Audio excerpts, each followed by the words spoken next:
Welcome back to the 10th day of the 12 days of Scrubs. Thank you guys so much for the continuous support throughout the year.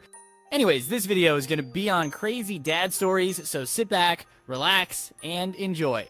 Alright, ladies and gentlemen, today I've got a story time that was sent in to me about a guy whose stepdad ended up destroying his Xbox to teach him a lesson. I'm using air quotes because obviously all that would do in this situation is piss somebody off, but regardless, it's a pretty crazy story, so without further ado, let's get into it. I'm getting quiet now, laying low when you reach zone, piping down, making out, stack the bread.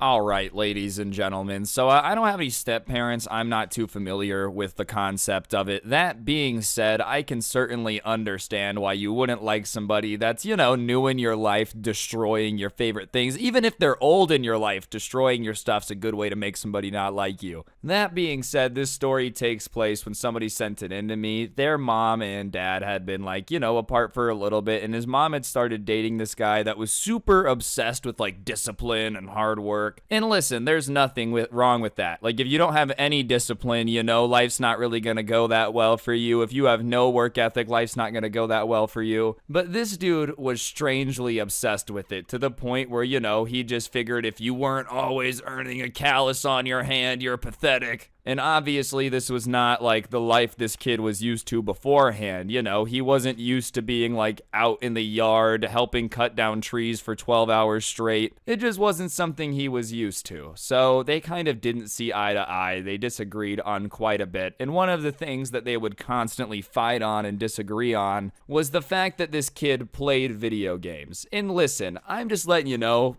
on the off chance any parents are watching this video, it's not insane for people to play video games anymore, all right? I get it, you think it's weird that somebody can play a video game for 4 hours straight, and I get it, that's probably bizarre to you, but this isn't the 1980s anymore. It's not the case where everybody playing video games has no friends and could not muster the courage to talk to a girl if they wanted to. Anyways, this stepdad was basically insistent that this kid's Xbox was the root of all of his problems. It was the reason that he didn't have straight A's. It was the reason he wasn't a millionaire yet, even though he wasn't old enough to have a job.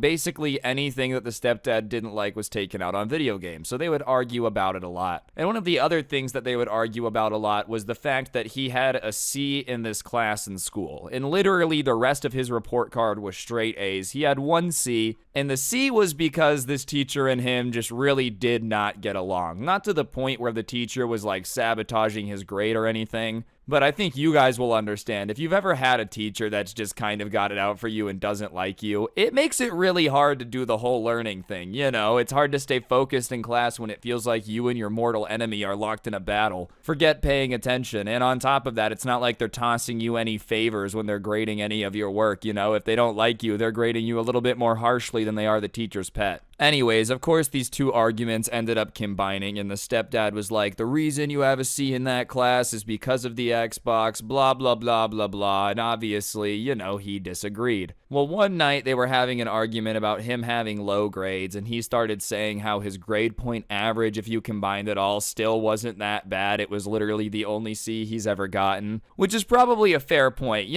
fair enough. I guess if you have straight A's, a C throws things off a little bit, but if they've literally never had problems maintaining good grades before, and then all of the sudden struggle with one class and they're like, whatever, I just don't really like it, me and the teacher don't get along. I feel like picking a fight about it every night at the dinner table is just a little bit unnecessary, But they were fighting about it, and the stepdad said something about how it's the Xbox's fault he has a C in this class. And the kid just decided to respond something along the lines of, actually, it's this douche of a stepdad that I have that makes me have a C in this class. And listen, was that a little bit out of pocket? Absolutely. Was it also kind of funny?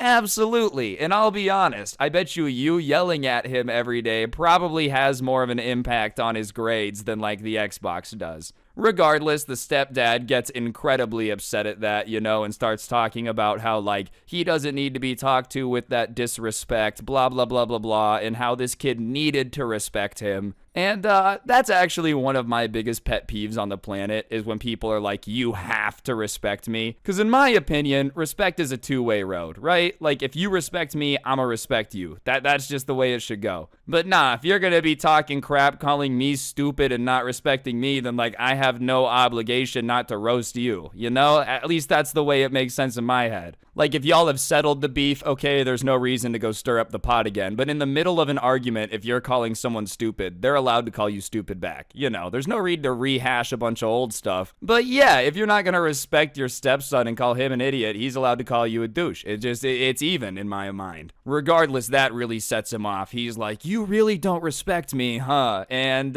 you know, another thing that I would say, and I'm not saying the kid was smart to answer this question the way he did. Sometimes you don't ask questions you don't want to know the answer to. And if your stepson just said, I have a douche for a stepdad, and you and him are constantly fighting, maybe it's not the time to ask, do you respect me truthfully? Because I just feel like no matter what he says, you know it's not going to be an answer that you would like to hear from that question, you know? Anyways, he goes on about like, no, I don't respect you. You suck. If you weren't married to my mom, I wouldn't listen to a word you say, which, you know, brutal to be sure. But I also feel like, I mean, if you weren't married to his mom, you wouldn't listen to a word you say is like kind of fair. If you weren't married to his mom, you wouldn't be his stepdad, right? So you'd just be some dude. Like, why would he listen to you? That's a fair argument. I don't know. If that's really not fair, then I wouldn't know. But hey, that sounds fair. Anyways, the stepdad at that moment freaks out and he's like, this is all the Xbox fault. If you didn't have that Xbox, you wouldn't be treating me that way, which is honestly like a little delusional, bro. I don't think the gaming system has anything to do with this relationship not being good. Anyways, he storms upstairs. So obviously the subscriber storms up after him because he has no clue what the guy's going to do. You know, is he going to go use the restroom, take a shower, destroy his room? Who knows? Regardless, he follows him and he starts walking towards the subscriber's room. So he's like, hey, what are you doing? Don't go in there. Don't go into my room. And he looks at the kid and goes, no, I'm going in your room. This is for your own good. And he opens the door and he walks over to this kid's setup. And, you know, I wanted to make it clear because he made it clear in the message he sent.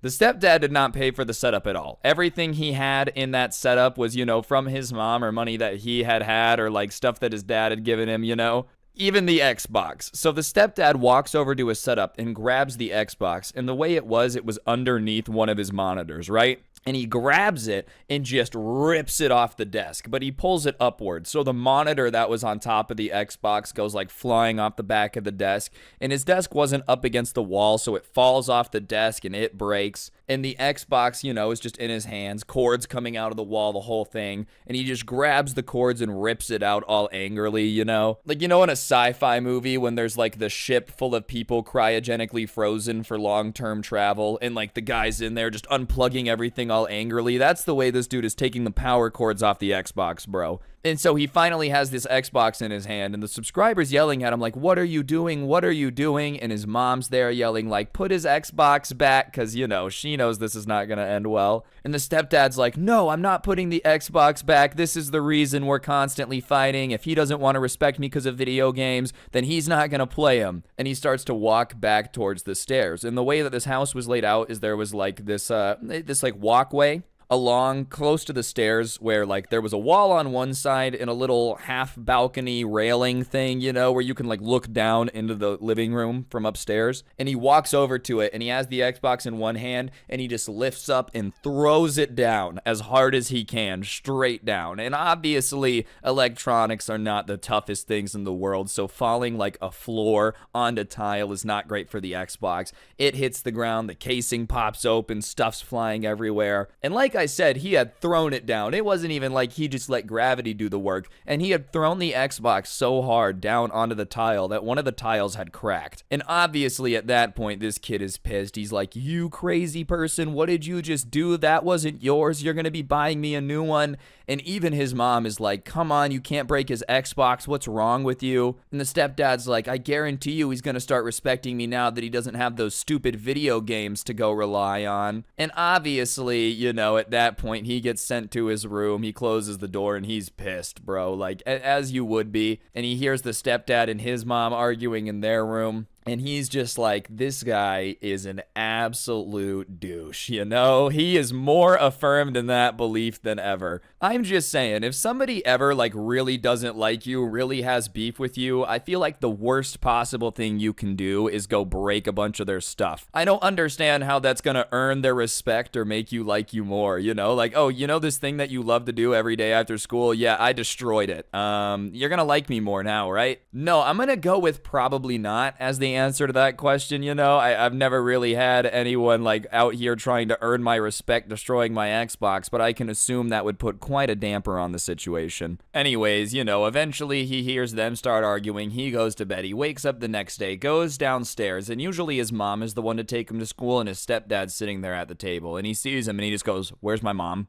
And he's like, oh, you know, she went to work. I'm going to take you to school, though, because I just feel like we need to talk a little bit. And he looks at him and he's like, no, I'm not going with you if you're driving to school. I'll walk. And he literally, like, has his backpack in his hand and just starts walking out the door. And his stepdad's like, you can't walk to school. And he's like, yeah, I am. I'm not going anywhere with you. And he straight up walks out of his house, walks to school. It takes him like 45 minutes, but he gets there. He deals with school that day. He comes out, you know, and usually his mom, like, was there to pick him up from school. Sure enough, stepdad's there, and this time he's way more apologetic. He's like, look, I'm so sorry about last night. I got out of hand. I shouldn't have destroyed your Xbox. I'm gonna get you a new one. I'm gonna replace your monitor. You know, will you just talk to me? And he's like, nope, I'm not going to talk to you, bro. Best of luck, you know? I will appreciate you replacing my Xbox and my monitor, but we're not good, dude. We're not. And he just walked back home. He just didn't get a ride the other way either. And at this point, I think the stepdad's starting to realize, like, oh crap, this backfired. You know, I thought getting rid of the Xbox was going to increase the respect, but really it just,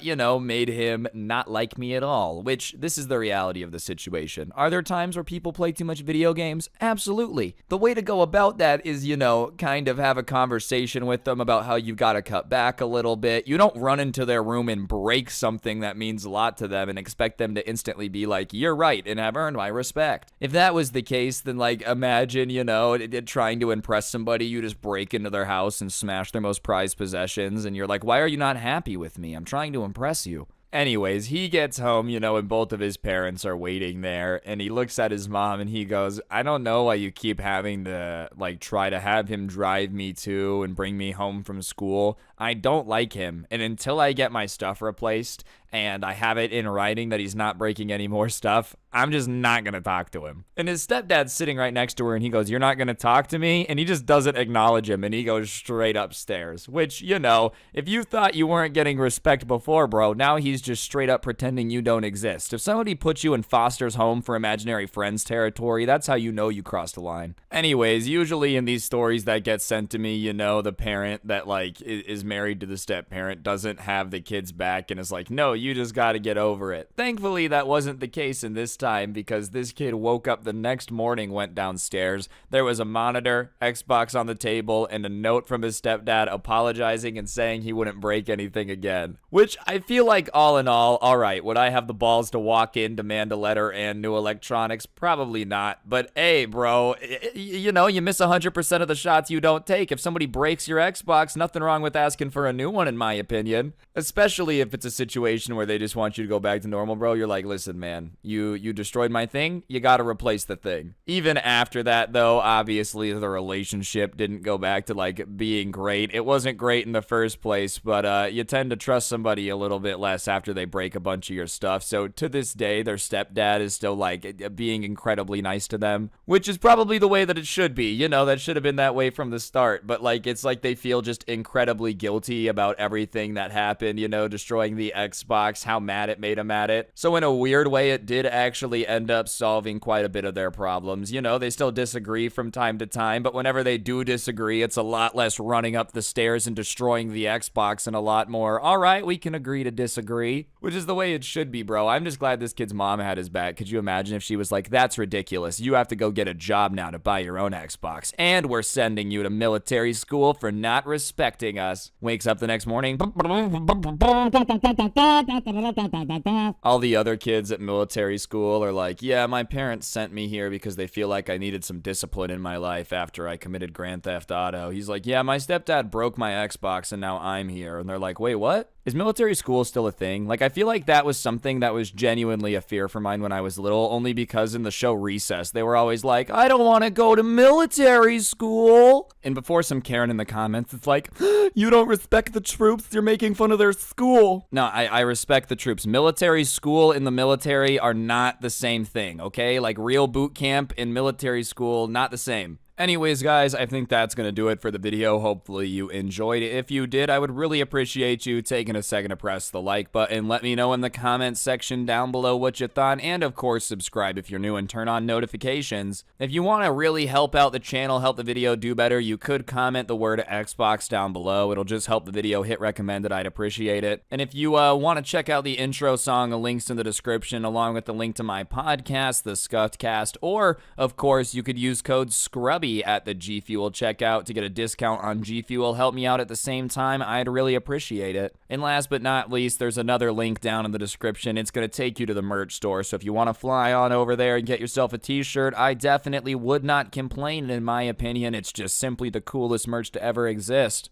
But, yeah, on that note, guys, that'll do it. Don't get anyone pregnant. If you do, make sure they're hot, and hopefully I'll see you guys all next time. I'm out. Peace. What's going on, guys? It's your boy Scrub here, back again with another video, and today I've got a pretty cool story that was sent in to me by somebody that actually is the manager of, like, an ice cream shop. I guess their aunt owns an ice cream store, and they got a pretty good gig being the manager of the ice cream store for her, so, you know, they're also in charge of a lot of the hiring and whatnot, since they're the most trusted employee, and this is the story of the time they interviewed someone that was just an absolute entitled monster, which, you know, I'm not gonna lie, seems pretty entertaining, so I figured that's what we're gonna be doing today, so without further ado, let's go. Alright, so as I said, the person that sent this to me was, you know, in day-to-day terms, basically in charge of this ice cream store. The aunt was the official owner, but they were in charge of hiring, they were in charge of day-to-day operations, and, you know, it's not like hiring for this ice cream store was some, like, insane, super complicated thing. For the most part, as long as the people applying for the job had a pulse, wouldn't steal, and could scoop ice cream, they were pretty solid employees. And so, you know, it wasn't like it was really a super hard thing to be in charge of hiring. On top of it, they were in a good location, they had a lot of customers that would tip well, so it was a pretty popular job. And so, you know, for the most part, finding people to work there wasn't difficult. But as I said, this is the story time of the worst interview they've ever had to do, which was with a particularly spoiled person that I'm gonna call Hank for the rest of this video. I guess Hank had applied online, you know, and they were looking for new employees, so the manager had hit him up and scheduled an interview for like a Wednesday, right? Sure enough, the Wednesday comes, the manager's sitting there, and Hank just doesn't show up, which should have been a red flag, you know. You should have at that moment realized that hiring Hank was not going to be the best idea, but Hank was super apologetic, called the manager and was like, look, I totally forgot, that one's on me. And the manager, being a nice guy who like believes in second chances, said, look, you know, if it's a genuine accident, I'll give you one more chance to interview, but if you miss this next one, then like you just can't work here, right? So he ends up rescheduling Hank's meeting, and you know, he assumes that he's gonna show up, but from the rip, right off rip, it was kind of shown that Hank wasn't gonna take this too seriously. And listen, I'm not saying that working at an ice cream shop is like, you know, needs to be taken as seriously as NASA, but I feel like showing up for the interview is a pretty important part of getting a job. Anyways, the day of the second interview comes, and he's sitting there waiting in the front of the store for Hank to show up, and he pulls up 5 minutes late, which once again is not the greatest thing ever, but you know, he's like, oh, I'm so sorry I got lost, and the manager once again is like, well, you're here anyways, we might as well do the interview. So they go into the back office to do the interview, and Hank's first statement is just another giant red flag, and he goes, aren't you a little bit too old to be working here, to the manager? Which, listen, man, I don't think there's anything wrong with like being in charge of a store, okay? I don't think you can really be too old for that. And on top of that, even if you do think that, if that's your personal opinion, which I don't agree with, it's probably not the best thing to say to the person that's in charge of hiring you, right? Like, let's say you go to a GameStop and a 75-year-old man is in charge. Sure, he's probably a little bit old to be in charge of the PlayStation 5, you know, but how do you, one, know that he's not an expert? And two, even if he's not, he is in charge of hiring, so you probably shouldn't insult him to his face when he's hiring you, you know? And obviously, the manager's a little bit insulted by the that question, but he doesn't really like stop and let Hank know it and let him know that it throws him off. So he just goes, well, I'm the manager, my aunt owns it, you know, and so I'm kind of in charge of running it day to day. I wouldn't necessarily consider that I'm too old to be managing it, but aren't you a little bit too old to be applying here? Just kind of zings him back. And listen, of course that's a little bit petty, but at the same time, what, is he supposed to just sit here and be insulted by Hank? And Hank kind of starts going off about how, like, yeah, he probably is a little old to be working here, you know, but he doesn't really need this job. He just got told by his mom and dad that they weren't going to pay for his apartment in college anymore unless he got a job. And then he proceeds to tell the manager that he doesn't really do quote unquote work, so he just hopes that, you know, he can work one shift a week so his mom and dad will pay for anything, but they shouldn't expect him to really do that much. And once again, the manager is literally sitting there stupefied because, like, this guy had blown off one interview, begged for another one, and in the first 3 sentences, he had said the manager was too old to work here, then said he didn't really want or need this job, he just needed it because mommy and daddy were cutting him off unless he got a job. Which, like, why would you say that during a job interview, bro? Listen, I guess it's not really your fault if your mom and dad got a lot of money and offer to pay for your college. Like, you're not gonna say no, obviously. If your options are they'll pay for it or you take out loans, you're gonna let them pay for it.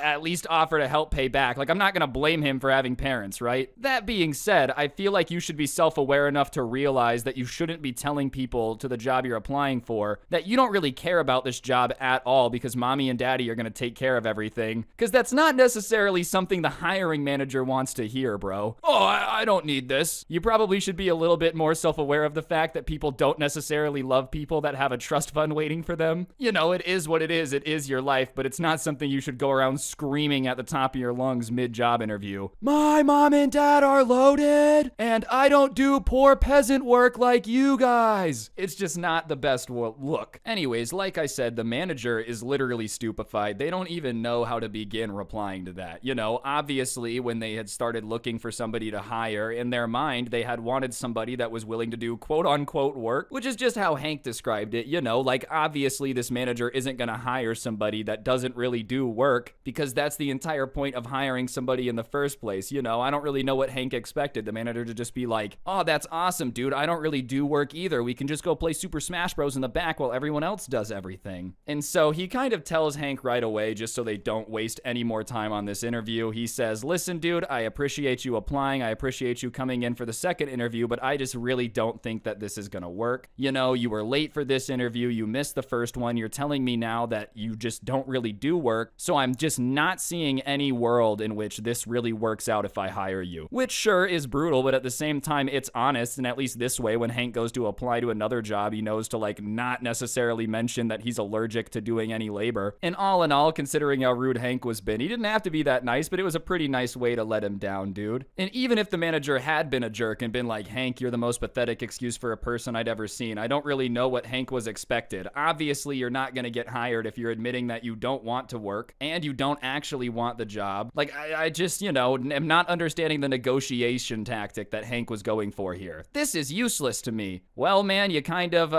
let go of all your negotiating power there. But you would have thought that Hank, you know, just got slapped in the face, because the look on his face is just pure shock that he would dare to say that it wasn't gonna work out if he hired him. Because he starts asking the manager, like, well, what do you mean it won't work? And the manager kind of repeats himself. He's like, look, you're late, you don't do work, you don't even want the job. And Hank starts to argue with him. He's like, yeah, I told you I didn't want the job and I don't really plan on doing a lot of work, but I need it so my parents will keep paying for my college. Which, you know, I'm sure is your problem, Hank. No one's denying that that sucks. But this dude's not gonna hire you when you're still not even like, oh no, I will work, I'm so sorry. You're just doubling down on the fact you're not gonna work. This guy's not gonna hire you. And even then, dude, what? Did you really think someone was gonna hire you for 4 hours a week and then, like, you were gonna do nothing so mom and dad keep paying for your college? I'm sure when they said go get a job, they meant one that you do work at, not just find a place that will, like, let you work 2 hours a week so we keep paying for college. And, you know, they are arguing back and forth for a little bit, and they just keep kind of going back and forth with Hank repeating, like, I need this job or my parents won't pay for my college. And the manager is, like, slowly running out of patience, doing his best to do the whole, you know, letting the guy down easy thing. And he's like, well, I'm so sorry that, you know, this is maybe will affect your college or you're gonna have to get another job, but I need people that are willing to do work. So it's just not gonna work considering you're literally telling me you don't want to do anything. And he stands up and says, like, you know, the interview was great. It was nice to meet you, but I think it's just best you go now. now because we're not going to be going forward with hiring you. And at that point, Hank literally sitting in this chair folds his arms like a little kid throwing a temper tantrum and says that he's not going to leave until, he has a job. And the manager once again is like, look, dude, I'm not hiring you. You need to leave. And then he does arguably like the dumbest thing he could do in this situation and says, well, if you don't hire me, then I bet you're really going to regret it because my dad's a really important guy. So you might want to just think long and hard about the fact that you're about to let me walk out that door. Listen, dude, no one cares who your dad is. I'm sorry. And the manager confirms that to him. He's like, I don't really care who your dad is. I just don't want you to work here with this attitude. And at that point, Hank stands up and he's like, aren't you going to ask who my dad is? Do you know who my dad is? And the manager,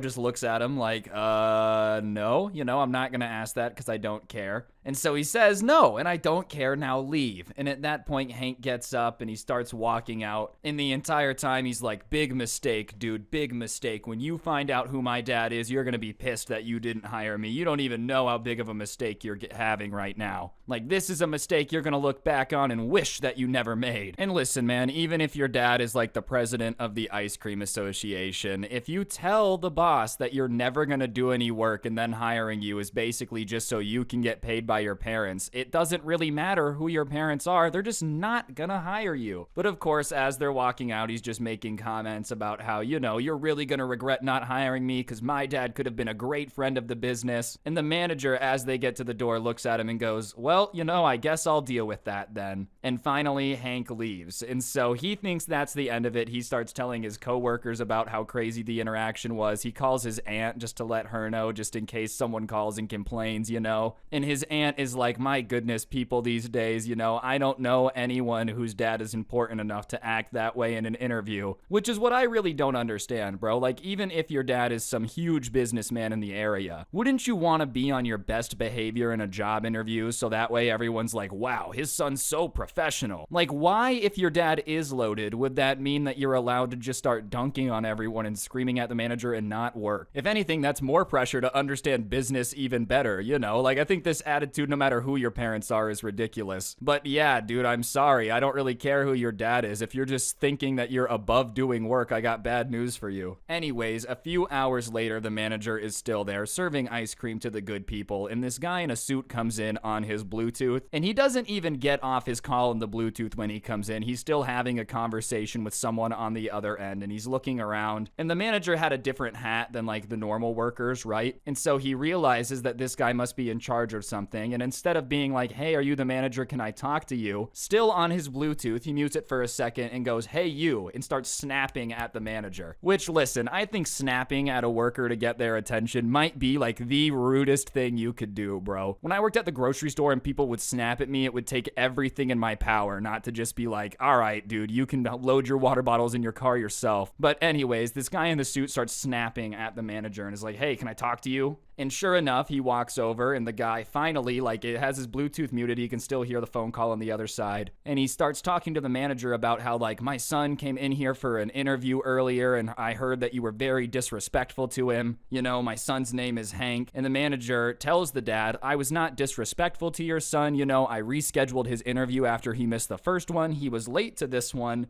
And he's not getting the job because his attitude during the interview was atrocious. He's not trying to sugarcoat it, especially if you're actually going to send your dad into the store to start complaining to the guy who interviewed you. You can't be surprised when the guy who interviewed you starts being like, nah, bro, your son sucks. But the dad apparently didn't care whether or not Hank had behaved appropriately, okay? That didn't matter. No. He's Mr. Important, so his son just needed to get hired anyways. Because he starts yelling at the manager like, why not? Do you have any idea how educated my son is his business? You've made a big mistake by not hiring him, a huge mistake. I can't believe you didn't hire him. Give me one good reason why he's not hired. And at this point, this manager is pissed off, right? Hank and his dad have now been causing disruptions in the store all day. He's not gonna hire Hank. It doesn't matter, bro. You could basically tell him he would get paid more to have Hank there. At this point, it's personal. So he looks at the dad and he goes, do you really want to know why I can't hire your son? And the dad folds his arm and goes, yeah, I'd love to hear this explanation. And he looks at the dad and he goes, most because he acts like you. And the dad is just,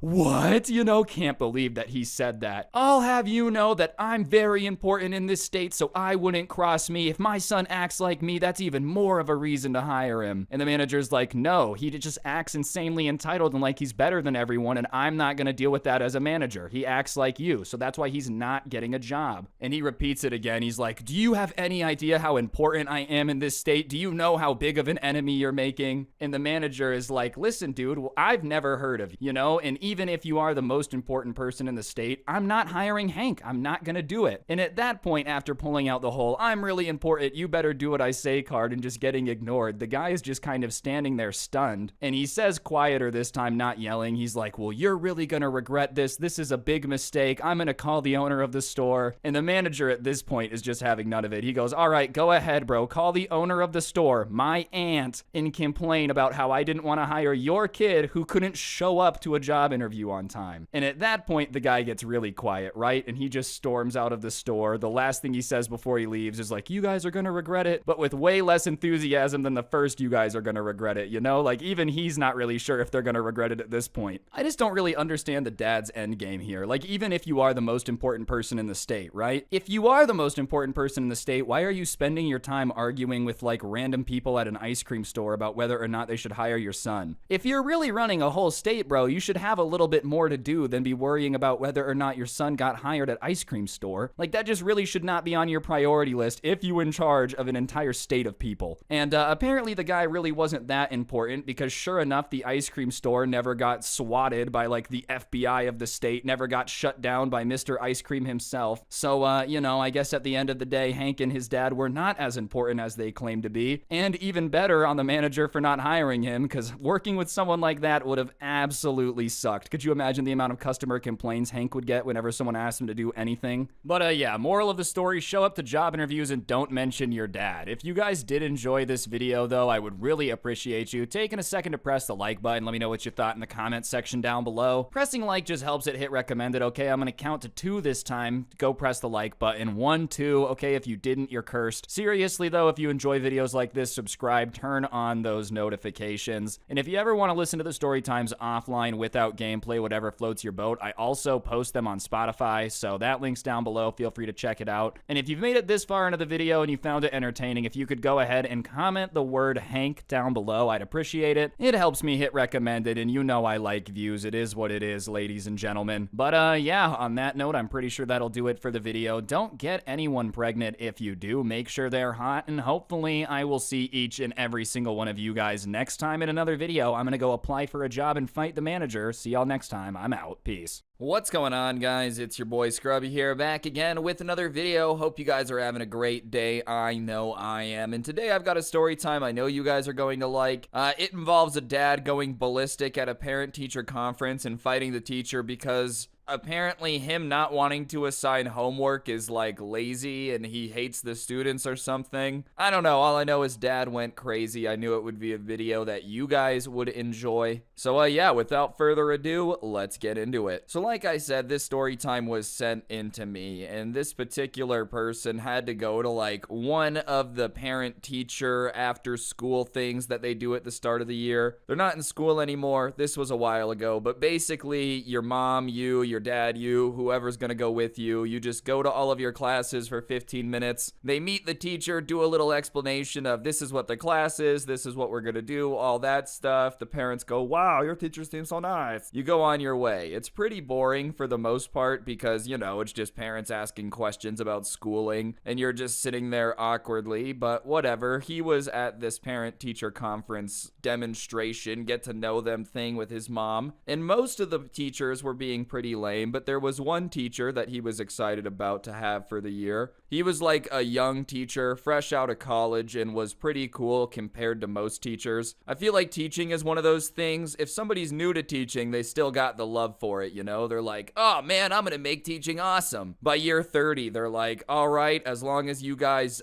don't die for the next 45 minutes, I'm gonna put my head down and take a little nap. But this teacher was pretty cool. He had just gotten out of college. He played video games, so a lot of the kids liked him, and he was excited for his mom to see how the class worked. So whatever, they get into that classroom, and the teacher makes a joke at the beginning of his little presentation, and most of the parents laughed. But there was one dad sitting like 2 rows away that made an audible like ugh sound when the guy made a joke. Which, hey, maybe it wasn't his sense of humor. That's fair. He's like, oh, I didn't think that joke was very funny. But there's no reason to make an audible noise if you don't like somebody's joke. Imagine that, some guy's just about to do a presentation in front of like 70 strangers. All right, guys, I've never done this before. Oh, get off the stage! It's not a stage, I'm just a teacher trying to do a presentation. I don't care, get off of it. But for whatever reason, the dad just seemed incredibly upset that this teacher had dared to try to make a joke. But the teacher doesn't really notice and starts talking about his class, which is what he's supposed to do. He was a government teacher, and he's talking about how like he wants kids to learn about the government and how it works, because one day they're gonna run it, blah blah blah blah blah, all that teacher stuff that they say. And then he gets to a point where he says, one thing that I do a little bit differently than other teachers at this school is I don't give out homework, which is a pretty cool thing to do. I feel like most teachers that I had when I was in school didn't really have that mindset. It was more like, how do I give as much homework as humanly possible? I want you to be thinking about my class 9 hours a day, so I'm gonna make sure that I give you enough work to do 12 hours of homework just to get a little bit of extra out of you. But if you have 6 classes giving you 12 hours of homework, you're pretty screwed. I don't know, my teachers were big fans of homework, but this particular teacher didn't like it, and he was telling the parents that he didn't believe in homework because he had hated it when he was in school and it had made him a lot less passionate about the subjects, and he didn't want that to happen with his class. Plus, he knew that a lot of other teachers were homework heavy, so by not giving them homework, it gave them more time to focus on other classes, and he felt like the time he had during the class was enough to teach people about the government. And that's a very cool thing to do. Like, honestly, that's a pretty cool teacher move. Be like, all right, I can teach you guys proficiently in the hour they give me. I don't have to give a ton of homework. It's better for the kids. The other teachers are still going to give a lot of homework. You're going to get respect from the students because they're going to be like, this guy's making my life easier at least. And most of the parents were cool with it. A couple of them were like, oh, that's really awesome. That's cool of you. But the dad that didn't like the joke at the beginning of the parent-teacher conference apparently really hated the fact that his daughter wasn't going to be getting flooded with homework. You mean I'm gonna have to spend time with the kid? It won't be doing homework every day for hours on end? What the heck? I'm not alright with this. That's not what he said, but the dad raised his hand, which is hilarious. I don't know why it's always so funny to me when an adult raises their hand, but it's just a funny sight. That was the polite thing to do. I guess you should raise your hand, but imagine just like a 50-year-old man raising his hand waiting for permission to speak. I don't know why. It's just kind of a funny image. And the teacher asks him, okay, what's up? And he starts to ask why he doesn't do homework. And so the teacher just kind of re-explains what he had already explained about, well, when I was in school, I really hated homework. It would make me not like the classes as much. I don't want them to do that with my class, so I don't give homework. And it was like that answer just did not compute in this dad's brain because he's like, okay, but don't they need to do homework to learn the stuff? And the teacher is like, no, they don't. I learned plenty of things and I didn't always do my homework, so I just don't believe it's necessary. And even if, for whatever reason, you're a parent out there and you're super pro homework, you just love the idea of your kid getting a bunch of extra work at the end of the day, that's a pretty fair reasoning. Is like, I don't think my class needs it, they get enough, and I don't want them to hate my class. You might not agree, but it's pretty fair. But this dad starts to be like, oh, are you sure that that's why you don't assign them homework? And the teacher's obviously confused because that's what he said. So what do you mean? Am I sure that that's why I'm not assigning homework? And the dad basically accuses the teacher of being a young idiot who doesn't know what he's doing, who was only not assigning homework so he would have less stuff to grade. Which, even if that is the case, bro, the kids don't care. I promise you, every single student in that classroom was very okay with the idea of not getting homework, even if it was because he didn't want to grade it. But the teacher is getting defensive because no teacher would like to be told that they're lazy and don't want to do something, and he's he's like, I have nothing against grading homework. Trust me, I have a lot of things to grade. They do a lot in class. I just don't think that I need to send home extra work, and I don't understand why that upsets you. And a couple of the other parents in attendance kind of come to the teacher's aid. They're not overtly attacking the dad that's all pissed off, but they start talking to the dad about, think about the kids. They're getting so much homework from these other classes. I think it's a nice idea that he gives them a class where they don't have to worry about it as long as they're learning about the government. And even a couple of the students that were there with their parents are like, honestly, this class is the one that I learn the most in because I look forward to it, so I pay attention. All the classes that flood me with homework, I just don't really want to be there, so I'm not paying total attention. So everyone's kind of defending the teacher. And the dad at that point thought that, oh man, everyone's against me, because he starts saying that, like, I don't know why everyone in this classroom is ganging up on me. Did you guys have a meeting or something before this that if anyone tried to attack the teacher, you would defend him? Yeah, bro, everybody at this parent-teacher conference had a meeting last night and said, specifically when this dude shows up, he's gonna get pissed off. So let's just really defend the teacher. Everybody's got that much free time on their hands. I don't know why anyone would think it's that important, dude. Like, this parent-teacher conference itself isn't that important, let alone trying to, like, organize a protest to defend the teacher for not giving homework. No one did that.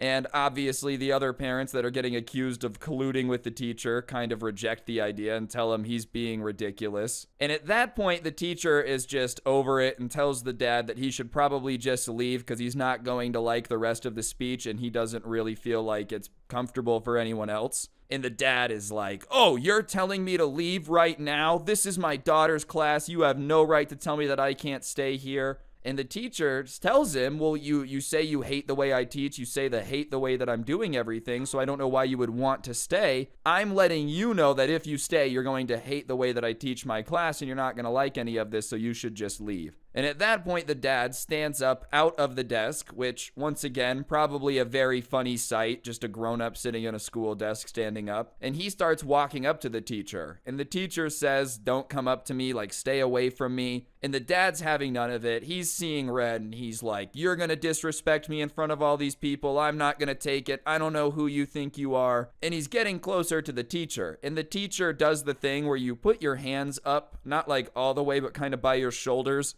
The whole, hey, I'm not a threat thing. Please don't come at me. I don't want any trouble. I feel like that's the universal kind of symbol for that. The hands kind of up. And the dad keeps coming at him. So the guy's hands are up. It's not like he's in a position to fight him. But the dad screams out, are you trying to hit me? And then swings on the teacher. And I think personally, obviously, I'm not the dad that hit him, so I don't know for sure, that he said that to try to convince people that the guy was going to swing on him first, so it was self-defense. Only problem is everybody is watching, and he hits the teacher, and he does connect, it hits him. But you would think that if you're going to get up out of the desk, storm up to the teacher, and hit them, you would know what you're doing, dude. Like, you should never hit the teacher. I don't advocate for violence. I don't advocate for hitting the teacher. But if you're gonna go ahead and attack someone in front of a bunch of people, you should know how to punch. You might as well make it like what you think's gonna happen in your head. Well, this dude storms up to the teacher, hits him, does connect on his face, and the teacher just doesn't even like, ow. He just kind of is standing there, and he goes, sir, did you just hit me? Which has to be one of the most ego-draining things somebody could say after you hit them in the face. Like, imagine you are so pissed off, you're angry. That's it, I'm gonna hit you. You punch someone in the face as hard as you can, all your might. You are trying to do a Dragon Ball Z anime arc level punch, and you hit the person in the face. Wow, power of 1,000 suns. And they just look at you and go, did you just hit me? My goodness, that would have to suck the wind out of your sails. It would suck the wind out of your soul at that point. Nothing would make you weaker than a situation like that, dude. Like, feel weaker. Hi-ya! Oh, wow. That kind of tickled. But the dad doesn't keep swinging. He doesn't keep hitting him. And a bunch of other parents at that point get up and separate them. And everyone's yelling at him like, why did you hit the teacher? What's wrong with you? And now he's getting mad at everyone because, I don't know, he thought everyone was going to be on his side. Pretty stupid idea. Okay, here's my plan. I'm going to punch the teacher that just said he's not going to assign homework so that way the kids have more free time. And everyone's going to be like, yeah, that's what we wanted. Knock him out. In fact, that's not enough. Keep punching him. Go, go, go. No one was gonna be on your side, bro. I don't think anyone's gonna see you just punch some poor dude in the face and be like, oh, that guy's cool. I love when people just start hitting others. And either way, once the dads have them split apart and they're holding him back, he hadn't swung on the teacher again, but now that he's being held back, he starts going all tough guy drama mode. Oh, you're lucky that they're holding me back right now. I want to keep fighting you, but they're holding me back, and you're so lucky that they're holding me back. And it seems like he's struggling against the people that are holding him back, but it's obvious to everyone watching that he's struggling just enough to look like he's struggling, but not enough to actually break free, trying to save his own ego. At that point, everyone in the room already hates you. You're just pretending like you're gonna go beat him up to try to save whatever ego you have left in your brain. The teacher, though, doesn't let it get to him. You know, he's not like, oh my gosh, I just got hit. If anything, he's so calm that it starts to mess with the dad a little bit, because while he's screaming out that like they should let him go so he can fight him again, he gets a lot quieter when he realizes that the guy's not intimidated at all. He's not afraid. He's not like, keep him away from me. Probably because the punch was so weak. As I said, the teacher asked him, did you just hit me? I don't know if it was out of shock or because he genuinely wasn't sure. But what, even if they do let you go, you're gonna run over to him and like gently tap him on the face with your knuckles? I don't think he would be afraid of that. And the teacher is so calm that he just walks over to the desk, picks up the phone, calls the administration, and says, yeah, we have an incident. One of the parents just hit me in the face. Yeah, no, I'm not kidding. Please send someone. Which on the other end was probably really confusing. They're just chilling in the office. I love the parent-teacher conference day. Nothing really happens. All the parents are here, so everyone's on their best behavior. There's gonna be no fights because it would be absurd for a parent to get in fight while just meeting the teacher. Ring, ring. Oh, hello? Someone punched you in the face? Really? Are you messing with me? I'll be right there. Either that or they were hyped to go. They were like, oh man, nothing's happened all day. Sweet, we get to go arrest somebody's dad. And as soon as the teacher calls the office and lets the guy know that people are coming down to deal with the situation, he stops struggling against the people holding him back to like go fight the teacher. And instead he starts struggling against them to just get out of the door. It was like a little kid who's acting all bad when they think no one's around and then they find out that someone's gonna tell their mom. And they just start doing anything they can to get away. Like, please don't tell my mom. That's basically what's going on. He's trying to get away and he's yelling out. Full-grown man who just punched a teacher, I don't want to see the principal. I don't want to see the principal. You should have thought about that before you punched the teacher in the face. You want to know a guaranteed way to not have to deal with the principal? Don't hit the teacher. I know, crazy. And while all this is going on, it's even more embarrassing because his daughter is just standing there yelling at him, asking why he has to embarrass her everywhere they go and why he couldn't just keep it together for one day. Which I do feel bad for her, dude. Imagine this being your parent. Everywhere you go, he tries to fight someone. You're like, okay, you can come to my parent-teacher conference. Just please do not fight my teacher. Can you at least promise me that, Dad? Like you won't fight my teacher? Yeah, sure, no problem. He punches the teacher every time. We go to Wendy's. You hit the drive-thru worker. We go to Lowe's. You start knocking out the guy mixing paint. Remember the one time we tried to ride the bus and then you caused an accident because you put the driver in a chokehold? You can't do this everywhere we go. But the dad's struggling. He finally gets out of the hold of the people though, and he runs out the door before the principal can get there, and they see him run out of the end of the hallway, which is these double doors that lead to the parking lot. So they're aware that he's going to leave, but he left behind his kid, bro.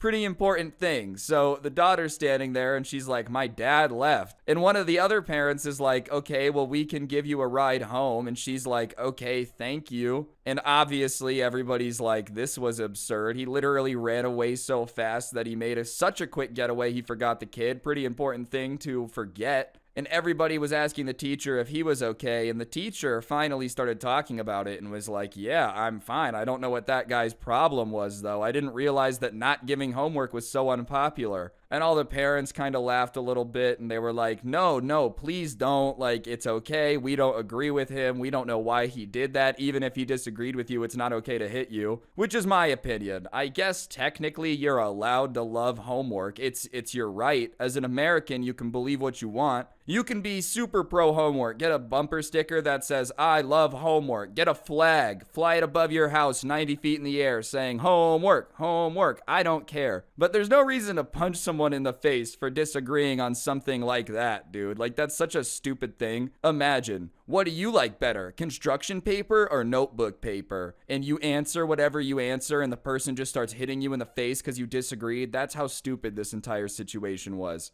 Either way, the principal finally gets to the class and asks what happened, and a bunch of parents give statements, say what happened. They make sure the teacher's okay. And then they just turn to the daughter who was left behind, and they ask for her dad's name, and of course she gives it over. So they're like, all right, we're gonna go to the office. We'll take care of it, blah, blah, blah, blah, blah. Hope everything's okay. And around that time, it was time for them to move on to the next classroom. So the daughter, who had been left by the dad at the school, does go with her friend and her friend's mom to her class, and then they're going to take her home. So she's not like stuck at the school. She's not going to be abandoned. But still, he really left the kid. He said, look, I'm going to punch the teacher, and then I'm going to make my getaway. And as a diversion, I'll just leave my kid behind. They'll never be able to chase me while dealing with that at the same time. Either way, the day ends. People start talking about it. The tale of the dad who punched the teacher in the face. It was kind of all the talk of the school, but whatever. The person who sent this to me on the next school day goes into class where the teacher had been punched in the face, and on his desk is the biggest edible arrangement he has ever seen, bro. It was like they basically took an entire fruit farm, stuck it in a basket, and sent it over, and there was a huge card on the top that said, I'm sorry. And so everybody sits down for class, and the teacher gets up to start teaching, but before he starts teaching, he's like, hey, do you guys like my edible arrangement? And they all start laughing. They're like, yeah, I've never seen a bigger edible arrangement. That's so funny. Who is it from? Like, what is it for? Why is it an apology? And the teacher just smiles and he goes, oh, it's from my biggest fan, the guy who punched me in the face. Bro, this dad had gone to the parent-teacher conference, gotten so mad about homework that he needed to punch the teacher, goes through with it, hits the teacher, runs away before the principal gets there, leaves his kid behind, and then decides, I know just the thing that'll make this right. At that point, I feel like the only way you can make it right is like never show up to the school again or change schools. Those are really your two options. But in his mind, he says, everyone will just forgive me as long as I send a really big edible arrangement. You know, you can punch anyone in the face as long as you send an apology watermelon right after. The class had to laugh at it though, because you kind of have to just like roll your eyes at someone that's that stupid. I'm sorry for punching you in the face, but I got you an edible arrangement. Either way, I'm sure it was a pretty interesting year for the teacher, just because every time he got an email from that parent, he was like, oh yeah, remember when you punched me in the face? I don't know. I would just recommend avoiding punching people in the face, especially if it's just a teacher doing their job, and especially if it's just a teacher doing their job by not assigning homework. Don't go out of your way to punch them in the face. I just don't get it. Anyways, guys, I do think that'll do it for the video, though. Hopefully you enjoyed. If you did, please press the like button. Let me know in the comment section down below what you thought. If you enjoyed the video and got this far, if you could go ahead and comment the word knockout down below, I would appreciate it. Helps the video do better. And if you're new, you should subscribe and turn on those notifications, because I post videos like this every single day and you don't want to miss out. Other than that, if you like the videos and want to listen offline without gameplay, whatever floats your boat, I do post the audio over on Spotify. Feel free to go check it out. And I made a new playlist here on YouTube, so if you guys are doing your chores, need something to listen to while you're gaming, whatever it is, feel free to check that out. Both those links can be found in the description. And yeah, on that note, guys, I think that'll do it. Don't get anyone pregnant. If you do, make sure they're hot. I'm out. Peace. What's going on, guys? It's your boy Scrubby here, back again with another video. Hope you guys are having a great day. I know I am, and welcome back to day 8 of the 12 days of Scrubs. Hope you guys are all having an absolutely fantastic, joyous, incredible, magic holiday season. If you are, go ahead and smash that like button. I know you guys are gonna love today's video. It's basically all the like insane Karen, crazy mom stories from the year, so sit back, relax, and enjoy. You can always listen to these in podcast form in the link down below. Cop yourself the Karen Christmas sweater from down there too. And here's the last comment of the day, and I'll shut up. Enjoy the video. Those "get off my property" types. So, it was a pretty awkward interaction. I figured it would make a good story time, so without further ado, let's go. Alright, so the person who sent this to me was in their 3rd year of college, and at that point you've gotten a lot of your crappy credits out of the way. You've done a lot of the classes nobody wants to do, and they had ended up doing those classes at community college, which meant it was their 3rd year of college, but like their 1st year actually being on the college campus that had a bunch of people and a bunch of stuff going on.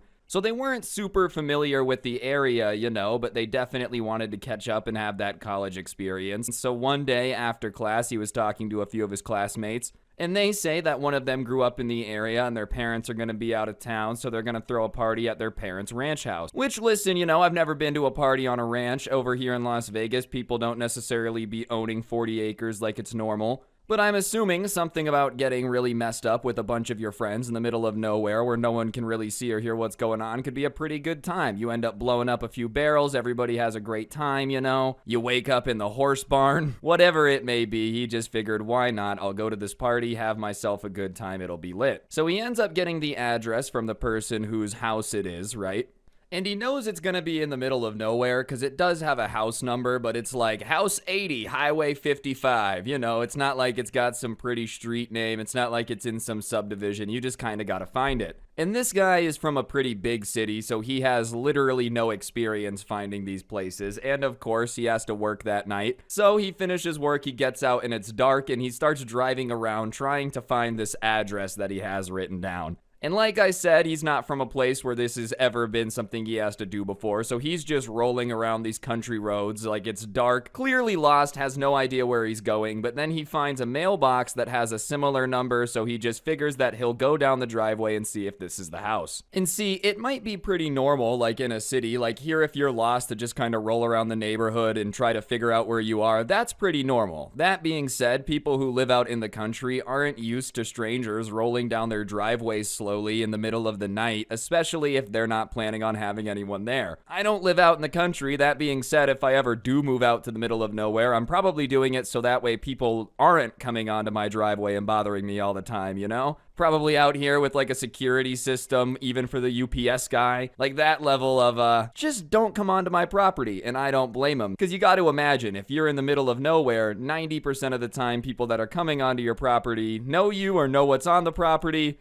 The odds that many people are just wandering around lost, I'm guessing, is smaller when you live in the middle of nowhere. But he doesn't really think anything of it. He's just kind of going down this driveway. And as he's going down the driveway, he sees the light of a house on probably like a mile up the driveway. And so he's cruising and he's going really slow and he sees some shadows in the front of the house, like through the window. So he decides, whatever, he'll just go up and knock on the door and see if they can give him direction. And once again, nothing about this is innately horrible, right? Whatever, you get lost, you need help, it is what it is. That being said, pulling up, knocking on the door of a stranger's house in the middle of the night, in the middle of nowhere, they might be a little paranoid about the entire interaction, Anyways, when he gets out of the car and starts walking up to the door to knock and see if they can give him directions, the lights turn off and he stops seeing shadows move around. And obviously, you're not gonna assume that the people that were just home see your car pull up and start pretending to not be home. So his first thought is, oh, this is my friend's house and they're messing with me by pretending to not be here. They're gonna hide, I'm gonna get back in the car and they're gonna be like, where are you? So he starts to think that they're messing with him. So he decides to mess with them back. The only issue is, this is not his friend's house, right? So he starts knocking on the door. And when I say knocking, he's like pounding on the door, right? He thinks his friends are right on the other side trying to make him look stupid. He just wants to get in out of the cold air. So he's like, gong, gong, gong, let me in, let me in. And sure enough, if your friends are on the other side of the door, I'm sure this would be really funny. They're pretending to not be there, you're freaking out. The only problem is the people on the other side of the door have no clue who this dude is. All they saw was some car very slowly creeping up their driveway and then some guy getting out and coming to bang on the door. And so there's like a Ring doorbell there and he hears a voice come through it and it doesn't sound like any of his friends and it's a man's voice and he goes, I don't know who you are or what you're doing on my property, but you need to get out of here, otherwise I'm gonna call the cops. And this guy, for whatever reason, doesn't click that like, oh, okay, this isn't my friend's house. He once again thinks that it's somebody in the party messing with him and being like, get out of here. So he looks at the Ring doorbell and goes, I'm not afraid of that, dude. Come on, just let me in. I'm here for the party. And the Ring doorbell comes back and they go, listen, there's no party here. You have the wrong house. Seriously, like, get off my property. And for some reason, dude, it's still not clicking in this dude's head that this is not the right house. He's like, wow, they're really committed to this entire joke. And so he goes one more time. He's like, look, I'm not leaving until somebody comes out. And obviously the person on the other side is now convinced that there's just some raving lunatic standing on the porch demanding entry to their house. So they're freaking out. And there's just silence from the Ring doorbell after that. And after about 2 minutes of just pure silence after that, he goes, okay, I'm just gonna go back to the car. This is ridiculous. I'm gonna go home. So he bangs on the door one more time and he goes, if you don't let me into the party, then I'm leaving. And there's no response. So he turns around and starts walking back to his car. And he probably gets 30 feet away from the door when he hears it open. And he turns around and goes, oh, so you're finally gonna let me in. But instead of seeing one of his friends, he just sees this old man brandishing what appears to be, a Valorant pew-pew. I'm not going to say it, but definitely something that you don't want to see aimed at you, especially in the middle of the night when you're realizing that you're on someone else's property. And he goes, oh, you are not my friend. And he goes, I've told you multiple times that there's no party here. You need to get off my property now. And this guy has really never had an interaction like this. I don't feel like most people have, but he's kind of like frozen with fear. Obviously, in that situation, you're going to be basically pooping your pants. I can't blame him, dude. If I was wearing tighty whities, they'd be tighty brownies in this situation. But he's kind of realizing that this is just a scared old man that thinks that he was just trying to break into his house. And so obviously, he's like, you need to go now. And so finally, the old man says again, he's like, I said, get out of here. And at that point, like, the fear kind of leaves his body and he's like, yeah, I'll get out of here. And he like backs up very slowly, hands up, gets in the car and peels down the driveway as fast as humanly possible.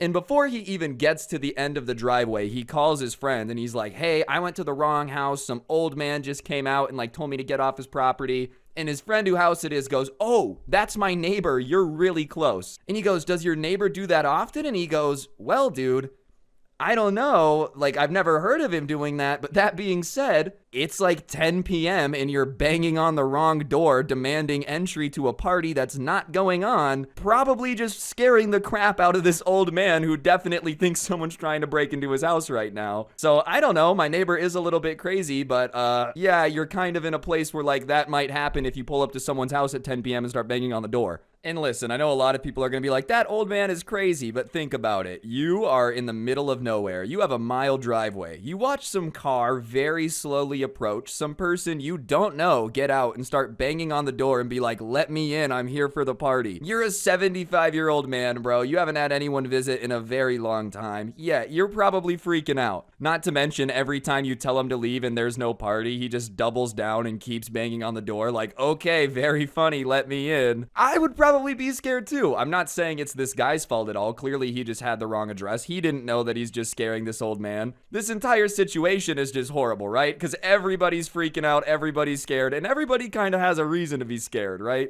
Anyways, he doesn't end up going home. He does end up going to his friend's party, and he goes to his friend's party, and he has such a good time at his friend's party that he ends up falling asleep there, right? Didn't end up being able to make the drive home, so he just stays. And the next morning, they wake up and they're kind of talking, and they're like, look, let's go talk to my neighbor and explain what happened, just so that way he doesn't think that someone was trying to, like, break into his house, you know? It's probably better to just explain it. And the person who had knocked on the door goes over with the owner of the house, and they kind of knock on the door, and sure enough, this time the old man answers with nothing in his hand. And he goes, hey, and then he looks at the other guy who had been knocking on his door. He says hey to the person who's his neighbor. And he goes, oh, you're the dude who was here last night and wouldn't get off my property. And immediately the person who sent this to me turns red with embarrassment, right? And they're like, yeah, I'm really sorry. I thought this was the right house. When I pulled up and the lights were on, I just assumed that this was the right house. And when they turned them off, I thought they were messing with me, which is why I kept banging on the door. Like, I didn't even think about it being the wrong house, and I'm really sorry. And the old man is like surprisingly understanding. He's like, no, it's okay, you know. I saw the car pulling up and I turned off my lights because there's been an uptick in like burglaries around here and I just didn't want to have to deal with it. And honestly, I was going to ignore you until you left, but you just kept banging on the door demanding to come in. So eventually I was like, I just got to get this guy out of here. And the person who sent this to me is just feeling like an absolute moron because they're realizing throughout this entire interaction, they basically were just like scaring this dude. They didn't realize, bro. They had no clue burglaries are on the rise. They had no clue it's the wrong house. But that being said, yeah, this old man is just trying to ignore you and you're like the most ferocious Girl Scout troop that won't take no to buying cookies for an answer. You're just banging on the door. You're like, I'm not leaving till you buy 900 Thin Mints. Anyways, the old man says, like, listen, it's good, but just so you know, if somebody says that it's the wrong house, it's probably better to go back and double check the address rather than just keep banging on the door. Especially because, you know, like I said, people have walked up to my house, knocked on the door, and been at the wrong address. Like, it happens. If you live in a neighborhood, it's doable. But yeah, 11 at night in the middle of nowhere where your nearest neighbor's half a mile away, you can't blame them for maybe not believing the, you know, oh, I'm looking for a friend's house. Especially if they never have people knocking on the door, period. They're gonna be a little bit more paranoid than, like, someone who's just living near a ton of people. Regardless, the person who sent this to me did, like, profusely apologize for scaring him, and the old man was super cool about it. And after that, he was always double checking the addresses and also just got more familiar with the area. But yeah, that's the story of a time a subscriber of mine almost got blooped by simply banging on the wrong door for like an insanely long period of time. You know, always double check the address before you start harassing everyone in the house. Just a general rule of thumb. But all right, so the dude who sent this in to me said, for the most part, the students and their parents are super easy to work with. You know, like 99% of the time,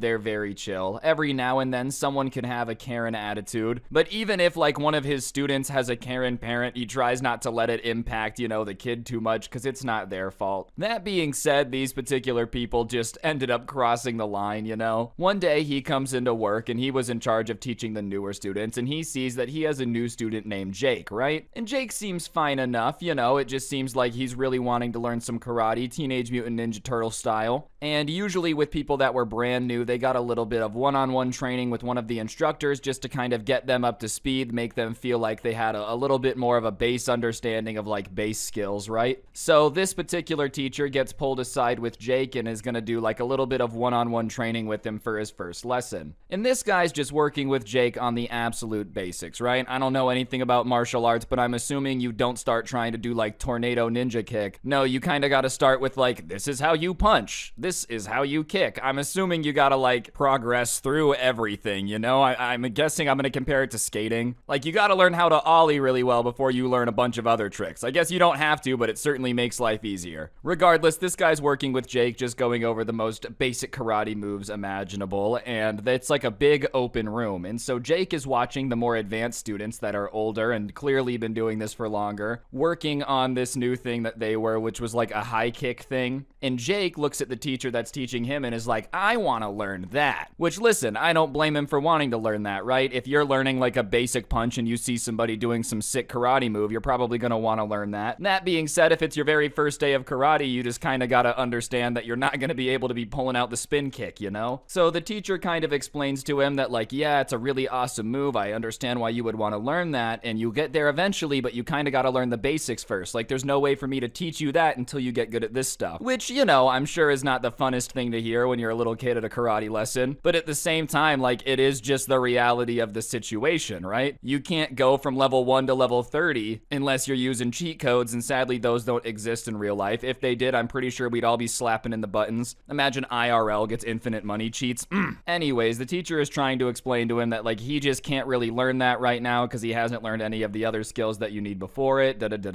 You know, I would compare it to Legos, skateboarding, anything. Like, you kind of got to learn the basics first. You can't go kill a tray flip until you learn how to ollie and get that down first. I guess in theory you could, but y'all know what I'm saying. Anyways, Jake doesn't really like that explanation. Instead of being like, you're right, I will learn to get to that level so I can do this move, he just kind of starts arguing back and forth with the teacher, being like, well, I want to learn it. And he's like, okay, well, you're gonna have to get there over time. It's not something you can learn instantly. And Jake just starts replying that like, well, what you're teaching me right now is stupid and I don't want to learn it. Just teach me what I want to learn. This stuff sucks. And the teacher's kind of taken aback because usually people aren't telling him that like, you suck at what you're teaching me right now. I hate this. So he just kind of looks at Jake while he's complaining and is like, well, I don't know what to tell you. I don't want to teach you that, and I can't teach you that until you get this done. So if you really don't like it and you think what we're learning sucks, then you're just never going to get to learning what they're doing over there. And you would think at that point, Jake would maybe realize reality is he's not going to learn it, right? Just keep going with this instructor. But no, he starts throwing a temper tantrum, bro. He's crying, he's screaming about how he hates this and doesn't want to be here anymore. And Jake was a young kid, but he was definitely too old to think that like that was a way to get anything you want, you know? He should have been past the point of throwing a tantrum in public because someone wouldn't teach him a karate move. And so the teacher just kind of takes a step back and is watching Jake just throwing this tantrum because he doesn't want to get involved. He doesn't want to engage him and make him think that like, he can keep acting that way. So he's just watching this dude throw this tantrum, and it's going on for about 5 minutes. And the teacher is literally watching this thinking to himself like, oh my gosh, how is this guy like not grown tired of this yet? He's literally been throwing a tantrum for 5 minutes straight when he feels a tap on his shoulder. And when he turns around, he's like inches away from this just dude, this like grown man who is so red that like he looks like the VeggieTales tomato, And he in his mind is like, oh, this is probably Jake's dad, and Jake's dad doesn't look too happy. And almost on cue, the guy starts yelling about like, what did you do to make my son upset? Why is he having a tantrum? And he shoves the teacher after he asks him the question. And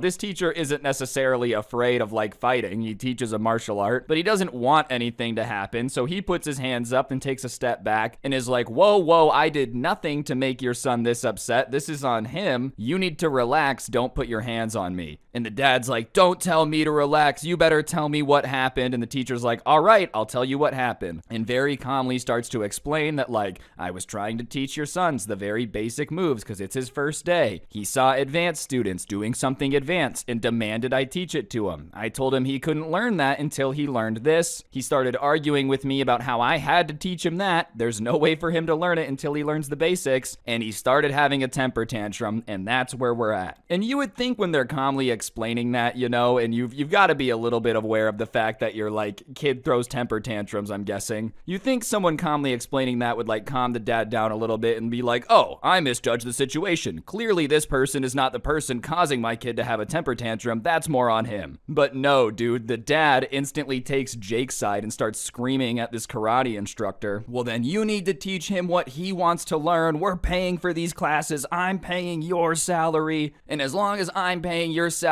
you're going to teach my kid what he wants to learn. And, he's heard this before about like, well, I'm paying you, so you teach me what I want. And so he tries to explain to the dad again that like, okay, I understand that you're paying for the class, but the stuff he wants to learn is dependent on learning other skills before it. I can't really teach him how to write a paragraph if he doesn't know how to write a word. And the dad's like, well, I don't care. If I say to do it, then you do it. I'm the one paying, so I'm the one in charge of the instruction. Which like, I just don't really think that's how it works, Sure, I guess most situations if you're paying, you're kind of in charge. But if you're paying someone to teach you something, you kind of have to understand that they know how to teach it better than you, right? Like that's why you're paying them. And so the instructor looks at the dad at that point and goes like, well, do you know how to teach this? And the dad, is all angry. No, why do you think I'm paying you to teach it to him? And he goes, exactly. Okay, you don't know how to teach him how to do karate, so don't tell me how to do my job. I don't come to H&R Block and tell you how to do taxes, do I? So like, cool it. Which listen, of course, he is kind of coming for the dude, but this guy's been shoving him, insulting him. Like, I think a fair joke about I don't come to H&R Block and tell you how to do taxes isn't that insulting, and it's kind of funny, if anything, especially when you've been shoving him, right? But at that point, as soon as he says, like, I don't come to H&R Block and tell you how to do taxes, he hears a woman's voice behind him yelling like, oh, you want to get smart with us, huh? And he turns around, and sure enough, there's a Karen walking over now, and he starts looking around at the other instructors with like a please help me look, like someone please help me. And the Karen Karen walks over and starts arguing with him, and now it's a 2v1, right? He's outnumbered in this situation. Both of Jake's parents are arguing with him, and they're both equally entitled. The mom starts going off about how, like, you do what we say and you teach what we want him to because we're the ones paying, which, like, that was their point over and over again, as if somehow the fact that they were paying for it meant that, like, they were now in charge of the curriculum of the entire school, you know? Like, I just don't really understand. Truthfully, it's his job. You are paying him because he knows how to teach karate, and you don't know how. You know, like, I wouldn't go to H&R Block and start screaming at an accountant that he doesn't know how to do accounting because I'm there paying him because I don't know how to do it. And if you are an accountant who knows what you're doing, why are you going to H&R Block and yelling at a dude when you could just do it yourself? Like, clearly the reason you've come to this karate dojo is because you need someone to teach this kid karate and you don't know how. So how are you then also smarter than the teacher who, like, does this for a living, and just because you pay him you automatically know better? Under that logic, bro, who needs a doctor, right?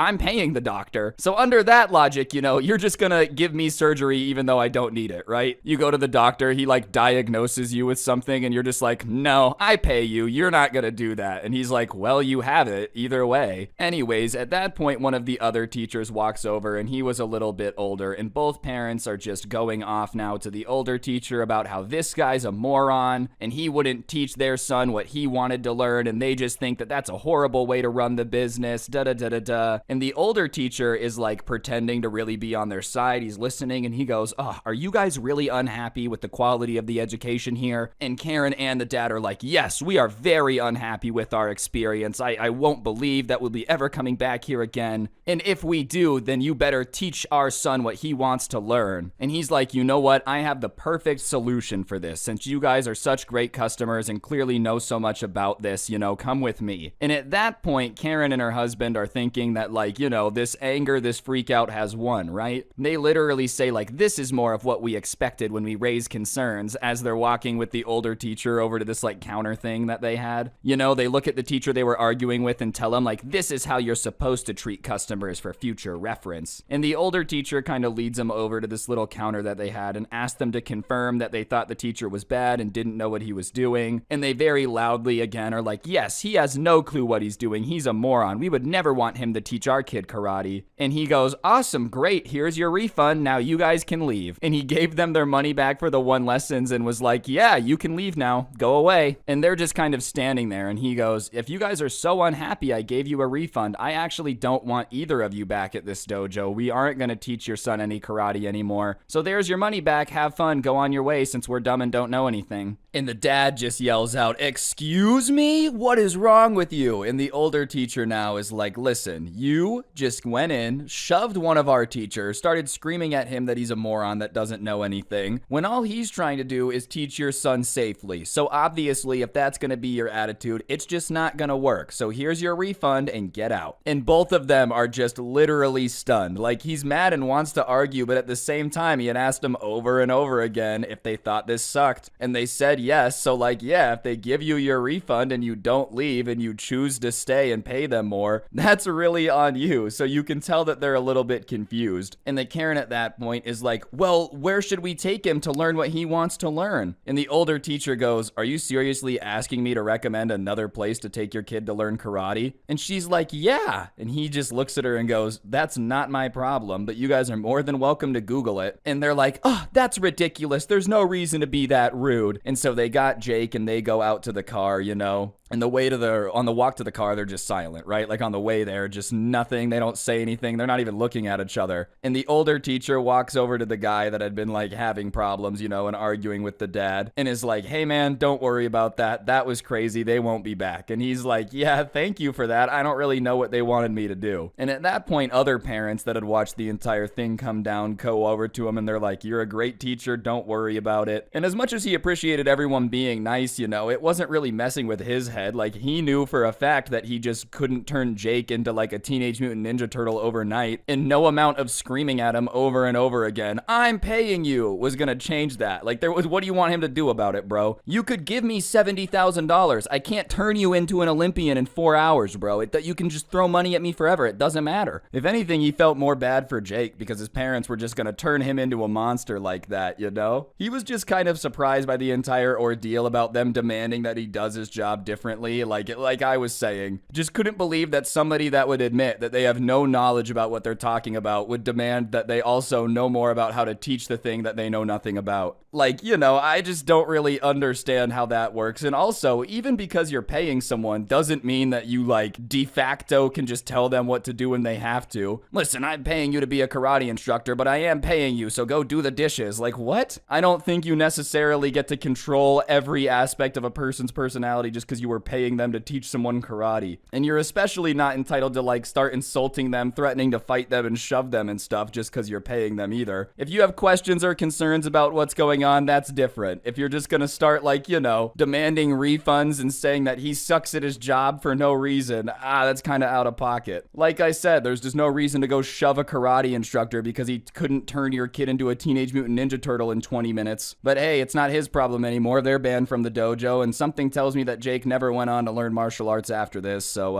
hey, shout out to the older teacher for being a G and banning them, but I just thought the entire interaction you guys would find entertaining. About possibly the worst teammate I've ever heard of. This took place in this dude's recreational college basketball league, which, you know, is supposed to be pretty chill, but he had the most over-the-top, try-hard teammate who just sucked to play with, and on top of that, just sucked at the game, and it was pretty entertaining, so I figured I would share it with you guys. So without further ado, let's get into it. Alright, so basically, the college that this subscriber went to had its own, like, recreational sports league for the students. And, you know, whenever it comes to recreational sports in general, they're supposed to be more chill than, like, angry, rah, we have to win. It was supposed to be more fun for the students. And obviously, it was still a sport, so you wanted to score, you wanted to win the game, but, you know, it was more about making friends. There was no reason to go a million miles an hour in a league that you're not getting paid to play in. There's nothing you get if you win. It's a basketball league where, like, if you're going over the top fouling everyone, people are probably going to have an issue with it because it's just not that serious. I'm not saying nobody would try to win, but, you know, it's just not the type of game where you're just going to try to hurt the best player on the other team. And on top of that, just to make sure that, like, there was no groups of people that knew each other and took it too seriously when you signed up for this particular basketball league, the teams were randomly assigned. So you couldn't have, like, a group of 6 dudes that decided to just come in and sweat and destroy everybody. It was just randomly assigned for people that wanted to play basketball. So whatever, the teams get randomly assigned and have to pick when they're gonna practice, when they're gonna have a meeting, all that stuff. And this subscriber's team decides that they're gonna have the first meeting in the quad and just kind of decide when they're gonna practice and talk about stuff. So obviously, since they're meeting in the quad where there's no basketball hoops and everybody had kind of agreed it was just a meeting to decide on what was going on, nobody showed up dressed for basketball. But one guy shows up with the full fit on from head to toe. You know, he's got the headband on, the wristbands.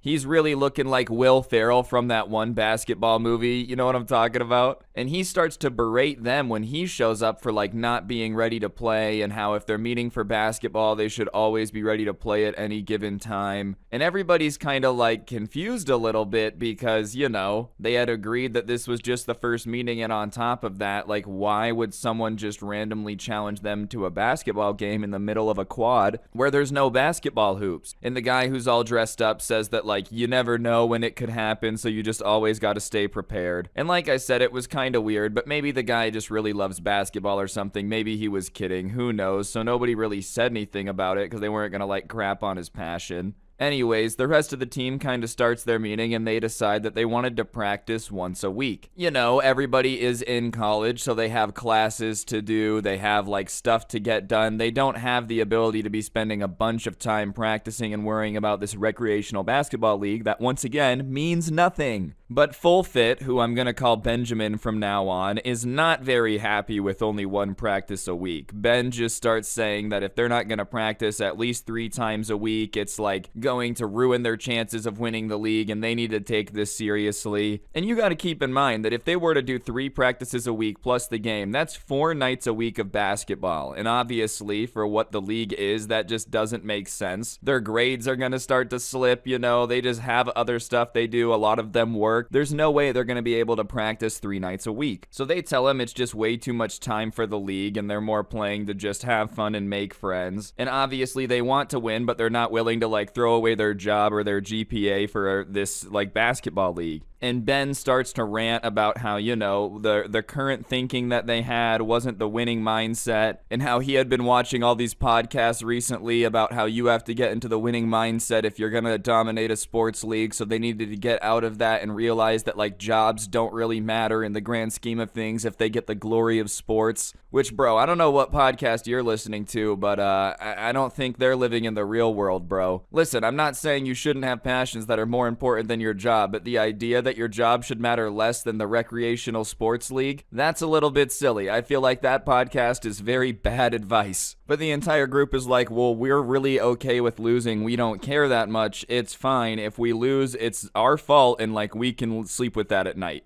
And Ben's like, you guys are going to be able to sleep with yourselves at night if you're the reason that we lose all of our games. And they're like, yeah. And he doesn't really get it, but reluctantly is like, fine. And nobody was really being too mean to Ben, even during this argument, because they were like, whatever, he just really likes basketball. He's being a little over the top, but who really cares? And they all agreed on 1 practice a week, So on Wednesdays, they were going to practice. Fridays usually were the day when the game was. So all in all, it wasn't going to be that bad. And it was a Monday when they're having the meeting, so the first practice would be in 2 days. And reluctantly, Ben agrees to it and says it's fine. He's pretty pissed off about it, like I said. Whatever, we're going to lose, blah, blah, blah, blah, blah. And it's going to be your guys' fault, but they don't care. And honestly, after that, they kind of forgot about it because it's not their number 1 priority. This league isn't something that they're thinking about all the time. They're not dreaming about winning MVP, it is what it is. So Wednesday comes up and everybody ends up going to the gym and they see the team. And they're kind of just talking, getting to know each other a little bit, talking about the experience that they have. And once everybody gets there, Ben tries to start the practice and take over. Which maybe this dude secretly is a basketball coach or something, who knows. But he tries to take over the practice right away, and he starts demanding that everybody needs to get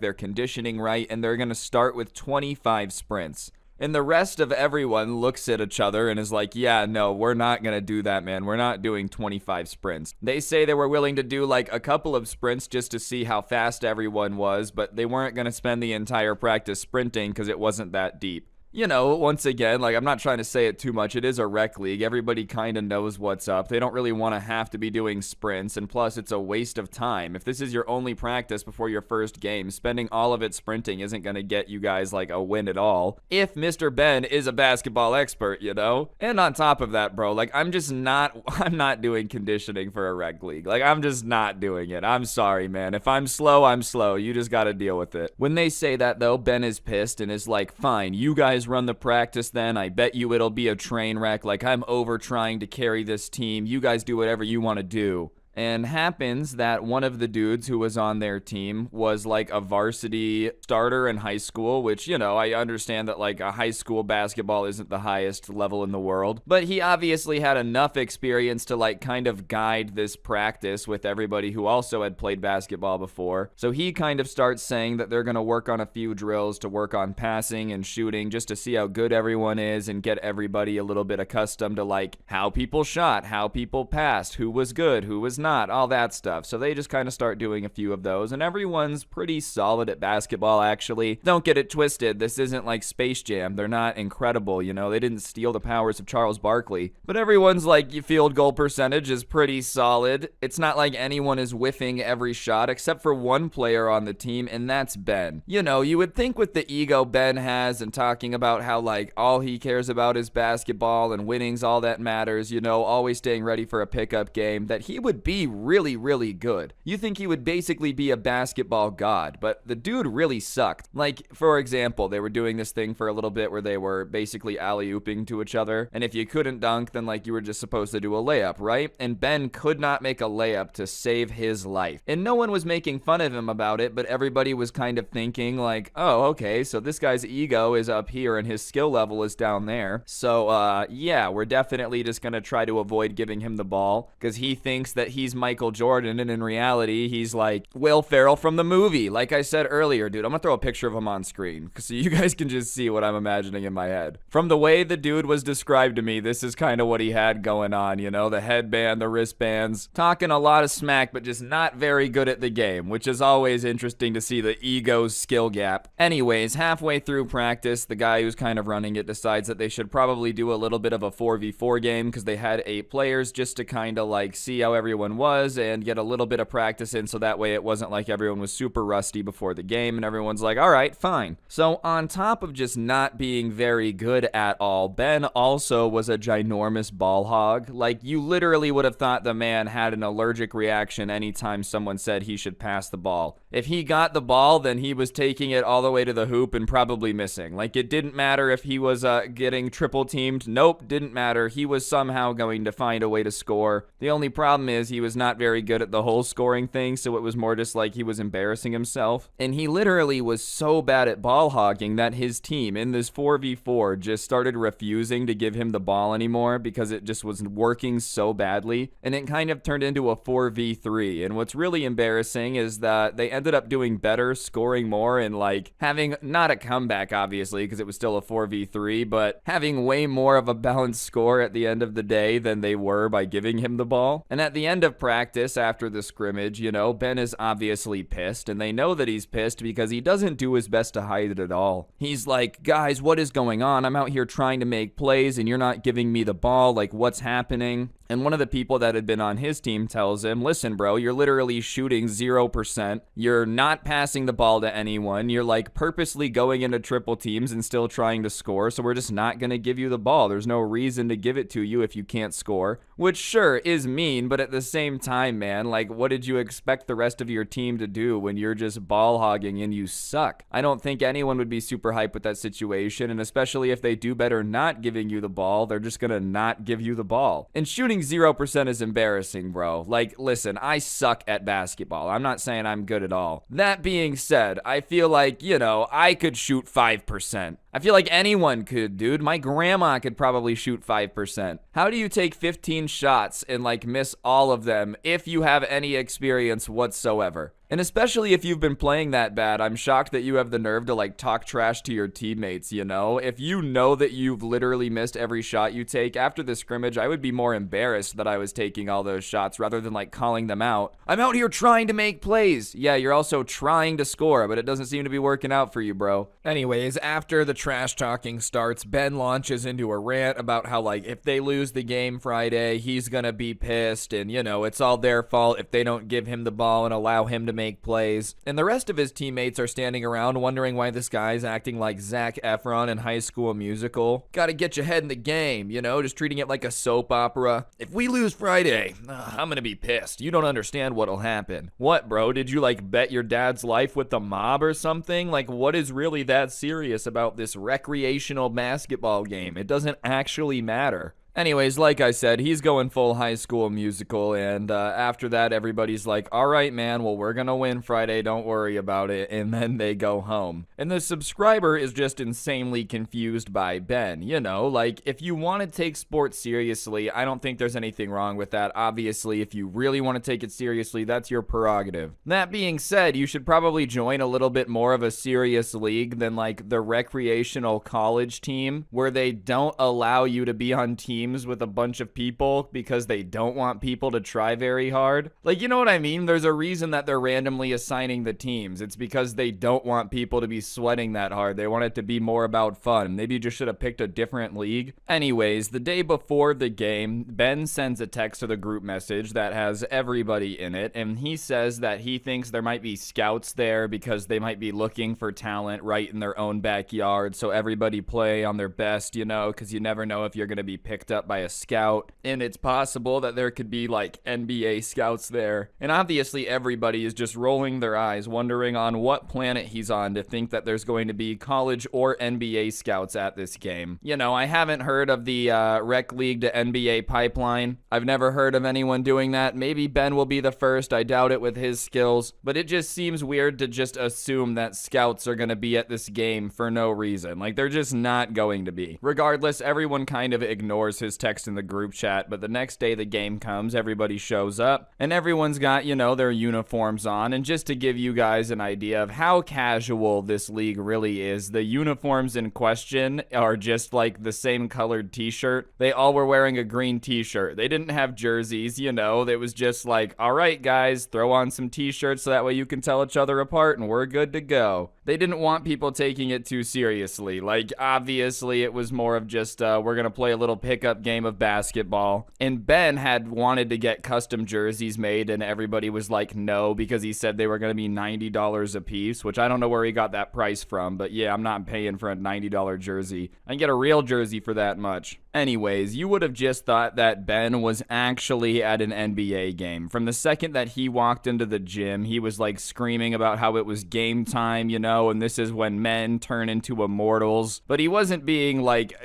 sarcastic, I guess is the right word. Satirical, whatever. Like, he wasn't saying, all right, guys, this is where men turn into immortals at our rec league basketball game, and then waiting for the laugh. He was being serious. He's like, this is where boys turn to men. It's just a pickup game of basketball, basically, bro. Don't think anyone is turning immortal. Even if you drop 90 points this game, I don't think anyone's gonna talk about it except you. The other team itself looked pretty normal. The only player that was like really standing out from the other team, though, was this guy who must have been like 6'10", 6'11", just an absolute giant of a man, which, you know, when you're playing basketball isn't the most like calming thing to see on the other team, but it is supposed to be a pretty casual game, so they're assuming he won't really try too hard. It should just be like a fun time, and even if he is way better than them, like, what are they gonna do about it? Well, everybody has that attitude except for Ben, who starts talking trash to him for some reason, saying that, like, you know, he's gonna own him and don't worry about the coverage on that guy because Ben's gonna have it covered. And listen, man, I'm not saying height is like purely everything in basketball. I'm not saying it's the only thing that matters, but if this dude's 6'10", 6'11", then you would think to talk trash about how you're gonna cover him or own him, you'd be like, what, at least 6'7", maybe? Even then, that's gonna be not a super fun time. Ben is like 5'9", you know, I'm not saying there's no way he's gonna be able to cover this dude, but he's gonna have himself a very, very hard time trying to hold it together, covering someone like over a foot taller than him, especially when you're trash talking him before the game starts and pissing him off. And Ben continues to trash talk him to the point where the 6'11" guy is like, dude, can you please relax? Like, it's just not that serious. There's no reason to be going this hard. And Ben says that it is serious to him, and don't worry, he's gonna back it up. He's gonna own him all game. And the 6'11" guy is like, all right, dude, whatever, but clearly is annoyed with the fact that this dude is being so angry already. And finally, the game goes to start, and off tip-off, it just happens that there's a pretty weird bounce, and the ball ends up in Ben's hands. And Ben is obviously a ball hog, so he's not going to pass it to anyone. He just starts driving down the court, thinking that he's in the clear. But now the 6'11" guy has basically made it his mission to make Ben have a bad game and embarrass him as much as possible. So Ben's flying down the court, going for what should be a really easy layup. He should have no problem doing this. But as he goes up for the layup, the 6'11" guy sprints in out of nowhere and just drops a hammer down on him and smacks the ever-living crap out of the ball. It was all ball contact, but, you know, it was still in Ben's hands, so it affects his trajectory, like, because he's in the air. And it kind of sends Ben almost sideways in the air, looking like a Looney Tune, and he slams down onto the ground, and it's so funny looking that everybody laughs. And they weren't laughing to try to be mean, it's just like, honestly, he got the ball smacked, goes sideways in the air, looking like something straight out of a Looney Tune cartoon, and then smacked onto the floor with the wrath of a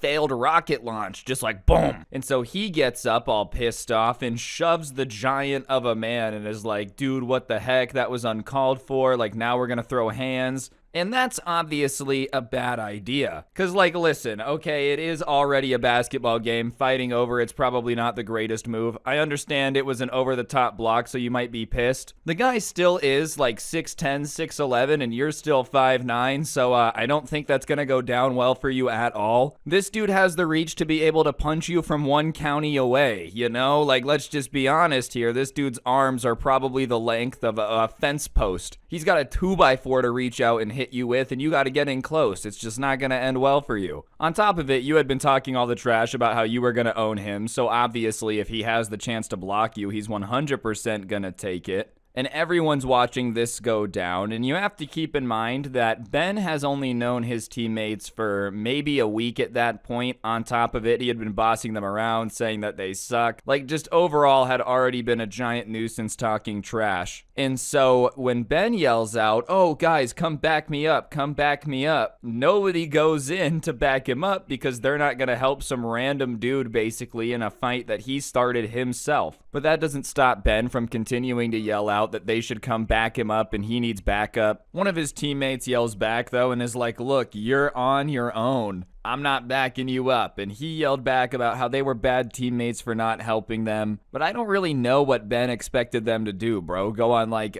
basically a self-game end mission to fight a giant because you were talking trash and then shoved him and said you wanted to fight him. Not even like this giant dude went out of his way to fight with you. He just blocked the shot. He didn't shove you and say, "Now fight me, tiny man." Like, that just was not what happened. And I don't think your teammates that have known you for a week just owe it to you to fight some random dude that's gonna beat all of you up. But now Ben is pissed off but also afraid of the giant, so he's running away from this dude, and I mean literally sprinting around the gym, and the giant's just following him. And the giant guy is just laughing at Ben, who's running around yelling, being like, help me, you should fight him for me. You guys are being bad teammates. We have a bond as teammates that you have to back me up in any situation." And everybody's watching this and they're like, all right, if that's the case, then I guess I'm all right with being a bad teammate to you, bro, because I'm not getting involved. And so Ben realizes that no one's going to back him up. He's going to either have to fight the giant or leave. So he picks option B and starts running towards the door. And at this point, the giant is still behind him, running after him, laughing because it's just so embarrassing. And the giant's not really trying to catch up. Like, it's obvious he could have. He was a lot faster than Ben, so he's just kind of keeping his distance enough to freak him out, but that's about it. And he starts to flee the gym, like on his way out of the gym like a wild Pokemon. But before he leaves the gym, he yells back that, you know, he hates them and he's quitting the team because they're not committed enough and apparently don't have their teammates back. So he has no obligation to be on a team with people that aren't gonna have his back, and he leaves. And they're like, all right, well, I guess he's off our team, but oh well. No one's really that upset about it, you know, it will go on. If anything, they were a little bit excited. They're like, at least it'll stop being so dramatic and we can just have fun. At that point, though, the other team is like, do you guys really know that dude? Like, are you friends with him? And they're like, no, it's randomly assigned. We don't really know him. He's been a big pain in practices. We're sorry about that. We didn't know he was going to try to, like, fight you, and that's why we didn't back him up. We don't really know the guy. And the other team was just as confused as they were, because you just never expect someone to start throwing hands over getting blocked in a basketball game, especially like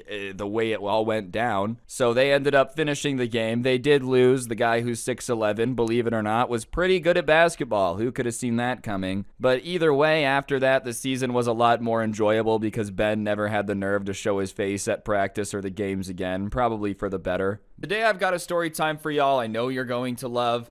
Basically it comes from a time when I was younger and I had to hang out with my mom's friend's kid, and he was just this douchey rich kid trying to boss me around, demand that I do stuff for him, and when I decided to say no, he didn't like that and tried to fight me instead. Perfectly logical reasoning. You don't want to do the ridiculous task I asked you to do? Well, then Mortal Kombat is the only way. Either way, I figured it would be something you guys would enjoy, so yeah, without further ado, let's get into it. So this story takes place when I was 8 or 9 years old, and my mom decided to tell me that she had a party at her friend's house. And she decided to tell me this because because the person whose house she was going to had a kid my age, and she asked if I wanted to come and just like hang out. Apparently me and him had similar interests, and his mom thought we would get along, and from the sound of it, it sounded pretty cool. Apparently he had a pool, apparently it was gonna be a big party, so I was like, yeah, sure, why not, I'll go. And on the way there, I'm kind of like, all right, mom, so what is this dude like? I don't even know his name. And she tells me that his name is actually Sean. He was like 4 months older than me, but we had all the same interests and it would be sick. And I get there and Sean walks up to me and he says, hey, are you Ryan? And I'm like, hey, are you Sean? And he says, yes.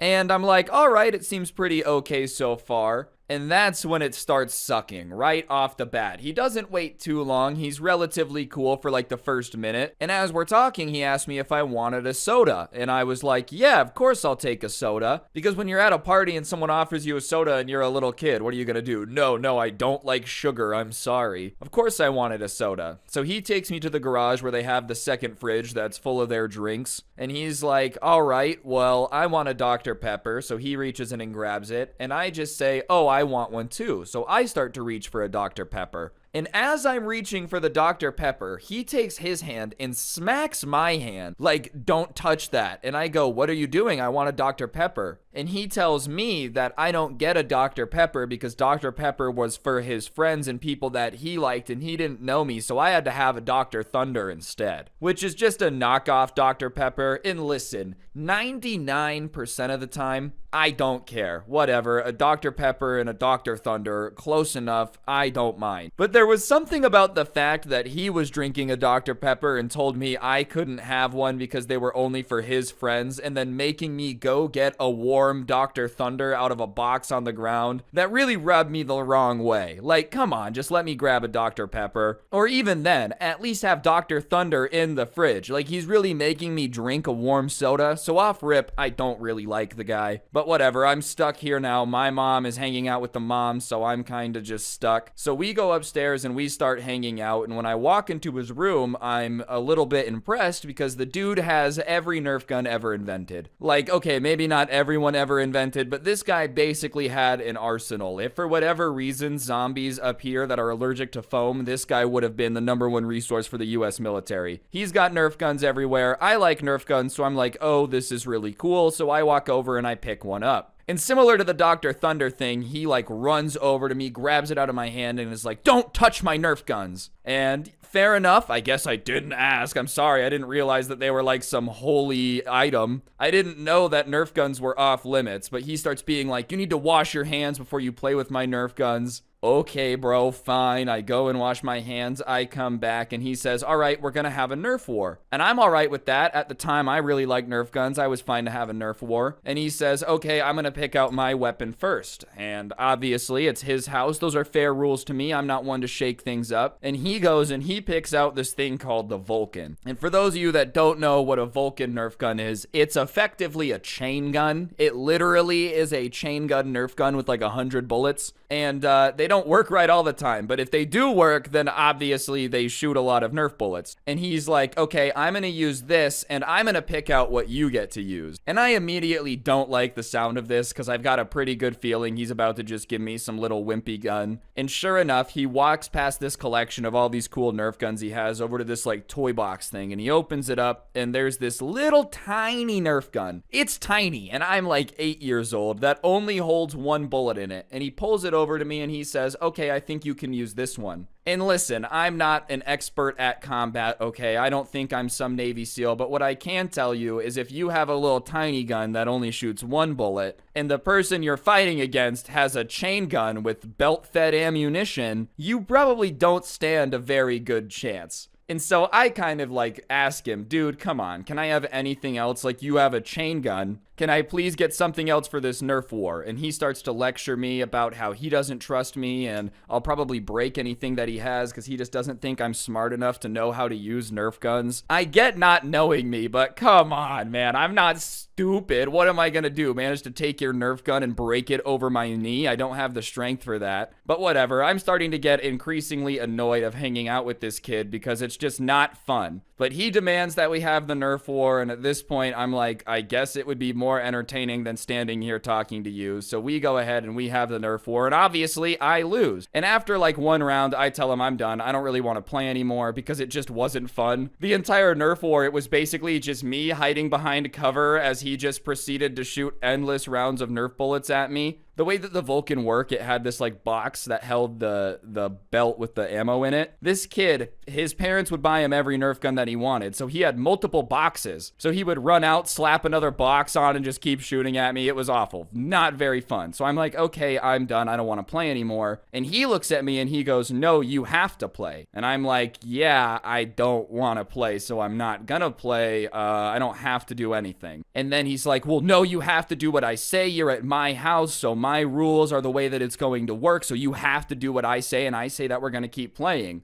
And listen, I might have been young, but even when I was young, I knew that that's not the way it's supposed to work. Whenever someone came over to my house, my mom would always be like, remember, they're the guests, so you got to do what they want. I guess this guy had the flipped rule script. Maybe I'm weird for that. Let me know in the comment section. Am I wrong? I feel like if you're at someone's house, usually they're supposed to be nicer to the guests than like forcing the guests to do whatever they want to do. But anyways, he's trying to pressure me that I have to play, and I just keep being like, no, I don't want to play, so I'm not going to play. And he's getting angrier and angrier, going off about how it's his house and I have to do it. And finally, I look at him and I'm like, I don't want to play, so I'm not gonna play. And instead of accepting it, he starts stomping his foot on the ground and like doing the cry talking thing. Oh, you need to play. And now I'm just even more confident that I don't want to play. So I'm like, dude, I don't want to play. And if you keep acting weird, I'm just gonna go tell my mom. And at that point, I guess all bets were off, which to be fair, I probably shouldn't have said I was gonna go tell. It's not like I was actually going to snitch. I just thought maybe if I told him I was gonna go snitch that he would be a little more normal and be like, fine, I guess we don't have to play. Anyways, he decides to be like, there's nothing you could tell on me for. My mom says I'm in charge because it's my house, so go ahead and tell. They wouldn't care anyways, you tattletale. And I'm like, all right, dude, I won't tell on you, but you do realize you're kind of being annoying. Like, you're trying to force me to play this game that I don't want to play, and I don't like that. And he's like, I'm not trying to force you to do anything. You just need to play, which I don't know if he realized is the exact same thing. I'm not trying to force you to do anything. If you don't, I'll just break your legs. Like, oh, okay, yeah, I've really got a choice in this matter. But whatever, when he says you need to play, he also shoves me. And listen, up to this point, I was fine with just playing Nerf guns or like finding a way to solve this peacefully. But once he shoved me, I was like, okay, I guess we're gonna fight. So I shove him back. And the second that I shove him back, I shoved him a little bit harder than he shoved me, because that's how the two first pushes work. And all of a sudden, he starts crying and starts being like, you hit me, you hit me. And I'm standing there confused because I didn't hit him, I just pushed him. Trust me, if I knew that either way you were gonna start crying and saying that I hit you, I would have just punched you in the face. Like, at that point, why not? Let's be honest. If you're gonna freak out if I push you, I might as well hit you. That's a joke, YouTube, by the way. Either way, I said that, like, I didn't hit him,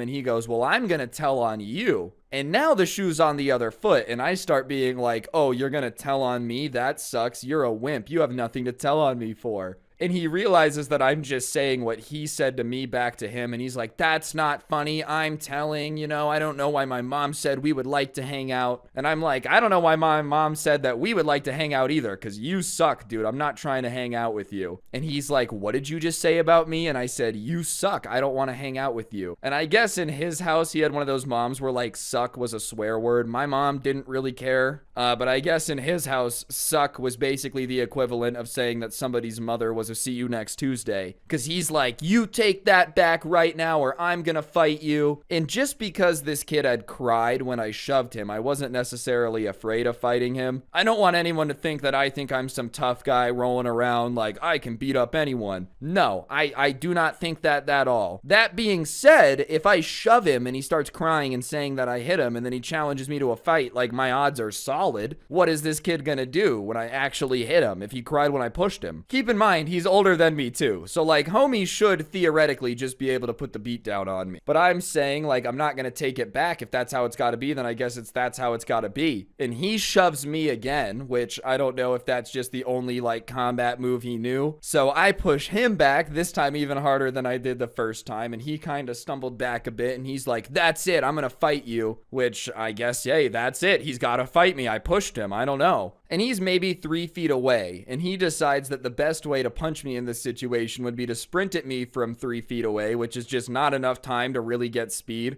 and try to do like a jousting with his fist move. I don't even know how to describe it other than he was kind of sprinting at me with his fist out, just hoping that I didn't move. And even though he was only 3 feet away, he wasn't the fastest, so I just kind of like moved out of the way of his arm that was very obviously stretched out. No karate skills needed, alright? I'm not trying to say that I magically dodged a punch, I just stepped to the left. But as he runs past me, I'm like, oh, he's gonna keep running, so I just decide to trip him, which I know is not like the nicest move in the world, and like, oh, that's not cool, who cares? He tried to punch me in the face, I tripped him, it's all good. He cried last time I shoved him, alright? I didn't want to hit him, so I just stick my foot out and trip him with it.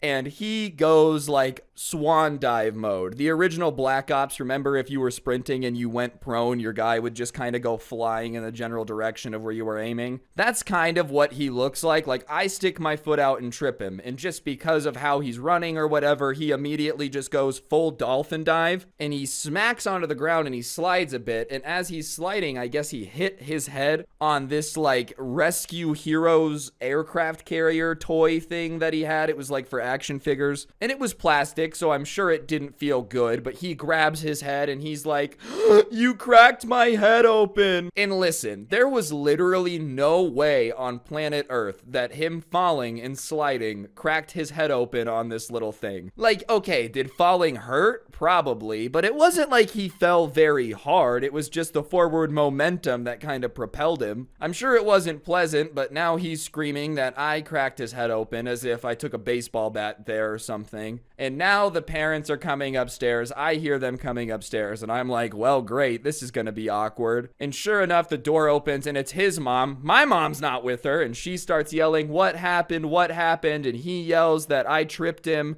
And she turns around to me. And listen, I thought this kid was a little bit of an angry person who was bossy. His mom starts laying into me. Who do you think you are when you're at my house to trip my son? I can't believe that I let you come over. You have no right to act this way in my house. She doesn't even know what happened yet. She's just kind of hoping her son is telling the truth. So I'm like, okay, well, he was kind of hitting me. He tried to hit me. That's why I tripped him. And his mom is one of those moms where her baby can do nothing wrong. She's already yelling at me. She already thinks I shouldn't be at her house. But now I've tried to say that it's her son's fault for trying to hit me. Which, listen, in the scale of fighting, if someone tries to hit you and you trip them, I feel like that's de-escalating the situation. Punching someone in the face is always worse than tripping them in my mind, unless it's like by a cliff. But whatever, she starts going off how there's no reason to ever trip her son in her house, and it doesn't matter if he tried to hit me. He was probably just playing a game and I shouldn't have tripped him, which, I mean, even if he was playing a game, I just don't want to play. All right, let's play a game where you stay still and I run at you and punch you in the face. That's a really fun game. Like, no thank you, I don't want to play. So I just tell his mom, like, I don't really care, but I don't want to play with him anymore. And she's like, fine, then you won't play with him anymore, but you never lay a hand on my son again. And this, what I said back, is pretty smart alecky of me. I'm not gonna lie, I was kind of being a smart aleck. But I didn't think I was being a smart aleck. She just said never lay a hand on my son again. So I looked at her and said I didn't hit him, I tripped him. And she, of course, is like, what did you say? And I'm like, what? You said don't lay a hand on your son. I didn't lay a hand on him, I tripped him. And she's like, I'm gonna go find your mom. You need to get out of my house. I can't believe this disrespect. And as I've said before on stories on this channel, I don't know what it is. Whenever, like, there's a serious situation, someone's yelling at me, I get bad news, like, situations like that. I don't know why this happens, but I just start laughing. And that starts happening here, too. She's screaming at me, but, like, I'm laughing. Because, A, it finally registers in my brain why it was funny that I said I tripped him. Like, it's like, oh,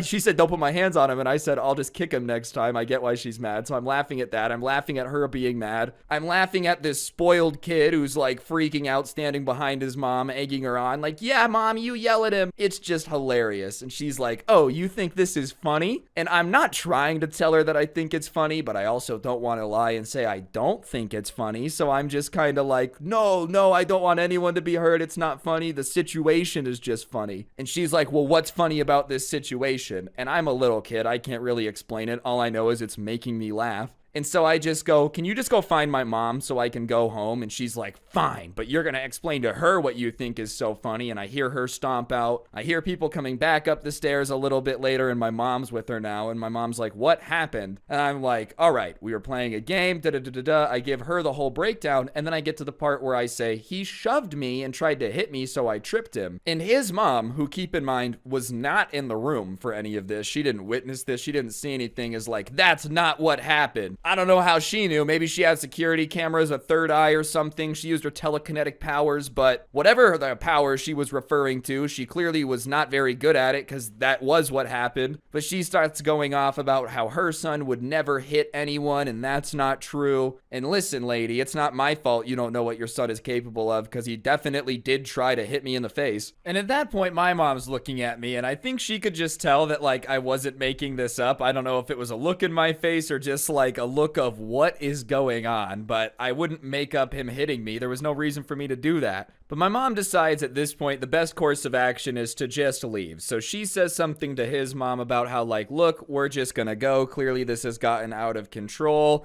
I don't know what's going on, but it's not that big of a deal, so we'll just leave. And my mom, like, grabs my hand and starts walking me out of the room down the stairs. And we're about halfway down the stairs when I hear my mom's name getting yelled. And I look back up, and it's the spoiled douchey kid's mom, and he's next to her, and they're both looking at us. And his mom starts yelling at my mom about how I'm the worst behaved child she's ever met. I am basically the embodiment of Satan. She should make sure that I get an exorcism because I'm just so insane. Keep in mind, her son had tried to punch me in the face, which, if I am so insane that I need an exorcism, would mean that your son is literally Satan. Like, if we're gonna roll with your logic here, okay? I tripped him, he tried to hit me. If tripping makes me evil, then trying to punch someone in the face would basically be the equivalent of, like, I don't know, stomping on Bambi's mom's body. But at that comment, my mom starts going off. And listen, I'm not saying my mom didn't have my back. She just usually was the type of parent that was, like,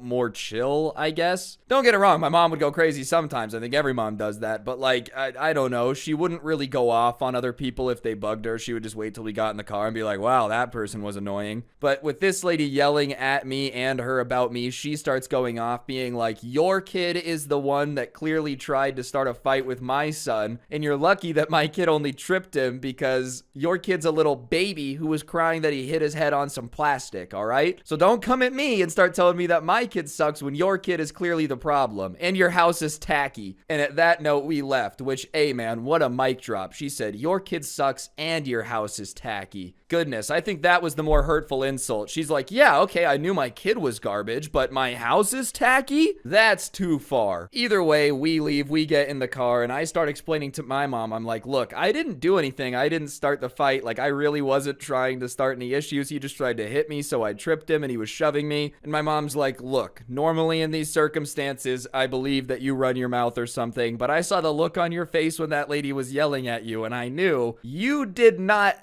start this fight. You were not trying to have an issue. Like, this was not on you. Thankfully, my mom believed me because, like, I was telling the truth. You know, I wasn't capping. I did not try to start the fight, but obviously I'm going to defend myself if someone's trying to punch me in the face. There's no school rules here, bucko. Not both of us are getting suspended if it's a private event. I mean, we did end up having to leave, but still. Overall, I would give the douchey rich kid about negative 87 out of 10. Not very fun to hang out with. Will force you to use bad Nerf guns in a Nerf fight. Give you knockoff warm soda and then fight you when you don't want to play anymore. What type of logic is that, man? And it's about this insane woman that lived in their neighborhood and would, like, frequently walk by the bus stop when everyone was waiting for the bus, and every time she would do that, there was some crazy situation. Seriously, like a literal metric crap ton of stories about this lady, so I figured I would put them together, turn them into a little bit of a saga video, so that's what we've got coming today. Be sure to press the like button if you're excited, and comment if you have ever eaten nachos before, okay? We're going generic. We're trying to get the comments up, baby. If you've had nachos, you're now legally obligated to comment or Judge Judy will have you arrested. Let's go. All right, so this all started when one day they were standing at the bus and this lady who everyone in the neighborhood knew as Deborah walked by. And as she was approaching, it looked like she had something on a leash. And Deborah was kind of known in the neighborhood as someone that everyone just needed to be aware of because she could be a little bit out there. And one thing everybody knew for sure is that she didn't have any pets. So they were really confused on who she had on the leash or what she had on the leash. Mainly because with Deborah, you just never knew what to expect, right? Like theoretically, there could have just been a big rat on the end of it. And she starts getting closer, and she would walk by the bus stop when she was on her morning walk, and usually just walk by, maybe say hello or something, but it was pretty uneventful. But as she approaches, the thing on the leash comes into view, and they realize that there is a fully grown woman walking towards them with a possum on a leash, walking it like a dog. And the possum does not look thrilled to be on the leash, probably because possums are not used to that. But what's even more confusing is Deborah's just like talking to it as she's walking it. Come on, Mr. Cuddles, let's go. So Mr. Cuddles, the possum, which Deborah definitely had not had before, is walking towards these kids. And obviously, a few of the kids start laughing because that's just what you would do if you saw a crazy lady walking towards you with a possum. And one of the parents at the bus stop decides to ask Deborah when she gets closer where the possum came from. And Deborah looks at them and goes, "Oh, last night I heard it rummaging around my trash can and I went out there and I figured if the guy was going to try to steal my table scraps, his punishment and his jail sentence is going to be being my pet. So I've got him on the leash now, we're walking." And the mom is kind of like, "Oh, okay, that seems normal." And this is how you know Deborah's a little bit out there. She hears a possum in the trash, and instead of just going out there scaring it away, she like wrestles it out of the trash can and decides to put a leash on it. I don't really know why you would want a possum as a pet. I don't think we have possums in Las Vegas. I've literally never seen one. But that being said, I just feel like there are certain things I would not expect to see as a pet, and that's one of them. Don't they like play dead? Aren't they known for being gross? I don't know that for sure. I just feel like anything that would be rummaging around your garbage probably has a disease of some sort on it. Anyways, she just kind of says that and keeps walking like it's a perfectly normal sentence, and the mom's not really trying to ask a million follow-ups. I feel like when someone just says that they kidnapped a possum and made it a pet, it's better to ask less questions. Like certain things, you know, when someone answers, you take that time to realize a follow-up question might not be something you want to hear. But whatever, she just keeps on walking with her possum. As for the possum itself, it did not look too thrilled, like I said, but it was walking along, probably because it had no choice. It's like, listen, I'm either gonna go on this walk with Deborah or get dragged behind her, and I'm not trying to be dragged behind anyone. What's wild, though, is after that, no one ever saw the possum again. I don't know if she got to the end of the walk and realized it was going to be a bad pet and decided to let it go. But after that day, no one ever saw her with the possum again. So wherever Mr. Cuddles ended up,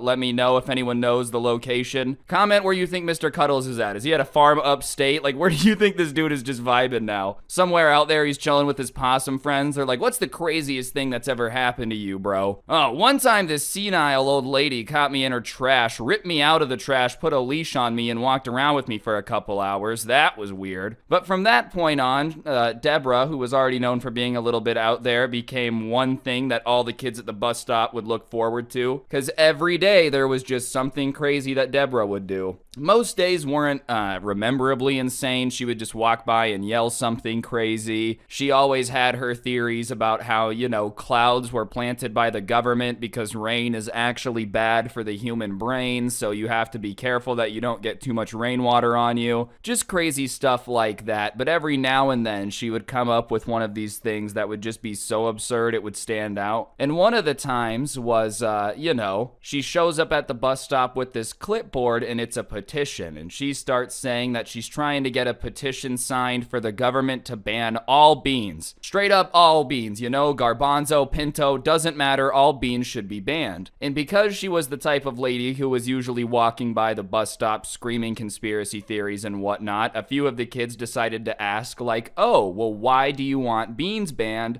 thinking they would get a very funny answer as to why she was like, beans need to be outlawed. I feel like that's such a weird food to have beef with, like a bean. What did a bean ever do to you, man? Jack and the Beanstalk, maybe? She's just got that in repeat. I can't even say the word without feeling a little bit silly. I couldn't imagine being mad at it. Like, I feel like in order to be mad at something, you've got to be able to say, oh, I hate that in my head, and it not sound stupid. But like, imagine somebody looking at you serious and being like, oh, I can't stand beans. You're like, what, bro? Beans? Really? I don't know, man, but whatever. Obviously, they asked her, curious as to why they should be banned, expecting some insane conspiracy theory about how beans are secretly made out of human meat or whatever. But she just looks at him and is like, well, I'm gonna make this change. That's why I have the petition, but the reason is because I don't like beans. Yeah, that's right. All these other conspiracy theories about how rain is bad for humans and the government is planting the clouds and blah, blah, blah, blah, blah. Those, no petition, no taking action. It is what it is. The government's gonna poison you with clouds. You know what I'm saying? But the government has to just drop the ban hammer on anything that she just doesn't like. Not a fan of beans? Whatever, ban them all. Who cares? Forget it for everybody else, man. I feel like it's a pretty normal thing to not like a food and not want it banned. I don't like Brussels sprouts. It doesn't mean that I want the FBI kicking down the door of everyone making them in their kitchen and being like, you've committed a felony. You're going to jail forever. No, if those weirdos want to like Brussels sprouts, then that's totally their prerogative, man. It's the beauty of America. Eat what you wanna eat. USA, we are freaks. Either way, she tried to get everybody to sign this petition to ban just like all beans, and obviously not a lot of people were on board with that. And what was really funny is one of the kids at the bus stop was like, well, which bean do you hate the most? And apparently, for whatever reason, I don't know what pinto beans did to this woman, but she just starts going on like a 2-minute long rant about why the pinto bean is the worst of all beans and how pinto beans specifically are what she was targeting with her petition. If she could get all beans banned, that would be great, but if she had to pick one to wipe off the face of the earth, apparently it was the pinto bean. And listen, I feel like I'm not a bean connoisseur. I wouldn't say that I graduated from college with a degree in beanology. That being said, I feel like pinto beans are kind of smacking. Like, if I had to pick a bean that I prefer, it's probably those. Is that what refried beans are made out of? I think so. I'm pretty sure. I don't know. Whatever bean they got going into that refried bean dip, yummy, yummy. I want that one allowed. I don't want that one banned. Either way, not a lot of people signed the petition saying that they were too young, and she said just make up a name, which I also don't think is how petitions work. Even if it did, like hypothetically, obviously no one's gonna care about this petition. It's just gonna get laughed out of the city council meeting, but whatever. Hypothetically, she takes the petition. Some guy is like, I too have always hated to eat beans of many varieties for dinner. I want them banned. He starts looking at the petition and all the names are just clearly made up. Like, oh, okay, your mom. Your mom signed this? Just your mom, the guy? Yeah. Ben Dover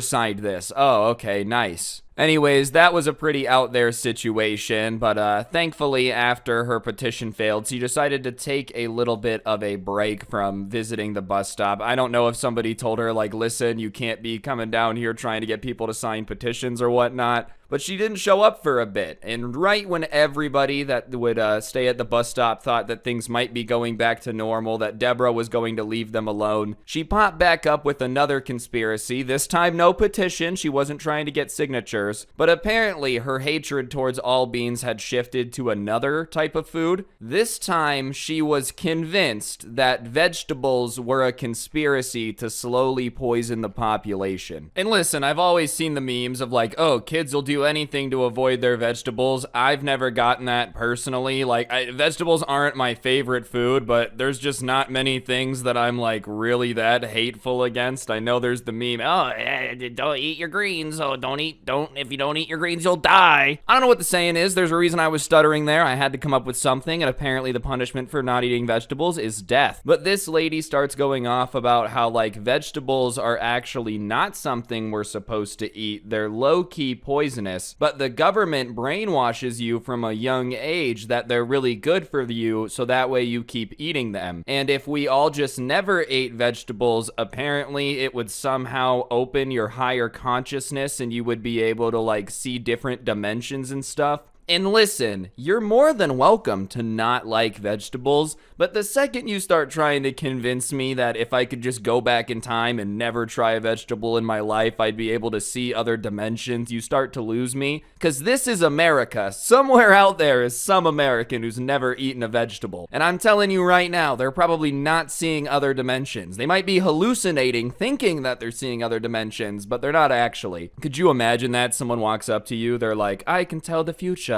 Things are going to happen. Oh, how'd you get the power to be able to see the future? Well, when my mother tried to feed me broccoli when I was a lad, I bit her finger off like a shark on Shark Week, and now she can't feed me vegetables anymore. Get styled on. LMAO. Style. Like, dude, I would just be a little bit more concerned, to be honest. And either way, obviously, no one's really buying this because it's absolutely insane. But she starts bringing out this evidence. And the evidence that she had was like this printed page from Google. And the only issue was you can find anything on Google. But in her mind, she was like, it was on page da-da-da of the search results. So obviously it's approved. That's not how Google works, man. This lady probably believes so much insane things. Oh, I can Google it and search results pop up. So it has to be true. Man, you can Google just about anything and something will pop up. I'm sure you could Google like the Queen of England is secretly a dinosaur and someone somewhere will have written a page about it. Doesn't mean you should believe it, but she starts reading off this post of some guy from some forum like 15 years ago talking about how vegetables are secretly poison and the government has been trying to brainwash everyone forever to eat them and blah, blah, blah, blah, blah. And her point as to like why we should believe this dude and it's real isn't that he's some high-ranking scientist or some government official or something. No, her argument was that she checked the forum and after that post, he never posted again. So obviously the government had came and kidnapped him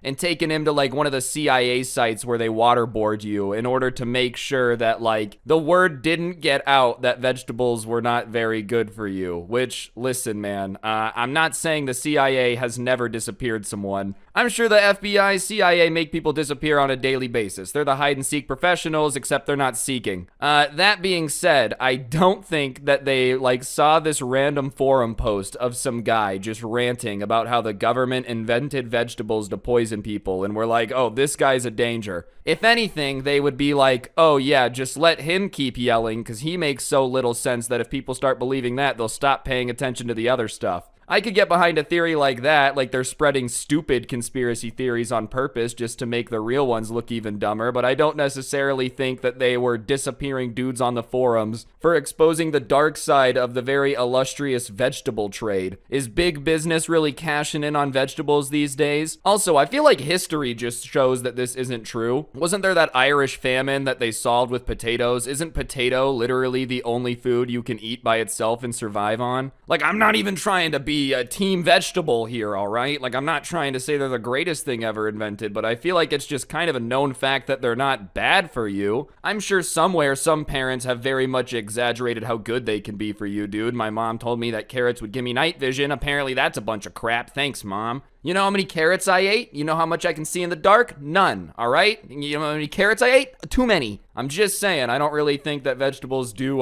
give you superpowers, but I don't think they're bad for you either. And if you have a choice, like if there's 3 pounds of French fries, technically a potato, but not the way we're talking about it, or like a carrot, the healthier snack is probably the carrot 9 times out of 10. I don't know what type of newfangled fries they got going on, though. Maybe Elon's going to work on that next. He's designed an electric car. He's going to, like, do vitamin-infused French fries. Please, Elon. Let the masses eat what they want, yet feel healthy. Goodness gracious. But whatever, apparently vegetables are horrible. She yells about that for a bit, ends up leaving. Everybody finds it hysterical. And the next time they see Deborah is something that no one had ever expected. So like I said, Deborah was kind of known to be a little bit crazy. She would take possums as pets, that type of thing. And one thing Deborah could not do was drive a car. She used to, she had in the past, but it had gotten to the point where apparently she had her driver license suspended a lot. She was constantly constantly just like getting into accidents and whatnot, so she chose not to drive anymore. And they weren't around for that, but the people who had lived in the neighborhood even longer, older kids, like older people in the neighborhood, would talk about the times when Deborah was driving the same way that like we'll probably explain the last 3 years to our kids one day. Like, it was some dark times, man. Things were weird. I don't even know how to explain it. Everything sucked. Like, you know how the last few years have been a little bit rocky. That's what I think like it was like when Deborah could drive. The entire neighborhood was just terrified. So obviously, when one day standing by the bus stop, a motorcycle starts coming down the road, nobody would think it was Deborah because Deborah couldn't drive. But as it gets closer, they're all really confused because it's an insanely nice motorcycle, like a brand new, like Harley Davidson looking thing. And she is just cruising on it, smiling from ear to ear, dude. And everybody at the bus stop is staring, and one kid yells out, "Deborah got a motorcycle," and everyone's like, "Oh." And she drives by, slows down the bus stop, looks at all the kids, throws up the like rock on sign, and then just down the road. And obviously all the parents that were standing there that remembered when Deborah drove before were like, oh no, this is not going to be a good thing. She was bad enough in a car, a motorcycle's going to be even worse. But everybody was kind of getting excited for the escapades of Deborah on this motorcycle. Like, oh, she got a motorcycle, she's going to be zipping and zooming all over the place, this is going to be entertaining. The kids at the bus stop were excited to see how this would turn out because it's like, this just adds to the craziness. Which is why it was even more confusing when after that day, Deborah just went back to walking. Just totally like nothing had ever happened, as if she had never been on a motorcycle driving past the bus stop. And literally everyone was confused, even the adults. At one point, one of the kids' parents like walked up to everyone at the bus stop and was like, "Does she still have her motorcycle?" And they were like, "No, we saw it one day and ever since we just haven't seen it again." And so a week goes by of her walking and screaming crazy stuff. Another week goes by, still no motorcycle. No one knows whose this is. Maybe she had just gone to the dealership, taken it for a test drive without permission or something. Who knows? It's Deborah. But everybody is like, where's this motorcycle? And so the subscriber who sent this to me decides to ask Deborah, where is your motorcycle? And he doesn't know if she's going to answer. Sometimes when you asked her questions, she would answer. Sometimes she would just go into some rant about how vegetables are poisonous. Like, you know the vibe. Probably not. You probably don't know the vibe now that I said that out loud. Hopefully you don't. Everyone's like, oh yeah, I love when my neighbor starts telling me not to eat vegetables.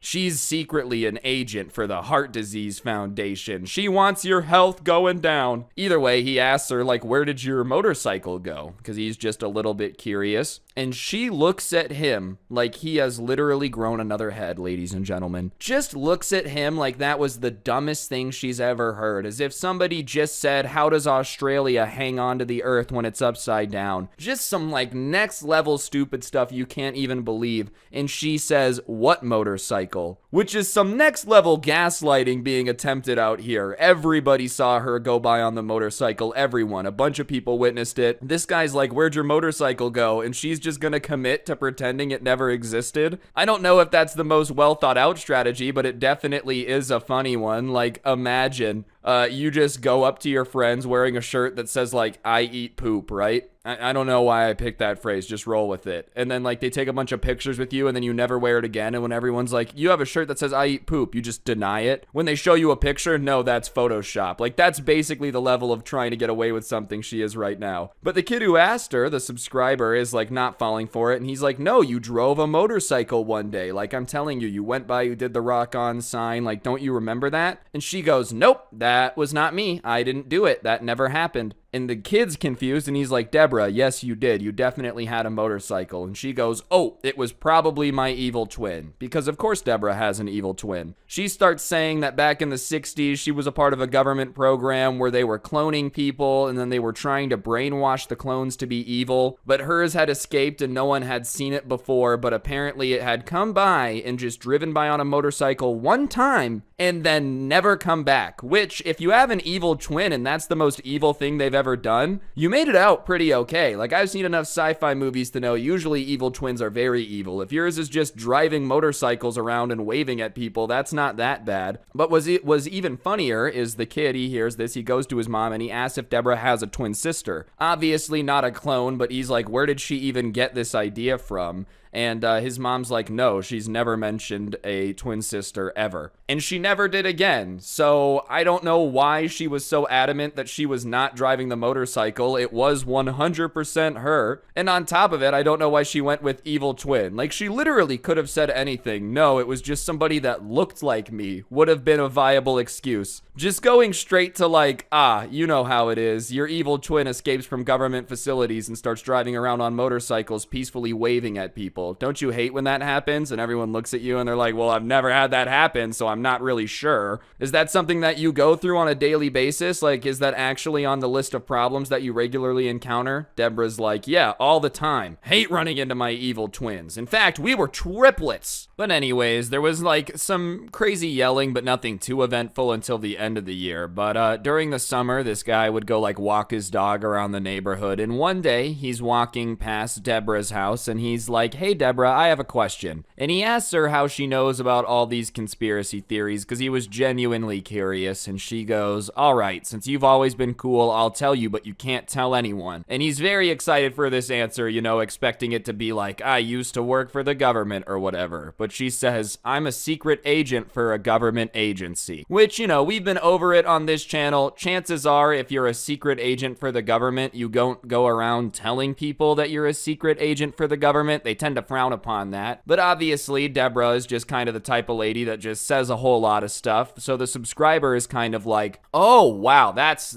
something. You're a secret agent? I always knew it. That makes so much sense. But like, what agency do you work for? Because I feel like being a secret agent for a federal agency has the potential to be super cool. Like, oh yeah, I'm a CIA agent who specializes in being super sneaky and dope or whatever. Like, that's a cool job. But if you're like, I don't know, I'm a secret agent for like the Environmental Protection Agency, and when there's an oil spill, I get extra Dawn soap to clean it up. I'm not saying it's not useful. I'm very glad that we have an agency to protect the environment. I'm very glad someone is cleaning the ducts after the oil spill. It's just not as exciting top secret information as like a CIA agent or whatever. You know, no disrespect to anyone whose parents work for the EPA. I know you guys are a government agency. I'm just saying, I don't know if like a CIA agent has the same job details as someone that's like working for the Department of the Interior, or I don't know, like whatever. We have so many departments.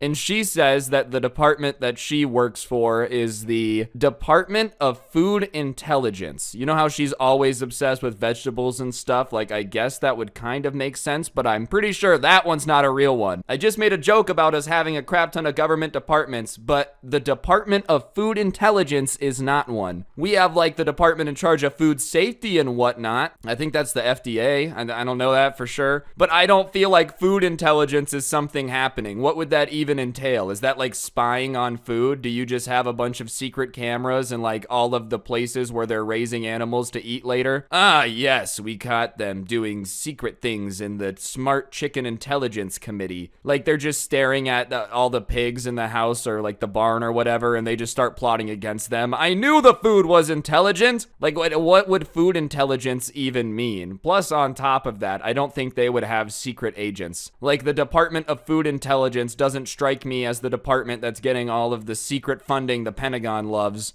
I feel like it would be a pretty lame department as far as they go. What is food intelligence, though? If it's not like the animals, maybe that's why she hates vegetables. Zucchinis are too smart, all right? I've seen them hack into the national mainframe too many times to trust them again. But whatever, he's kind of rolling with it, and he's like, well, what does the Department of Food Intelligence does? And she says, secret stuff, which is, of course, the best possible answer anyone could ever come up with what they do. You've already revealed you're a secret agent. You might as well just drop the entire knowledge at that point. But he's like, oh, can you tell me? And she says, no, I can't tell you because it's super secret. And he kind of drops it after that, but he says, thank you for a good year, Deborah, you know? She's like, of course, and I'll keep an eye on your family when you're away at college, so that way there's like no issues you have to worry about. They'll have a secret agent taking care of them. And he doesn't really know what to say to that because Deborah's just not a secret agent. So he says something along the lines of like, oh, well, that's nice. Like just trying to be as nice as humanly possible. What's scarier, someone that is a secret agent or someone that's convinced that they're a secret agent for a government agency that doesn't exist? I feel like that actually might be scarier. The person who actually works for the government has rules to follow and whatnot, you know? The person who's just convinced that they're a secret agent for the Department of Food Intelligence is a scary thing. Oh yes, I'm spying on everything at the grocery store. Sometimes I go late at night and just watch them stock the shelves. They call me a stalker, whatever that means. Anyways, at that point, he's kind of like, well, thank you. Like, I appreciate it, but I'll see you guys later. Like, I'm not sure how to feel about you having my back. That's still a little bit weird. Please don't watch me sleep or whatever, but thanks, Deborah. Anyways, at the end of that summer, the person who sent this to me ends up going off to college, and, you know, they're having themselves a good time doing college things, but it gets to that point where it's the holidays and they have to come home. Usually, like that Thanksgiving, the first time you come home, and he comes home and he had kind of forgotten about Deborah just because college had more important things going on and whatnot. But he gets home, parks his car, starts unpacking it, and as he's unpacking his car, he just gets this really weird feeling that he's being watched. He doesn't know what to put his finger on it, but he just starts looking around, and he sees at the end of Deborah's driveway, Deborah kind of like trying to hide behind her car. And I say trying to hide behind her car because even though she apparently had secret agent training, she was just very obviously at the end of the driveway trying to hide behind the car. And he calls out to her and is like, "Hi, Deborah." And she's like, "Oh, it's you. You're back." And he's like, "Yeah, I'm back for the holidays." And she's like, "That's awesome, Admiral." And he's confused because dude's not in the Navy, not an admiral, doesn't really know where that's coming from. And so he says, "What do you mean, Admiral?" And she's like, "Oh, you know what I'm talking about." And he's really confused because he has no clue what she's talking about. It's not every day someone just is like, "Admiral, Admiral, sir," and you're like, "Ah, yes, I know exactly what's happening here." I'm pretty sure if he had become an admiral somehow, he would have remembered it. Not to mention, I'm pretty sure admiral's like a boat thing. I guess technically someone above you could be an admiral, but like I'm pretty sure that's a Navy thing. Don't quote me on that though. So he's like, "I really don't know what you're talking about." And she says, "You know, you're the admiral of the Department of Food Intelligence." And he's even more confused now because that department definitely doesn't exist. He does not work for the department that doesn't exist. But on top of it, like the Department of Food Intelligence, I'm guessing that's like the CIA, but for things that are eaten. Why would they just call their like guy in charge of it the admiral? Isn't it the director of the CIA? The director of an agency makes way more sense. But he goes, "I don't work for them." And she like winks at him and says, "Oh yeah, sure you don't. Keep in mind, secret agents." So I guess in her mind, him saying "I don't work for them" and being confused was just him like sticking to his deep cover story. And so he tells her again, like, "No, I really don't work for them." And she's like, "I know we have to keep our cover secret." And he's really confused because she's just being very insistent that he does indeed work for the Department of Food Intelligence and as apparently the admiral. I think you would remember that. If you're in charge of like some national department with tons of funding, I'm pretty sure you would remember that, but apparently not. And so he's kind of just standing there and he's like, "Okay." And she's like, "What are my orders, Admiral?" And he just doesn't know what to say. And so he looks at her and he's like, "Just keep doing what you're doing, I guess." And she's like, "Very well, sir," and then walks back into her garage. And he finishes unpacking his car and goes inside and is like, "Mom, I'm really confused. Deborah just saw me." And his mom, without even looking up, goes and said that you're the admiral. And he's like, "Yeah, how'd you know?" And she says every time that Deborah sees her or his dad walking to the mailbox, she comes up to them and is like, "How's the admiral?" And they have no clue what she's talking about. And I don't know if in her world with this secret organization of food intelligence, she just needed someone in charge of it. So she's like, "Oh, he's not at college, he's off running the department or something." But what a weird thing to just get handed by your crazy neighbor. "Oh yeah, you know, that one thing." You're like, "What thing?" "The Department of Food Intelligence you're in charge of?" You're like, "I don't remember being in charge of a department, but okay." Either way, he ended up going back to college. Apparently, Deborah still asks his parents to this day, like, "How's the admiral?" He has no clue why he is the admiral of this administration. He has no clue what's going on, but apparently that's the case. Either way, Deborah is harmless harmless, you know? I'm not saying this to say that she sucks or anything. This is not the purpose of this story. It's like sometimes you just meet someone that's a character and you gotta tell stories about him. She's not a bad neighbor. She's just a little bit out there and apparently thinks she's in charge of a secret government agency that no one's ever heard of. Oh, she's not in charge, sorry. Her neighbor, who's like barely old enough to go to college, is in charge of the secret government agency. If that's the case, then we're screwed. Alright, so this first story time is just a crazy neighborhood kid that did something that he definitely did not think through, but thankfully had parents that were willing to actually punish him. I don't know why, but I feel like most story times where a kid does something crazy that gets sent to me, the parents are like, oh no, my kid's still an angel. Well, ma'am, he just ran over 8 people. Well, it was an accident. He thought he was playing Forza. Either way, this guy's neighborhood is like pretty well connected. All of the neighbors get along to the point where once a year they have this like block party thing where everybody kind of makes a food, has it at the end of their driveway. You just hang out with the neighbors. It's basically like an extra 4th of July with less patriotism. You're not celebrating the birth of a nation. They just wanted to throw a block party. And obviously, some of the houses keep like their door unlocked and whatnot. Like if a house has a pool, they might have like hired a lifeguard to sit in the back so people can swim in it. I don't know. In my neighborhood, people weren't hiring lifeguards, but hey, if you got that lifestyle, good for you. Congratulations. Regardless, the beginning of the block party was pretty uneventful. Obviously, people were like playing music, just talking amongst themselves. But at the end of the street, a few hours into it, there's this huge commotion and people yelling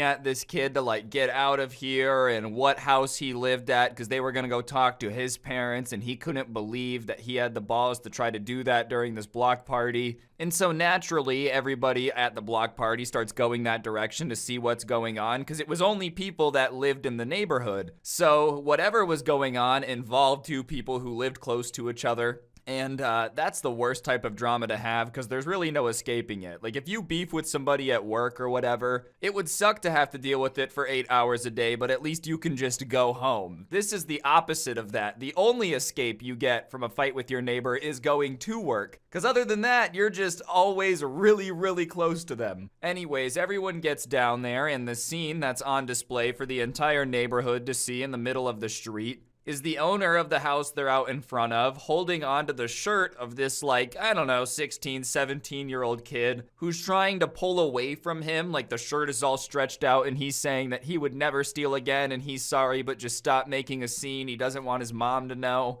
And it becomes very evident that this guy was trying to steal something from this dude's house. And the only issue with begging people not to find out and him not to tell anyone was that he was screaming in the middle of the block party. And the entire block party had kind of gathered around to watch this. And of course, a few of the more concerned citizens were like, should we call the cops? And the guy holding his shirt is like, don't call the cops, I just want to talk to his mom. And his mom's in the crowd and she steps forward and she starts yelling at her son before she even knows what's going on, being like, whatever you did, why would you embarrass me like this? If you tried to steal from a neighbor, you're going to be in so much trouble. And so the guy lets go of the shirt and the kid like backs up and runs and hides behind his mom. Which if he's 5, 6 years old would be pretty normal. But if you're like a year away from being an adult and you think hiding behind your mommy is gonna stop the wrath of someone you just tried to rob, I got bad news for you, bro. That's not gonna work if you try to like rob a liquor store when you turn 19 and the police come to arrest you. You can't hide behind your mom, dude. She's not Master Splinter. She's not a karate expert out here. The guy who he had attempted to rob, though, starts saying that he had some people in the house from the neighborhood so that way he could show them this like theater setup he had installed. And they had come out of the theater, and I guess the kid who had tried to rob him had thought no one was there and that the door had just been left unlocked. Because the theater was in the basement, so this kid had been like in the main room, and when they come upstairs from the theater, the kid is just rummaging through this guy's stuff, throwing stuff everywhere. And obviously, when he turns around and sees everyone there, he freaks out and says he's sorry and starts trying to run away, saying like, I'm sorry, I'm sorry. But the guy grabs his shirt. He doesn't want to like attack the kid. He just doesn't want to let him get away because he's putting 2 and 2 together that it's someone from the block party. And listen, I feel like it's pretty fair for someone to not want to let you go if they catch you robbing them red-handed. Oh, I'm so sorry. Yeah, dude, sorry doesn't really cut it if I come out of the basement and find you rummaging through my belongings in the living room. I'm definitely hanging onto your shirt till the cops get there. You're lucky this guy was cool enough to just talk to your mom about it, bro. Anyways, they had tried to like pull each other, so he kind of gets pulled down into the street from his doorway or whatever, and that's where it had become this huge scene. And the mom just starts losing it on the kid, deservingly so, being like, "You're such an embarrassment for trying to rob our neighbors. What's wrong with you? Why would you steal from anyone? But especially, why would you ever try to steal from your neighbor when they're trying to be generous and like have a block party with us? Do you understand that this could ruin this event for the entire neighborhood?" And the kid's just standing there ashamed, and he should be, bro. Like, you just tried to commit a little robbery during a block party and then tried to escape by just saying sorry. "Oh, my bad, bro. I don't really think that cuts it for robbery." That might work if you accidentally stepped on his shoe or something. "I'm so sorry, I didn't mean to." There's a long process that goes into like walking into someone's house that's not yours and rummaging through belongings. That's not an accident.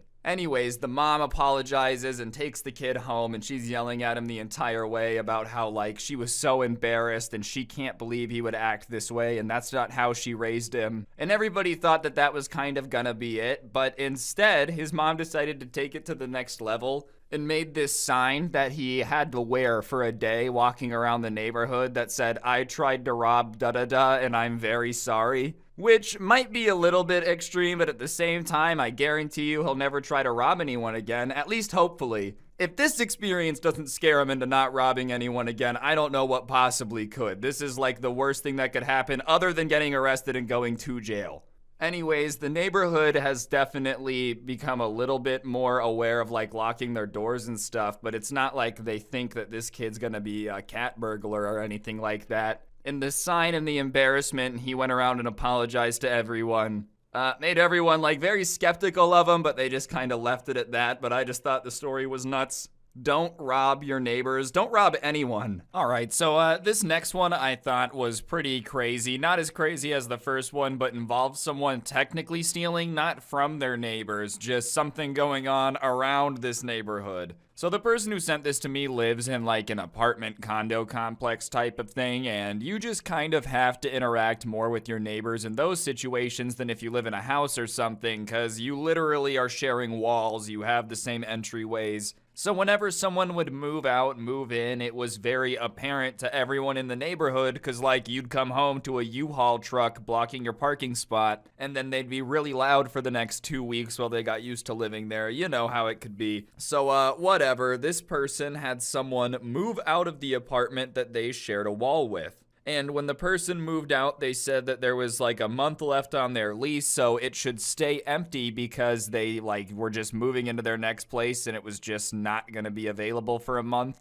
So if they heard any noises or anything, it was probably someone trying to squat in the apartment, and they should let management know. And if you don't know what squatting is, like technically in certain states, if you break into an apartment and stay there long enough, it's a whole process for them to evict you, and you get like a free place to stay for a bit. Granted, it's not going to have power or water, but if you're getting to the point where you're squatting, it's not like you care anyways. In the first week of this empty month, there was no issue, but then late at night, this person would hear something like on the other side of the wall, not enough to know it's somebody there, but it almost sounded like somebody was like trying to set up some wires. He would hear a lot of stuff kind of like going up against the wall, kind of rubbing up against it. He would hear someone on the other side messing with the plugs a lot. And he would only hear it late at night, and he would never hear anyone on the stairs coming and leaving. He would only hear it at night. And after that, for a few nights, he would just hear this steady noise through the wall. And so he thought maybe it was like a maintenance man putting a deodofier in there. You know those ozone machines that get rid of the smell of smoke? The neighbor had smoked in the apartment, so he just figured it was one of those machines going for a while. But the hum just kept growing louder and louder, and now he was hearing a fan. So one day, it was the weekend, so he was kind of walking around the complex, and he saw the maintenance man, and he decided to ask what it was.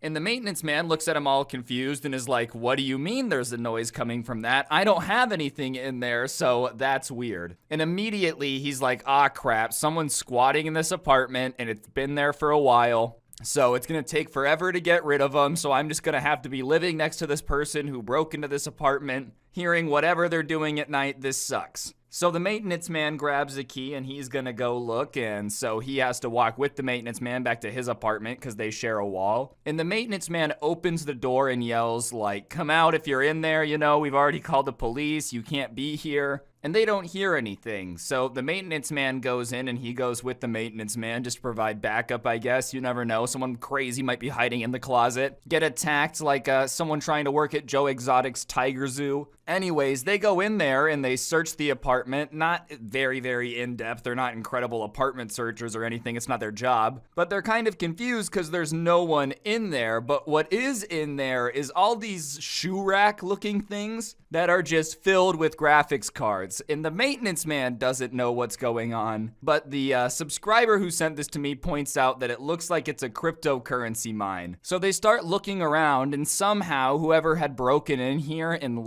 set up this crypto mine had gotten the power to turn back on and had been stealing the power under the person who had moved out's account for the last week or two to be mining cryptocurrency. And this all took place a while ago, not like in the last 3 years, but like 6-7 years ago. So if he held on to this cryptocurrency, probably a solid chunk of change just based on how much the value's gone up. But obviously, somehow this guy had gotten into the apartment and set up $20,000-$30,000 worth of graphics cards and mining equipment and had it running.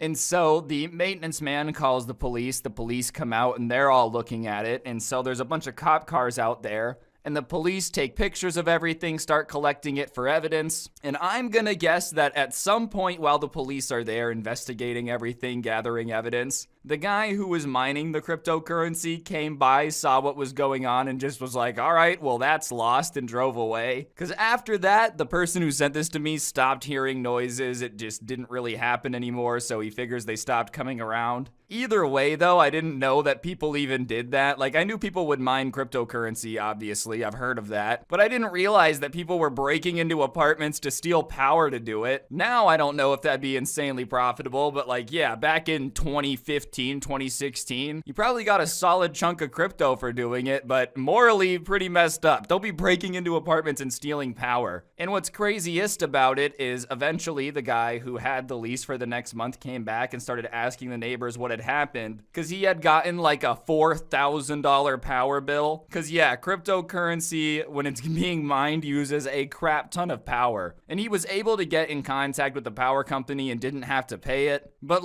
dude, literally stealing thousands of dollars from people in order to run your crypto mine seems pretty messed up. So I don't know what's up with people's neighbors, but the next one that I liked also had to do with stealing. So be on the lookout, packages going missing, Uber Eats, always know that your neighbor could be behind it. Okay, don't actually be that paranoid, that's a joke, but seriously, what's up with all these stories about neighbors taking things? So the person that sent this to me, this all took place a few years ago, right in the middle of all the 2020 craziness, and it just so happened that his parents were both essential workers, so they were gone a lot. And on this particular day, before his mom went to work, she had told him that he could order Uber Eats for lunch since she gave him some money to do it. And obviously he's pretty hyped because he's like, yo, I'm gonna go and get me some McNuggets. So he orders his McNuggets and it says that it'll be there in about 15 minutes. So he's sitting waiting, and most people at this point probably have a version of a doorbell with a camera on it, or are familiar with the technology if you don't have one.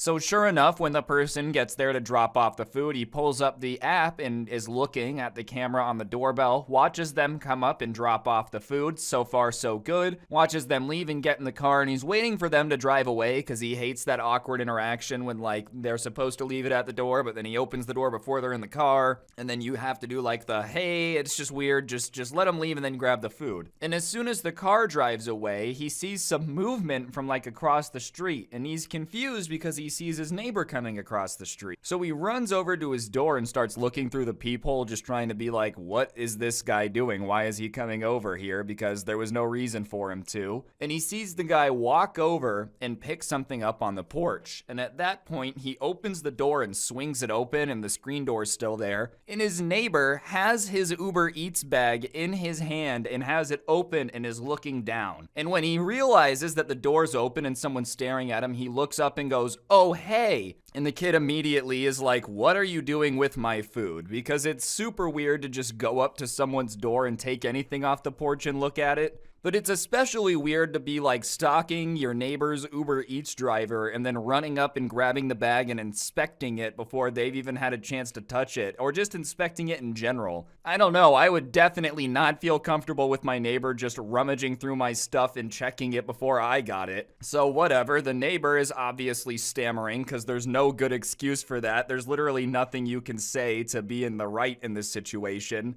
So he decides to roll with one of the dumbest things I've ever heard and says that usually when he orders Uber Eats, they get the order wrong, so he just wanted to check to see if they got his order right, so he was just checking it for him just in case it was wrong. And the kid opens the screen door and snatches the bag out of the guy's hand and goes, "Thanks, but I can check my order." And the guy's like, yeah, of course, I wasn't trying to be rude, I just no excuse once again. And he says, "How about you go back to your house, but just never try to check my food again. Like if you ever see something dropped off on the door, don't come touch it. You really don't need to do that. We can handle it if there's something wrong." And he's like, "Yeah, I'm so sorry. I was just trying to be a good neighbor." And listen, man, I don't know if that's very neighborly. I feel like just going to that level of spying on your neighbors is weird. And even if his heart was in the right place, "Oh, I was just trying to make sure your order was right." How would you know what they ordered? And also, what are you going to do about it? Even if that was what he was doing. Hypothetically, this kid opens the door. He's like, "Oh, they got your order wrong." What do you want this kid to do?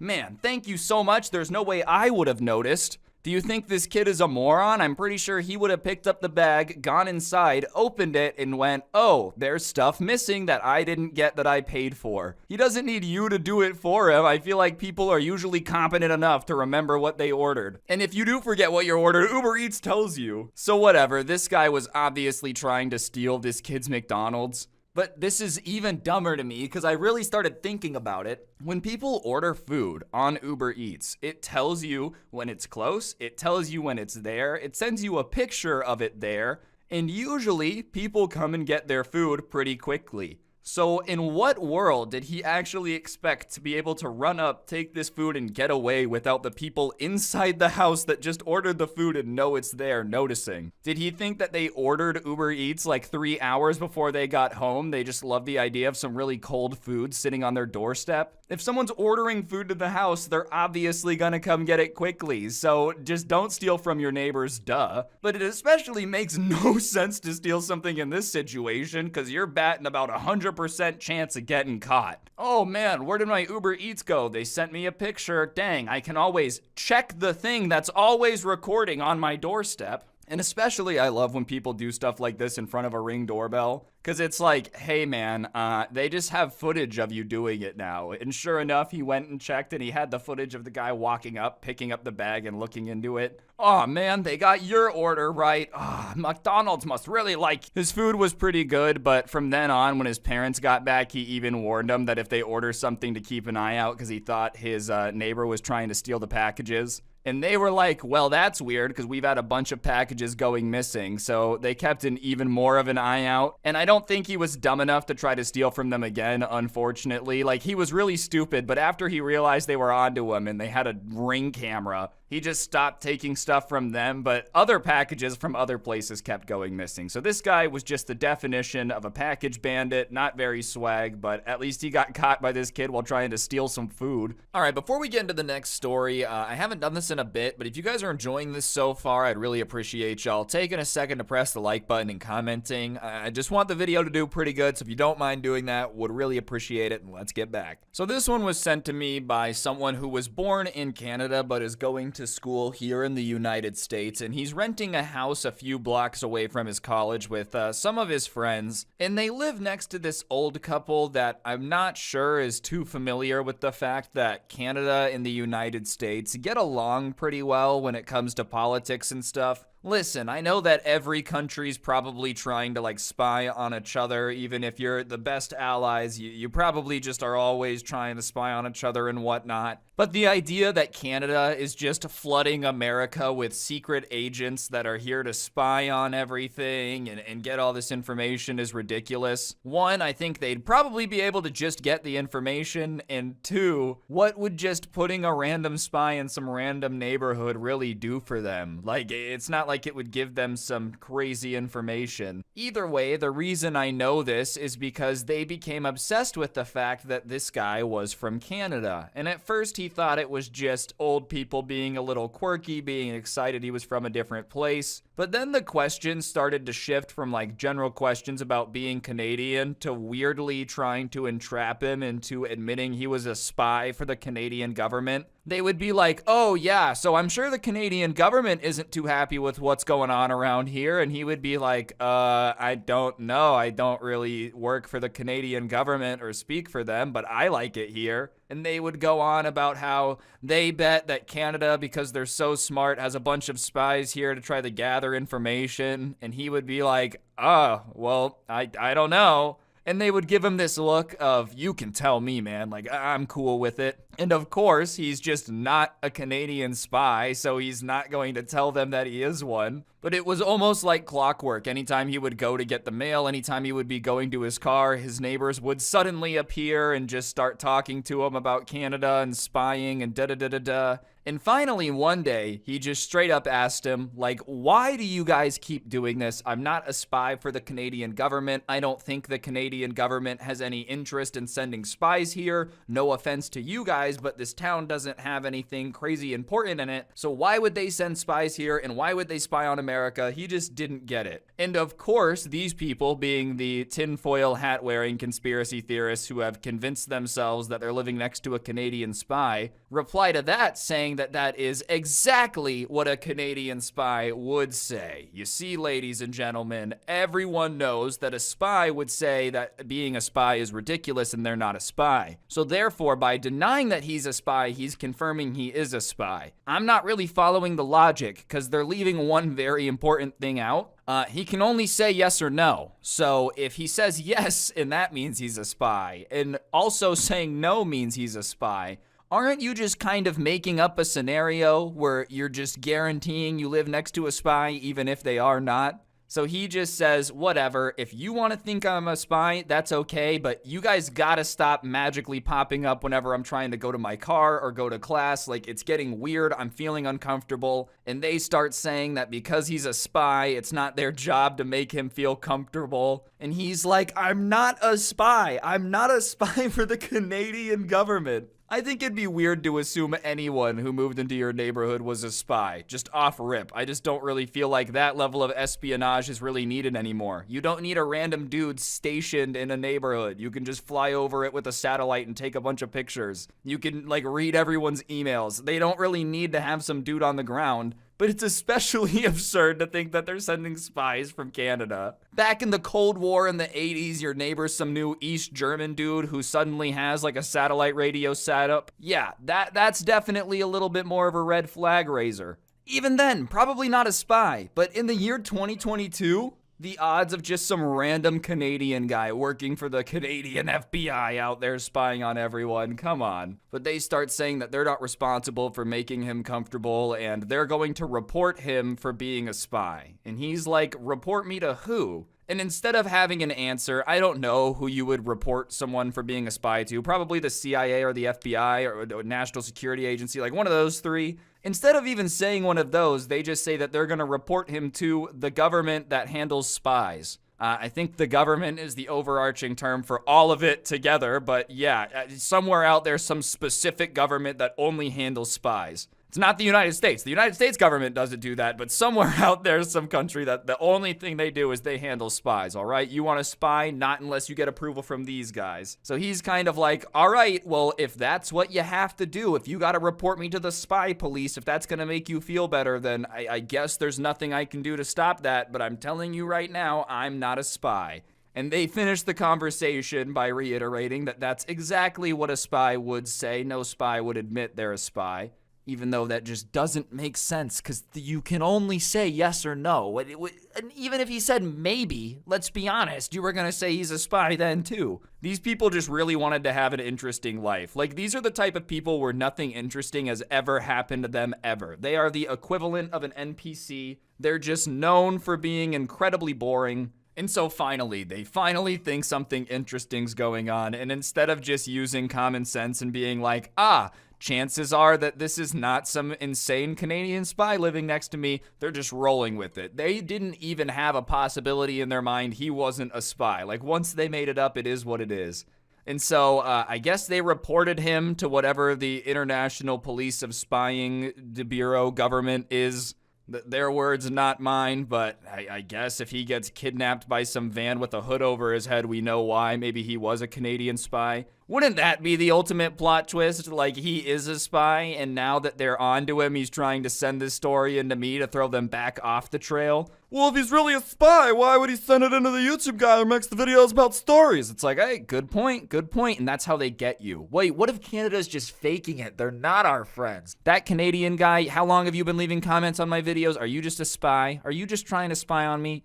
That's a joke. He's a hero, okay? And this one is not as long as the others, but definitely up there in terms of the cringe. So if you're in a crappy apartment building, it can be really unfortunate because you can hear your neighbors really well. Like my Oma lived in a complex for a bit, and you could basically hear people having conversations in their living room and join in if you wanted to. Like, that's how thin the walls were. And so when you're in a situation like that, when it's late at night, you just gotta be really quiet because you don't want to be responsible for waking up a building full of people. At least I don't. Maybe some of you guys out there are just psychos. You're like, I love the idea of making everyone miserable. And there was one really spoiled kid who lived with his mom, and like basically his mom just got him whatever he wanted, and he would play video games really late into the night, and it usually wasn't an issue. But at the peak of Fortnite, I guess he was up playing late one night and got second place, and the only reason they know what place he got is because the dude literally started screaming. Keep in mind, the walls are so thin, you can hear conversations. So here this guy is screaming his head off about how he hates this game and he's gonna uninstall it, and the entire neighborhood is having to listen into this. And he's going off, and then his mom goes into his room and starts yelling at him to get off the game because he's being too loud. And that's the right thing to do. Like, you do yell at them to get off the game, but when she starts yelling at him to get off the game, then everybody starts hearing them going back and forth because he doesn't want to get off the game and blah, blah, blah, blah, blah, and he doesn't care if he woke everyone up. And at that point, one of the people that he's woken up hears that he doesn't care about it, so they start yelling that he better get off the game, otherwise everyone's gonna hate him in this complex, and he doesn't care about his haters. It's one thing if you have haters that hate you for no reason. Like, if you just have people that want you to fail because they just want you to fail, that's annoying, that's weird. But if someone doesn't like you because you're waking them up at 3 a.m. because you can't calm down and have to be screaming at Fortnite, you can't really consider them a hater. I think that's just like a justifiable reason to be angry with you at that point. Oh, I'm ruining your sleep before you have to go work 8 hours at a job while I just sit here and mooch off my mom. I don't care. You're just a hater. I don't know, seems reasonable, man. They're not mad at you because you, like, have a computer. They're mad at you for waking them up because you're screaming at it too much. So, finally, I think he realized between everyone else's anger and his mom's anger that he should just go to bed, and that's what he did. But the next day, he doesn't apologize to anyone. He doesn't mention it. Instead, when he sees people, he starts being like, why are you guys so against me being able to have fun and be myself? And they're like, dude, we're all for you being yourself. Go for it. But screaming at 3 a.m. is not being yourself. And if that's being yourself, then you can't live in an apartment. And that's not our fault. But yeah, when you start screaming at 3 a.m. with thin walls, you make it our problem. We can't just ignore it if we want to go to sleep. And he would try to argue a little bit, but basically everyone he tried to argue with just told him the same thing, which was like, sorry, you're upset, but I'm not going to apologize for getting mad at you for waking me up at 3 a.m. because I would do it again if you woke me up. And thankfully, he didn't try it again at 3 a.m. He probably realized from everyone's reaction that if he did it again, they were just going to break his computer for him. But I don't know, if you're just in a situation where your apartment walls are that thin, I would just avoid screaming at 3 in the morning, insanely inconsiderate. They sent this in to me, said I could tell it on the channel, thought it would be nuts, thought you guys would find it crazy. So without further ado, let's go. Last racking her ass Brazilian. Just turned 21, but my bank's a million. Swear. What's going on, guys? It's your boy Scrubby here, back again with another video. Hope you guys are having a great day. I know I am. Here's the comment of the day. This guy has actually managed to be first on like 5 videos. I don't know how he does it, but I literally recognized his name for the first comment, so thank you. Other than that, today's story time is going to be one that is definitely nuts. I wouldn't go out and say that like the situation is funny, but it is entertaining, if that makes sense. It's a lot like a bad couple on 90 Day Fiancé, where you're like, oh wow, you are both ruining your lives, but I can't stop looking. This guy's uncle had pretty much always been single, never really had any relationship, and it wasn't because he was like the worst guy ever, it was just never something he had gotten around to. So when he came around saying that he got a girlfriend, everybody was like, oh, okay, that's different, not what we expected, but good for you as long as you're happy. And for the first little bit, everything seemed fine. They didn't really know his girlfriend, he didn't love bringing her around, but he just kind of acted the same, but with a girlfriend. Then things started to get weird when his uncle started to get very distant from the family. He was always like there for every birthday, there for every event, very consistently there for the family. And all of a sudden, he started to get distant. And it wasn't just not coming to events. Sometimes people get busy. He and the person who sent this to me's dad would like go to lunch every week, and he just stopped showing up, didn't text him or anything about what was going on, just kind of stopped showing up. Just weird stuff like that. So, whatever. One day, he ends up bumping into his uncle at the store and is talking to him, and his uncle is like, yeah, I wish I could see you guys more, but I'm really busy working all the time to afford all of these fees. And he's confused on what fees he's talking about because he had never heard them mention them before. Like, these fees were something that was a new stress on his life, and he could tell it's really stressing him out. Just the way he was talking about it, it was like these fees were his arch nemesis. The fees were Perry the Platypus and he was Dr. Doofenshmirtz. So he asked him, like, what fees? Can you explain it? And I guess that this girl he was dating had managed to convince him that there was a weekly girlfriend fee. And this wasn't a situation where, like, you're gonna pay me to be your girlfriend. It was not like that. His uncle didn't think he had a sugar baby situation. No, she had like managed to convince him that the bank charged people that were in a relationship a fee, which was kind of like a tax for being in a relationship. Which is dumb, but I don't know, I guess for some people they don't think too much about what people say to them, especially if it's someone that they think they can trust. You've never been in a relationship before, you don't think anyone would take advantage of it, so you're like, whatever, they're probably telling the truth. Either way, he had been having a withdrawal of $500 a week from his bank account in order to cover this girlfriend fee. And it becomes very apparent to the guy that the girlfriend's just pocketing the money when he looks, and it's just like a withdrawal of cash from the ATM with his debit card, and he said it was an auto withdrawal, which meant she was just taking his debit card and taking it out.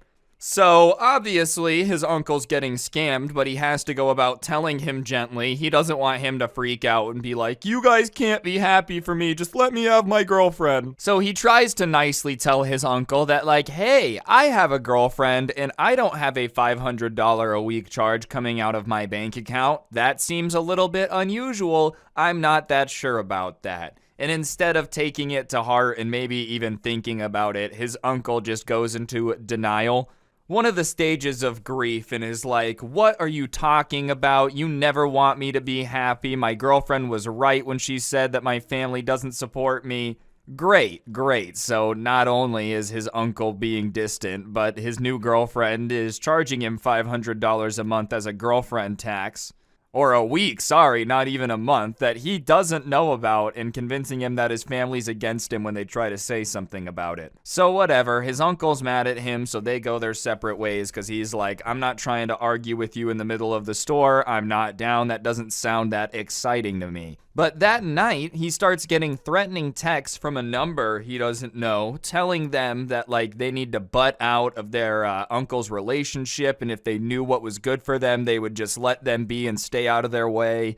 And it doesn't take some type of super genius detective to figure out who it was because, I don't know, I don't think his uncle would send him threatening texts, and who else really cared? I don't think anyone else really cares about anyone else's relationship enough to like send threatening anonymous texts. It had to have been his uncle's girlfriend. Obviously, his uncle had gone home from their interaction and told her, so he just kind of replies being like, I'm not trying to interrupt your relationship, I just don't feel good letting my uncle get robbed, you know? And she sends another threatening text saying that because of his behavior, his uncle was never gonna talk to them again.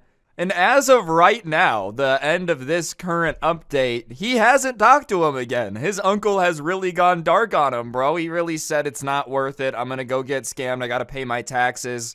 If you guys want me to keep y'all updated on this, I told him to email me with another update, so comment down below if you want me to do a part 2 of this eventually. I've got some more stories today, but I just thought this was nuts that someone actually convinced a fully grown adult that there's a tax for being in a relationship. This next one is just really embarrassing. So this guy was at a party with his close group of friends, and they were a little bit older. Not like embarrassing older, you know, like 55 or whatever, but late 20s, early 30s, a little bit too old to be acting the way that this particular dude was acting.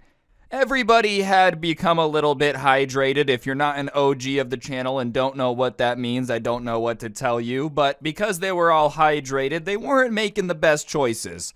And one of the guys that no one was really super hyped to have in the friend group, but had always been a part of the friend group, so they just kept inviting him, started like acting more and more annoying as he got hydrated.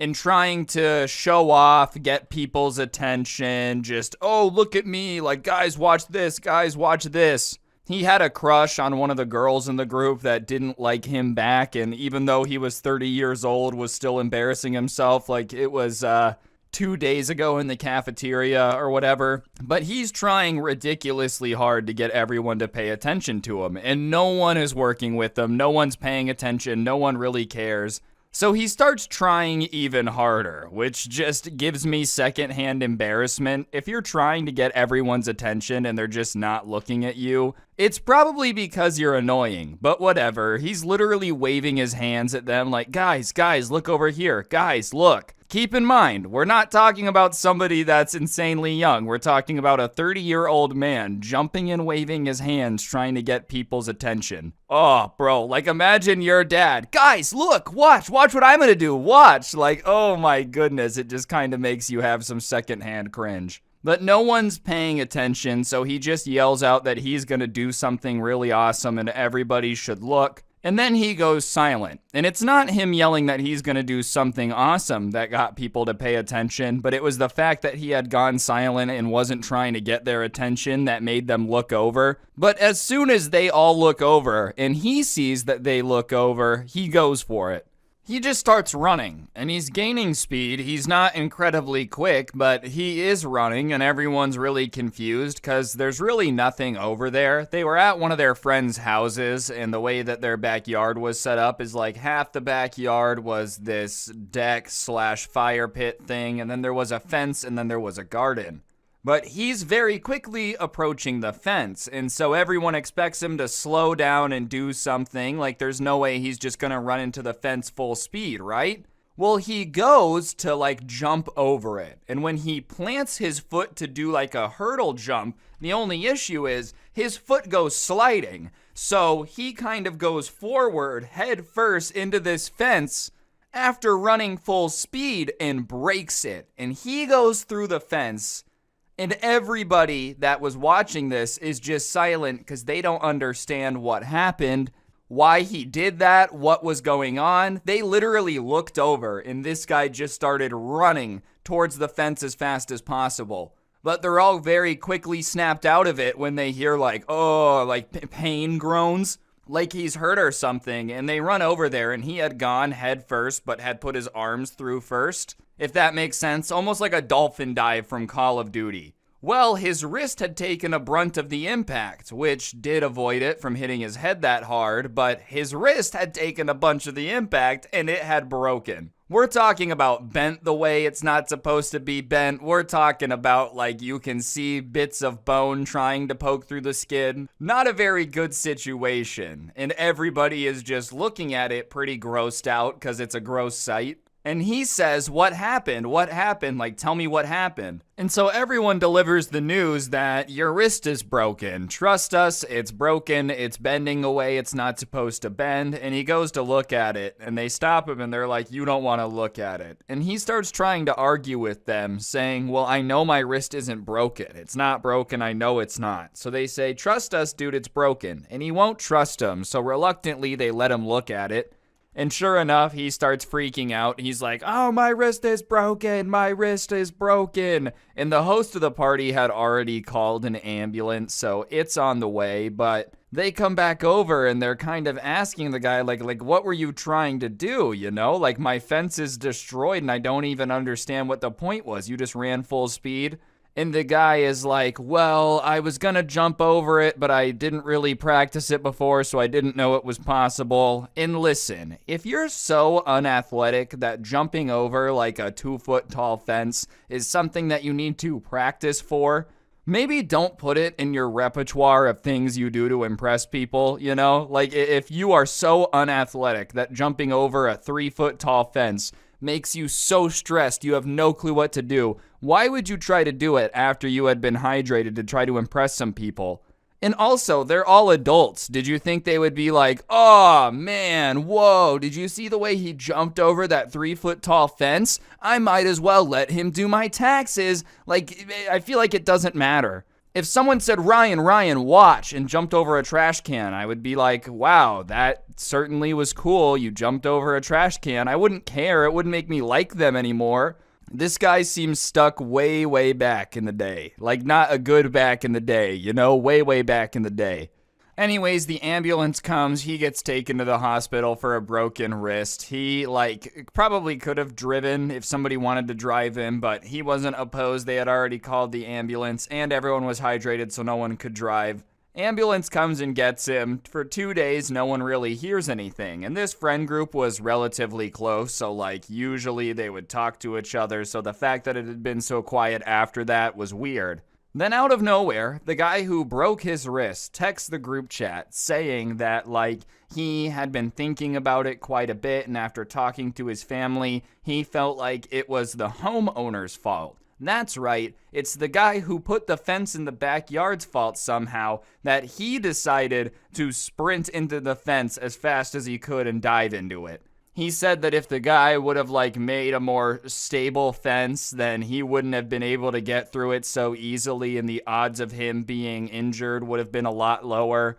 And no one in the group chat is buying that whatsoever, alright? First of all, I feel like it probably would have hurt you more if it didn't break, then your head would have smashed into it too. And also, he probably wasn't expecting a fully grown human to be sprinting into his fence when he designed it. It was probably to keep small stuff out, just be a divider. I don't think when he was having it built did he tell the guy, yeah, I've always worried about people charging it as fast as they can and ramming into it. Make sure it can withstand that. And no one in the group chat agrees. Everyone's like, alright, you're being ridiculous. And he is so confident that it is not his fault somehow that any of this happens, that he leaves the group chat and literally has not talked to that group of friends since, saying that they didn't support him, and they just were happy that he got injured. No one was happy that you got injured. They just didn't want to blame the guy who built a fence because you got tipsy and decided to try to run into it. This next one was sent in to me by someone who had just gotten to college, and they expected to have this super awesome college experience where their roommates were great and they had fun all the time, and they were having fun all the time, but their roommates kind of sucked. This one roommate in particular had parents who didn't know how to tell him no. It was very evident to everyone because when they had all been moving in and they were kind of interacting with each other's parents and whatnot, he would literally bully them into doing things for him. He would just degrade his parents in front of people until they did what they wanted. And it was almost like he would do it to try to impress people, you know, like if people were around, he would go out of his way to embarrass his parents and make them do things and like make them look stupid. Very uncomfortable stuff, weird vibes. He would call them and demand money, just uncomfortable stuff. But whatever, you know, he started doing it to like impress people at college, and the person who sent this to me really didn't like it, but it really became one of his main personality traits was that he was willing to bully his parents. So of course everybody is kind of uncomfortable with this, but he couldn't read the room very well, and he would literally call his parents on speaker and start yelling at them to try to flex on people that he had his parents wrapped around his finger, which is some like nuts behavior. Imagine just meeting somebody. You don't really know them that well, you haven't spent a lot of time with them, and one of the first things that they do is call their parents and start screaming at them in front of you to show you how awesome it is to have control over your parents. Like, I don't want to be your friend, man. If you're willing to call and scream at your parents just to flex to me, then who knows what you're going to try to do as my friend. I can't trust someone that's going to call his grandma and say she's a toothless hag to try to get a giggle out of the boys. There's a line. I'll do a lot to make my friends laugh, but I feel like attacking my family members is not there. One day, though, he had invited a bunch of people over to the dorm, and they had talked about wanting to go out and do something later, but this guy, being a loser, didn't really have any money, so they said they could figure something out to do instead. But he said, no, don't worry about it. I'll just call my parents, and they're gonna give me money. And that's what made him a loser. It's not having money. Like, if you don't have money, who cares? But if you're like, I don't need to get a job because mommy and daddy will pay for everything, that's some loser behavior. But he calls his dad, and as soon as his dad answers, he's like, what's up, bozo? You ready to give me some money? And his dad doesn't take to it very well and says like, I'm not going to do this anymore. And his son is confused and says, what do you mean you're not going to do this anymore? Like, what are you talking about? And his dad starts saying that he's very ungrateful, and every time he calls him, he treats him with disrespect, and it's always just wanting something. He never calls to check on his family. He never calls to ask about his siblings. It's just always for money. And his response to that is like, yeah, well, that's because I don't care about you or mom or how my siblings are doing. That's none of my business. I just need what I need. And everyone there is literally cringing because they can't believe he just said that. And his dad starts trying to give him some more advice, and he just replies to his dad by saying, shut up and give me more money. I'm not coming to you for advice. I come to you for money. If I wanted advice, I would go ask someone more intelligent than you. Just going in on his dad. And it's very evident to everyone listening, which is very awkward that people are listening. Keep in mind, he's doing this all to flex on people, that his dad's not messing around. And his dad's like, well, I'm not going to give you money. You need to listen to me before we end this conversation. But he snaps back at his dad and is like, no, you need to listen to me. I said give you money. You're not the type of person who can tell me no. Just nuts stuff to say to your parents. Like, I feel like A, anyone can tell you no. You don't have to like that they said it, but anyone can say it. And B, your parents should be the people that are telling you no the most often in your life. Like, if anything, if you put it all together, including your childhood, who else has probably told you no more than your parents? It'd be hard for anyone to give them a run for your money considering they raised you, but whatever. He's going off on his dad saying, shut up, give me money, and his dad just hangs up, which stood out to the person who sent this to me because his dad usually just took it and then caved in, and everyone was kind of surprised he had hung up that had seen this before. A few of the new people literally got up and left after that because he had just made them uncomfortable, but he decides that he's going to try to call his dad back. So he calls his dad back, and his dad doesn't even let him talk this time and is like, listen, you're cut off. We're not giving you any money anymore. We're not paying for anything. And his son is like, well, what do you mean you're not going to pay for anything? Almost flabbergasted his parents had the nerve to ever mutter the words no to him. And his dad starts going off about how they're not paying for his food, they're not paying for his car, they're not paying for his school. He's got to figure out a way to pay for all of it. And his jaw literally drops open. He had been insulting his parents to flex on people, and now they're saying he's cut off, and he starts arguing with them, being like, you can't do that. And his dad says, yeah, actually, I can. You're very ungrateful for everything we do. You call me and insult me to, impress your friends. Even if your friends are impressed by that, they're probably not very good friends. Like, imagine all your boys get together. Oh, Colin, degrade your family members. Like, that's probably not the type of people you want to be spending a bunch of time with. But whatever, you've been taking it too far. So yeah, figure out how to pay for it. Because if I'm going to be doing all this work to pay for my kid's school, the least he's going to do is be respectful. And he once again starts screaming, oh, you can't do that. You have to take care of me, I'm your kid. So his dad says something that should be obvious to everybody. You're an adult, pal, so there's actually nothing that I have to do for you. I don't have to do anything. I literally have done my job legally. If I don't want to ever talk to you again, I don't have to. Which is cold, but I think he had been more than patient after taking weeks of every time his kid calls him just being insulted and being told he's nothing more than a piggy bank and he's good for nothing. And the spoiled kid is just sitting there stammering, not even knowing what to say, and he keeps trying to reason with him, and his dad finally snaps one more time and is like, I tried to tell you to listen. Literally, earlier this call, I said stop and listen to me before we end this conversation, and you wouldn't. And this was why. I was going to talk to you and say you're very close to being cut off, but you just didn't want to listen. And at that point, he stands up, takes his dad off speaker, and walks out of the room. I'm surprised he kept it on speaker that long. The second he said, you're cut off, he probably should have taken it off speaker. But he was trying to be brave, maybe thought he would get a cool recovery moment. Nah, not the case, pal. Everyone just listened to the cutting off beefinito. And they can hear him through the door begging his dad not to cut him off because he's paying for all of his schooling and he doesn't know how he's going to pay for college. And they don't know what his dad is saying, but it was probably something along the lines of like, you should have thought about that before you started insulting me.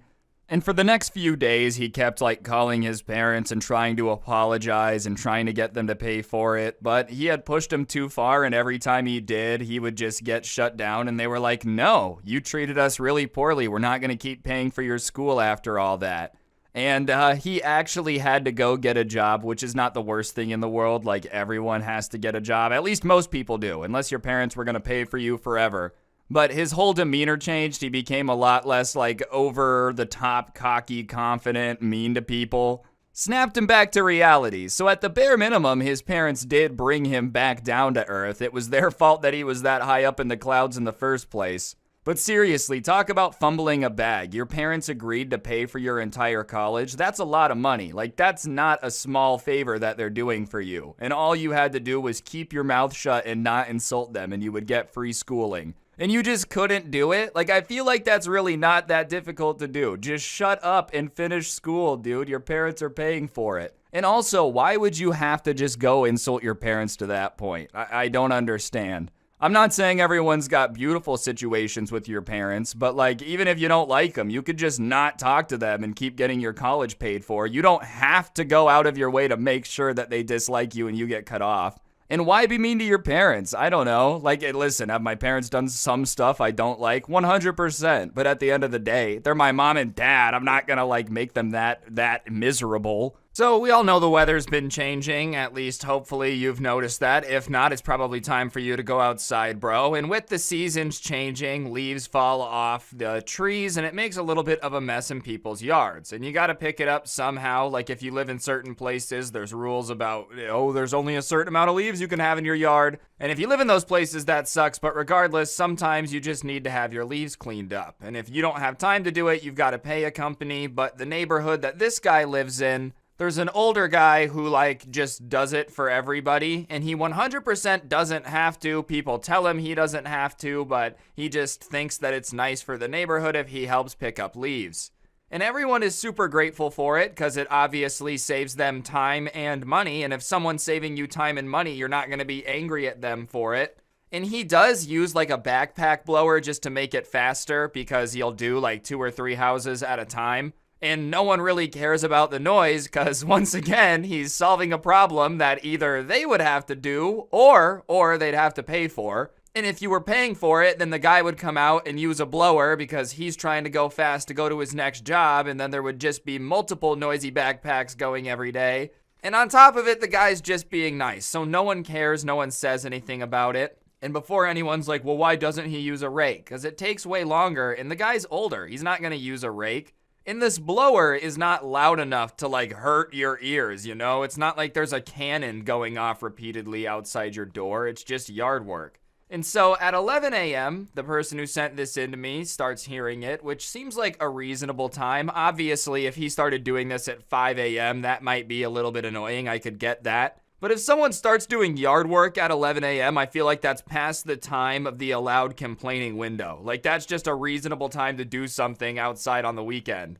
And he's doing yard work. It's not like he's just playing music as loud as humanly possible for no reason. And so whatever, he knows who it is and what they're doing, so he just kind of like goes back to playing his video game, not really worried about it. But he starts hearing screaming, and it's like a woman screaming, "What is that? What is that?" And he looks out his window where the noise is, and he sees this Karen that he hasn't seen before, like yelling at the old man with the blower backpack on. And she's pointing at the backpack, and her facial expression and the way she's pointing at the backpack makes it seem like she just found some strange alien device, you know? She had just stumbled upon some ancient alien relic that had started outputting this strange odor, and she was just so confused by it. And he wants to go see what's up because they're in his yard, so it's kind of becoming his business, and on top of it, he doesn't know why this lady is yelling at the guy who's doing him a favor. Anyways, he gets outside and he opens the door, and the first thing that he like really clearly hears is, "Stop that racket!" Racket? Like, what is this, 1811? Are you trying to ask someone to like stop playing with their phonograph? What are you asking them to do? "I do say, cease this racket immediately." He goes over there though and is like, "Hey, is everything okay? What's going on?" And the Karen turns to him and says, "No, he's making so much noise. And it's ridiculous. I don't even know what he's doing." And so he tries to explain that, like, well, he's getting our leaves. It's okay. He's supposed to be here. We know it makes noise. And she stomps her foot and goes, "It's so early." Keep in mind, it's almost noon. So I wouldn't really call that early. Maybe, like, some people have a different definition of if 9 a.m. is early or not. But noon is pretty universally not early. And on top of it, it's past the time where he can like legally do it. I think there is certain quiet hours, so even if you don't like it, it's okay for him to do it. And so he says that he's not gonna stop, like he's gonna just keep cleaning up and it's okay. He's fine. It's okay for him to be here. And she yells that she doesn't like the sound. And his response is to just be like, "Well, it's my lawn, so I don't really mind if you don't like the sound because it's not happening in your yard, so it's not your problem." Well, you're just gonna let him be this loud? And the old man is like, "No one's letting me do anything. I'm choosing to do this. This guy isn't my boss. It's not like he's paying me. Just leave me alone so I can finish what I'm doing." It's almost like she had forgotten that the old man had a say in it too, you know? Like he just had lost his freedom in her mind, just condemned to constantly be blowing leaves. This was just the only thing he ever did. And she turns to him when he starts speaking up and is like, "Take the blower off." And he says, "No, I'm not gonna take the blower off. I'm using it and it's mine. Like, you can't tell me what to do." And she reaches over and starts trying to pull the strap off. And so he steps back and is like, "Don't touch me," because no one wants to be touched by someone, especially if they're aggressively doing it. Like, it's pretty reasonable to say, "Hey, don't grab me and try to take my possessions off me." And her response to being told to back off is to be like, "Well, I said take it off right now." Okay, it doesn't matter if you said take it off right now. You're not his boss. Strangers don't have to listen to your orders. It's not necessarily something that you have to do. If a stranger walks up to you and is like, "Give me your car," you're well within your rights to look at them and go, "No, I'm not gonna give you my car." It's not like you're his boss or anything. So whatever, the homeowner at that point steps in and is like, "I think you should leave." And she, at the point where she's getting kicked out now, goes back to the straps to rip the backpack off, except now she's doing it super aggressively. And so the old man like falls over and she's trying to take it off. And at this point, she's just attacking him. And he's yelling for help and the guy doesn't know what to do, so he just runs in and grabs his phone and is like, "I'm calling the cops." And so he comes back out with his phone, on the phone with the police, and she gets mad at him and is like, "Why are you calling the cops?" And he's just like, "Are you kidding me? You just attacked an old man for blowing leaves at 11:30. Like, what do you mean, why am I calling the cops? You're just attacking this dude." And she starts getting all mad at him, saying he didn't need to do that. They could have just resolved it. And she runs over to her house, gets in her car, and drives away. And he didn't even know where she had lived before. Like, this was their first interaction. So he was really confused when it wasn't like his next door neighbor or something, because you'd think if you're going to get that mad about the sound, you'd have to live really close. How are you going to get mad about a leaf blower like 5 houses down? Are you kidding me? Like, that's just a very unreasonable thing to think that you have any control over. The entire block has to remain silent because I don't want there to be noise right now. Regardless, he called the cops and he starts talking to the old man. And the old man's okay, but very shaken up. Like, he was just trying to blow some leaves. Next thing he knows, he's getting shoved to the ground and someone's trying to rip his leaf blower off of his back. And it takes a little bit for the cops to get there, but they get there and they take a statement. And he points to the house and he's like, that's where she was, but she drove away. And as soon as he says that, the officers are like, all right, well, we don't really have time to sit around here and wait all day for her to maybe come home, so we're gonna go. And he was a little bit confused by that because, like, this lady literally attacked an old man. I feel like that's a pretty good reason to wait, but whatever, they left. And so he decided to, like, let the neighborhood know about it just so they could be on the lookout. If he's ever out front blowing leaves in their yards, be on the lookout for someone that's gonna come try to attack him. And the entire neighborhood was incredibly pissed. Like, everybody would yell at her and be like, why did you attack that old man? Not like go to her house and yell at her, but, you know, if she was ever, like, trying to cause an issue for somebody, they'd be like, yeah, aren't you the person that started screaming at the old guy that takes care of our leaves? Because this old man, like I said, was a saint. He's retired and he just volunteers his time to, like, pick up everyone's leaves so they don't have to hire a landscaping company. Pretty solid dude, no reason to get mad at him. And what's crazy is the entire neighborhood's mad at her, they don't like her, and she just would not apologize for it. Like, it literally would have all gone away if she would have just said, you know what, I didn't realize the situation, I'm super sorry, I shouldn't have screamed at the man with the leaf blower. But every time someone would get mad at her, she would be like, well, it's the old man's fault. Yeah, it's the old man's fault that you decided to attack him and throw him to the ground because he had a leaf blower on. And when they would point that out to her, she'd be like, well, he just shouldn't have been too loud. I think everyone's gonna lose their temper if something gets too loud. I didn't know that was a fact. I didn't realize that if something gets loud, you're allowed to just start punching people in the face. It's like that scene from the Kingsman movie where, like, they have that thing in their ear that makes them go crazy in that one church. I don't really get how you can blame this on him, but basically ever since that, she's cut back a bunch on her interaction with anyone in the neighborhood, which is probably best for everybody. She doesn't have to hear about how she was wrong for attacking the old man, and they don't have to hear that it's the old man's fault for being attacked because he just shouldn't have been that loud. I don't know how you can get mad at someone for collecting leaves for you, but this lady managed to find a way. What's that saying from, like, Jurassic Park? Life finds a way. It's the same thing with Karens, you know? How could anyone get mad at this? Karens will find a way. Alright, on screen now is a gift card code. For those of you that don't know, I give one of these away in every single video I post here on the channel as a way to just say thank you to you guys for subscribing and turning on those notifications. So if you haven't already, you definitely should. I post videos like this regularly and I literally give away money. And if you are someone that's already subscribed with notifications on, then thank you for being just an absolute incredible person. Some of the smartest, sophisticated people on the planet are subscribed to this channel, actually. So the next story I've got for you guys is hilarious. So this person works at a game store, probably the game store you guys are thinking of that buys used games. There's really only one, and they really love red lights because they love stopping. Either way, there were certain consoles at this store that just were hard to keep in stock. Even years after all this crap, it's still not uncommon for them to sell out of the next-gen consoles. It's not like the workers love having to tell people, no, we don't have any. Like, they don't take any joy in that. It's just the reality of the thing's super in demand, so they don't have a ton. But one guy comes in and just off rip, you can tell that he's got the whole, like, I'm better than you attitude. Oh, I've gotten so much money, I don't need to be in the store.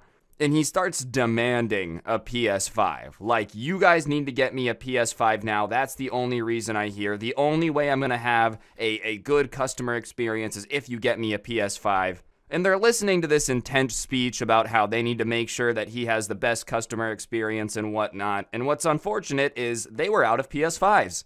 The day before they had a few, but people had come in and bought them, so it's not like there's any way for him to just make one magically appear. So he tells the guy before he can continue his rant that, like, they don't have any. And as someone who's shopped at a store before, I feel like we all have, if a worker comes to you and goes, "Oh, we don't have any of this," yes, there might be a 2% chance they're lying, but at the same time, like, are you gonna sit there and argue with the guy about what does and doesn't exist in the store you don't work out? Well, apparently this guy decided that that was just the most logical approach, because he looks at him and says, "I know you have one." And the worker's really confused because it's like, yeah, but if I had one, I would sell it to you because it's my job to sell consoles. Like, clearly I don't have one because we would want to sell it to you. And so he tells him, "No, sir, I'm sorry, but we really don't have another PS5. Like, there's no way for me to make one appear." And this old man starts getting angry with him and is like, "Cut the crap. I know you have some back there. I know it's store policy to keep a few extras in the back. Just go back and get one of the secret consoles." And once again, the worker's like, "Secret consoles, dude? What what are you talking about? You're coming in trying to buy something that's been sold out for years now. It's a lot easier to find them in stock, but it's not easy, and you think that we just have this secret room full of all these consoles that have been highly in demand. We could have sold them for a huge profit, but we've just been hanging on to them secretly." I don't think any game store would do that. I don't think any business in general would do that. If someone told me their business plan was to hide half of their stock in the back and make people think it was out of stock and then sell it all from the back, I'd be like, "That's a dumb idea. Why don't you just put it out and sell it normally?" I don't know why this company would just decide randomly to hide their most expensive items and only the super secret people that are smart enough to ask get it. Like, I don't think that's how business works. Either way, when he tells the guy, like, "Yeah, still don't have a PS5, doesn't matter if you think there's a secret room in the back, we don't have one, not much I can do," he starts getting really angry, like face turning red, a little bit of spit coming out when he's talking. "I know you have some extra." And it's a pretty dead day. It's not like there's a ton of people in the store. So his manager looks over and sees this guy like starting to have the beginning stages of a stroke or something because he's getting so mad at the fact that they don't have this console. So his manager comes over to just see what's going on, make sure this like situation doesn't escalate as managers do. And he comes over and is like, "Hey, what's the problem?" "Your worker refuses to sell me a new console. It's like he wants your business to lose money. I don't know how you function with employees like this." Okay, so now you're just gonna try to get the guy fired too, because he can't give you something that they don't have. Like, what? And his manager is confused too, because it's not like this worker is having a bunch of problems not selling people things. So he asks the guy, like, "Well, what console?" He replies PS5. Even the manager is now aware of the situation. So he tries to politely explain to this guy that those are super in demand. We don't have any. I'm so sorry. And his response to the manager saying, "We also don't have a PS5, is to be like, "You're in on this too. I knew there was a conspiracy for you guys to keep these consoles, but I didn't realize how up the flagpole it went." How up the flagpole it went? If the worker is hiding consoles, wouldn't it make sense the manager is too? And I know they're not hiding consoles, but I love that in his mind, like the manager of the store is as up the flagpole as it gets. Might as well have just discovered like an Illuminati level conspiracy. That's how he was acting. "I cracked the code. Everyone's in on this together." Yeah, all the workers got together this morning and they said, "There's one guy in particular who we all hate that we're just not going to give a console. Just that guy. Everyone else, we have tons of PS5s. Let's just keep them in the back like a secret and only say no to this guy."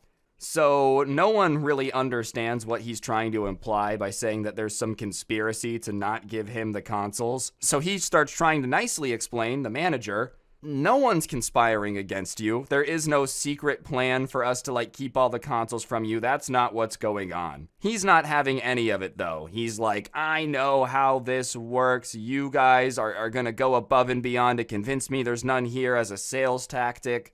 And now the worker talks up again and he's like, "What sales tactic? It's not like we really need to do a whole lot of sales pitches to get people to buy stuff when they're in the store looking for a console." And he starts going off about how they're going to pretend that they don't have one once again and then like fake find one right before he leaves so that way he's desperate to buy it. I don't think that the store has to do stuff like that, and even if they did, wouldn't that be a dumb idea? Because now you're just pissed off and angry.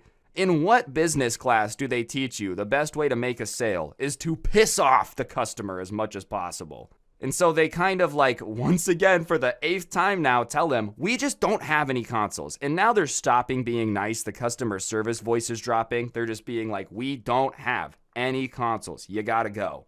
And he starts trying to guilt trip them, saying that he's going to leave the store and they're going to miss out on their commission that they could have made by selling him a console. And that's even funnier to them because now they realize he really just has no clue how this works because they don't make commission at all. I almost said permission. They don't make commission. It's not like their store is out here giving them $50 for each next-gen console they sell. Trust me, I feel like if that was the case, they'd be grinding trying to sell them to you. If they were making commission on the consoles, why would they not let you buy one? Like, if anything, they would be trying to push people to buy consoles they don't even need because of the commission. If they got paid per console, they'd be out there grinding, dude. You'd see them on TikTok, like, buy a console now. They'd be doing dance videos trying to go viral, like those corporations that are trying to go viral on TikTok, and it's mad cringe.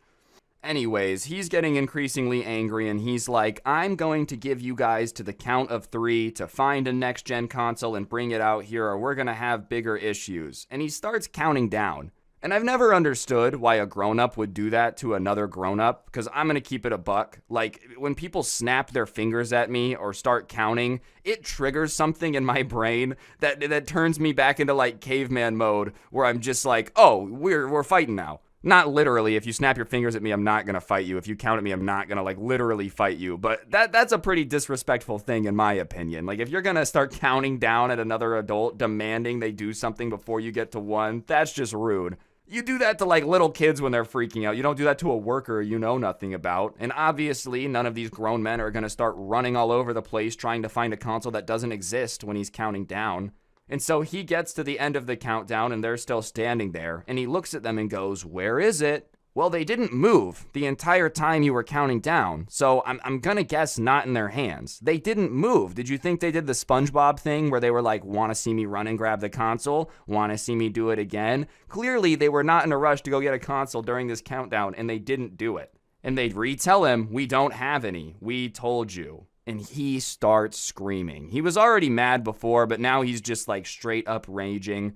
This is ridiculous. I can't believe that you guys are refusing to sell me one of these. They're not refusing to sell you anything. They just don't have them. You guys are losing my business. I can't believe that you're going to let a paying customer walk out the door.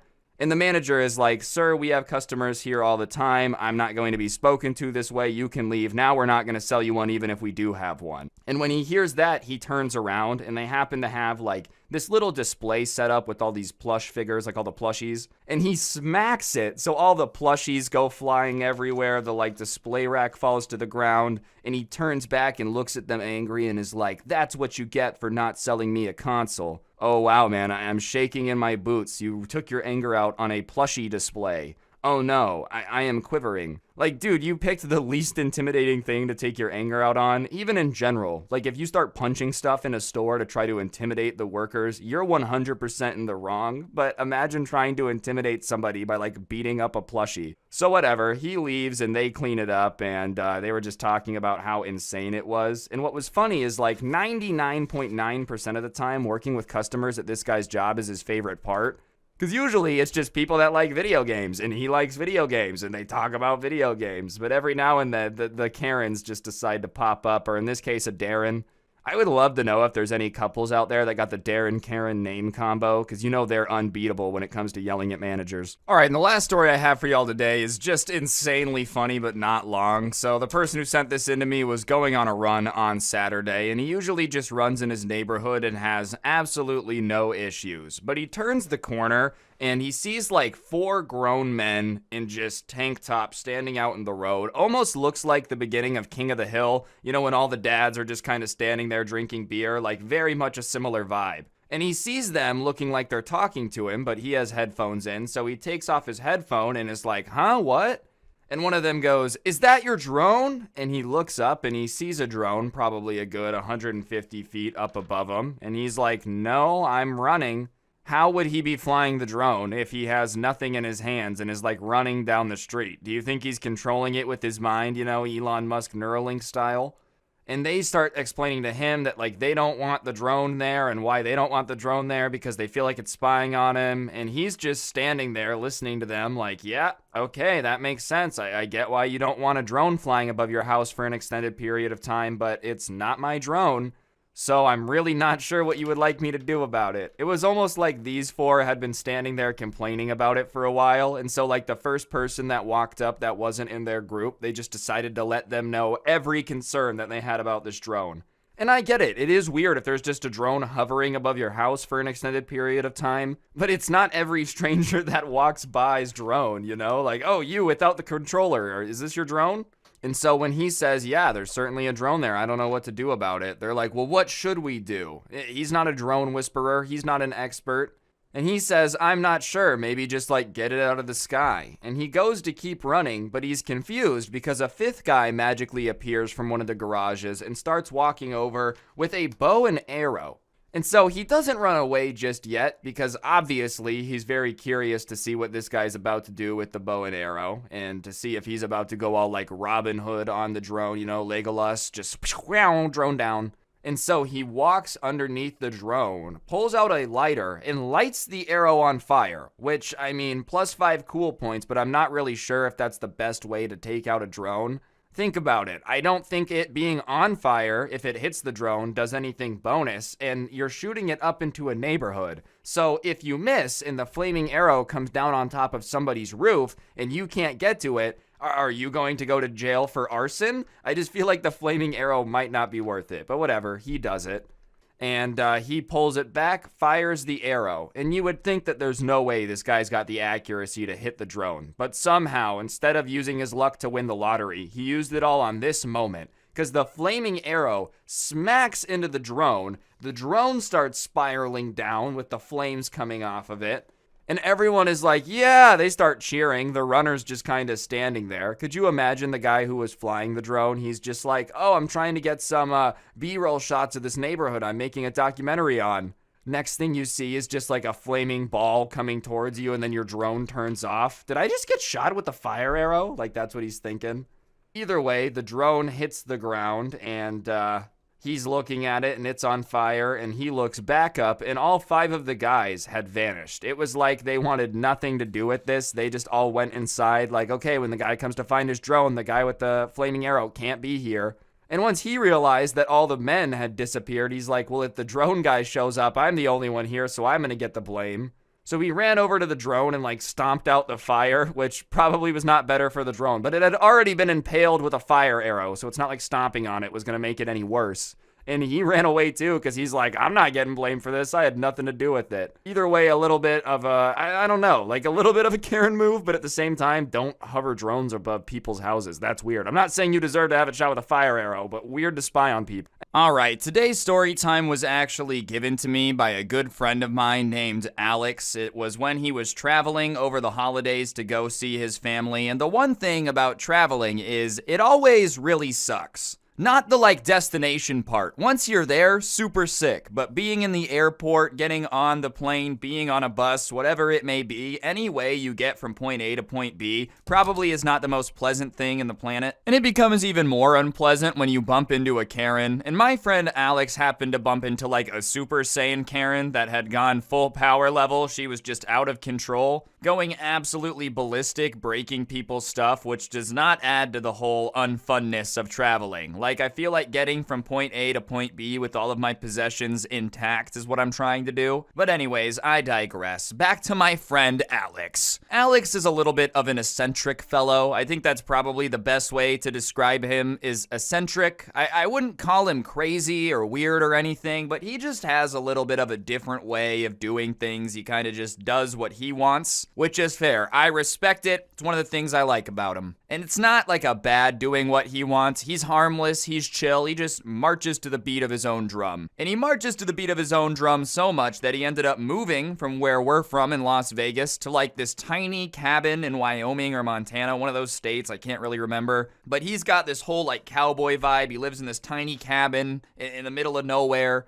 He works doing like something with nature. I don't even understand how he gets paid to do what he does, but he just kind of like walks around, I guess. Like that's really the best way to describe it. But he's a cool dude. He's got a cool life, you know. He just enjoys life. Like that's the best way to describe it. He's just a chill guy. And whatever, he hadn't seen his family in a few years because, you know, he just likes living in his little cabin alone in the woods. But his parents were like, please come see us, okay? It's been a long time. It's Thanksgiving. You're supposed to be near your family. If you're not near your family, then you suck, so you better come see us. And they said they were going to give him money for a plane ticket. And Alex said, okay, if you're going to pay for it, I'll come. But when his parents sent him the money for the plane ticket, he decided that he was going to buy a bus ticket instead and then keep the difference. Which, all right, man, I guess if you're interested in doing a multi-day bus ride to save some money, that's totally your decision.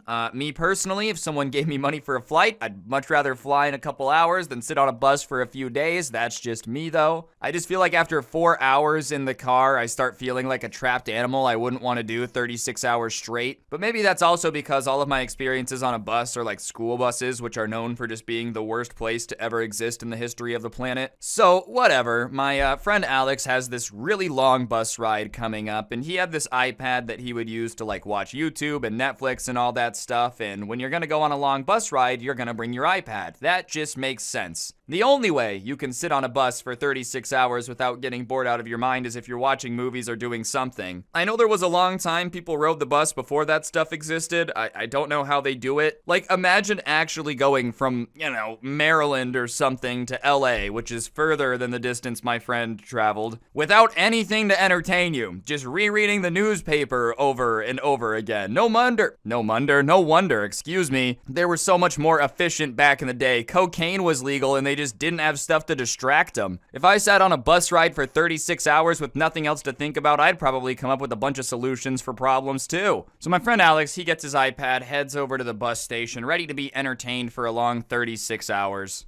And I don't really know what to expect, and he didn't either. He had never been on a bus ride that long. The furthest bus ride that either of us had really done before this is like across town or something, or like a school trip where it was a couple hours to another state or whatever. So I don't really know what to expect, and neither did my friend Alex when he's telling me this, but I was guessing, and so was he, that it'd be a little bit like an airplane, where you just you get on the bus, you say hello, and then you don't really say anything for the rest of the trip, because you just don't talk to people. I know that's probably sounding very antisocial to some of you, but I don't like having to make small talk with strangers, especially when I'm just trapped next to them. That's just really not something that I love to do, and I don't think anyone does. I know all the extroverts in the comments right now are like, you don't want to make friends with everybody? No, I don't. I really don't. We get it. Everyone likes you. Cool. You have a great talent. There's a reason I picked my job to be like talking to myself in my room, Whatever, though. My friend gets on the bus and takes his seat, and this older gentleman comes and sits next to him, and Alex wasn't stupid. He knew somebody was going to sit next to him. It's not like that was unexpected. So he looks at the old man, he says hello, the old man says hello back, and it's about as pleasant as it could possibly be. Nothing too crazy. They don't even say anything to each other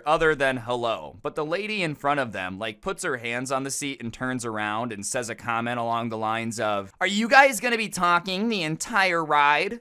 And both Alex and the old man are a little bit confused and say no. And they don't really know why she's being so aggressive about the fact that they literally said hello to each other, but they also don't think about it either. My friend Alex is the type of guy who lets stuff go really fast, sometimes a little too fast. You could steal this guy's car and crash it, and he would apologize to you for leaving it unlocked. He was just that type of guy, a little too nice. So whatever, he just assumes that this lady in front of him is probably having a bad day. Maybe someone pooped in her cornflakes. Who knows? There's a myriad of things that could make you have a day this bad, but there's a long bus ride ahead and he doesn't want to have a mortal enemy on the bus, so he just drops it, lets it go. But the Karen does not let it go. She just keeps making little rude comments as people get on, talking about their outfits or their luggage.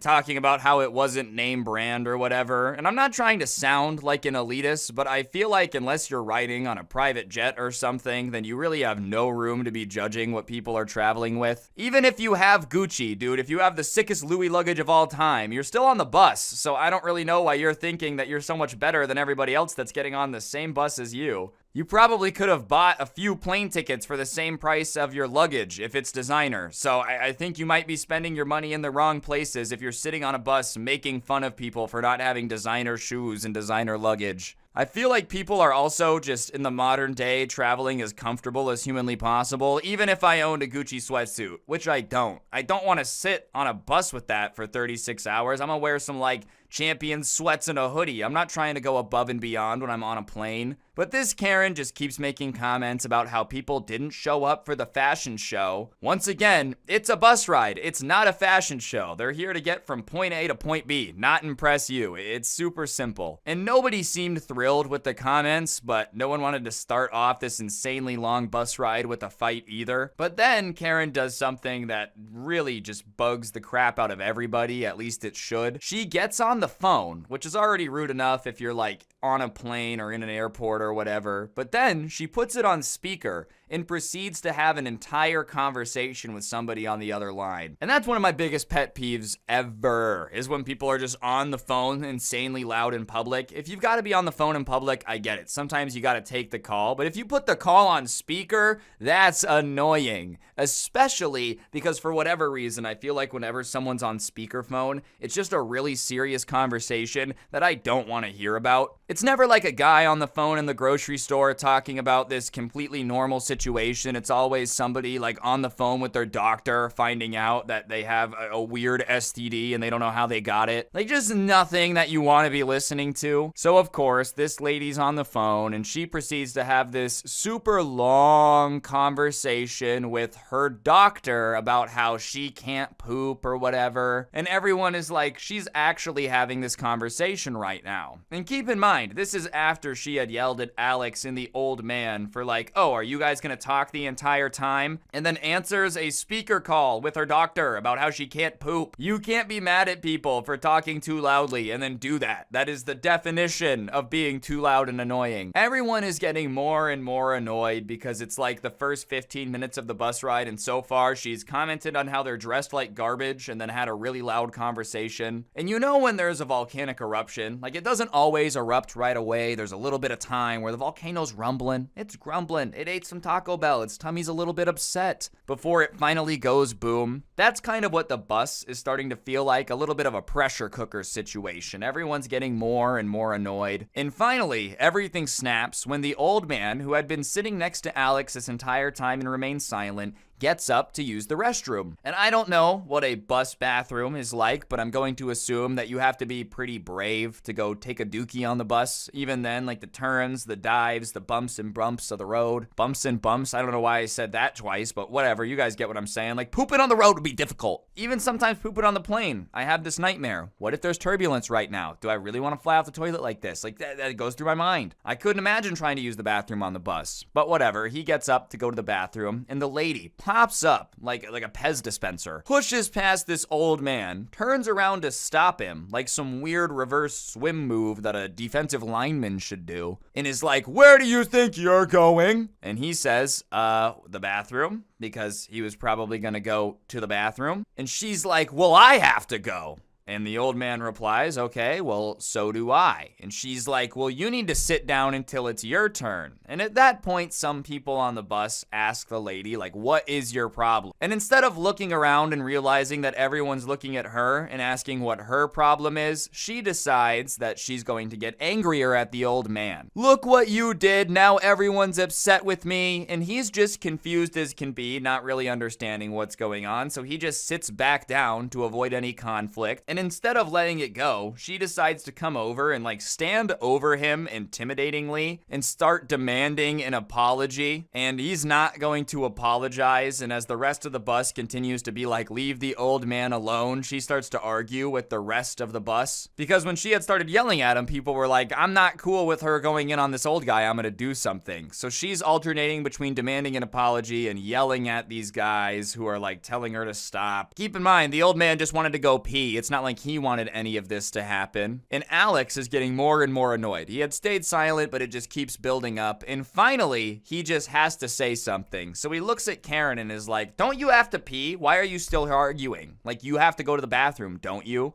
And he's not trying to be rude. The tone is definitely rude because he's annoyed, but he's just trying to give her an out to like leave. And she's having none of it. She looks at Alex and turns her head sideways. You know that curious look dogs do when they're like, is that a piece of popcorn? Like that's the look she does at him. Excuse me? You're such an immature man. If you think you can talk to me that way, you have another thing coming. He said, don't you have to pee? It's not like he slapped you in the face with an insult. He literally just asked if you had to use the bathroom. He's not even trying to fight with you. So So Alex is confused because she's just like attacking this old man and hasn't gone to the bathroom when she said she had to. So he was just trying to remind her. And so she starts yelling at him, and Alex, wanting to be the type of guy who just lets it go, decides to ignore it. So now him and the old man are standing there while she's trying to yell at them, literally not saying or doing anything while she's going off. And the rest of the bus is arguing with her. And it's just this huge thing. It gets so bad that even the bus driver, way up at the front of the bus, comes over the intercom and is like, all right, everybody, relax, go back to your seats, it's gonna be okay. It doesn't really work. And every time she stops arguing with everybody else and starts trying to yell at Alex and the old man, and they literally ignore her, they don't do anything, she's getting angrier and angrier. Because they're just pretending that she doesn't exist. And eventually, she gets so annoyed with them pretending that she doesn't exist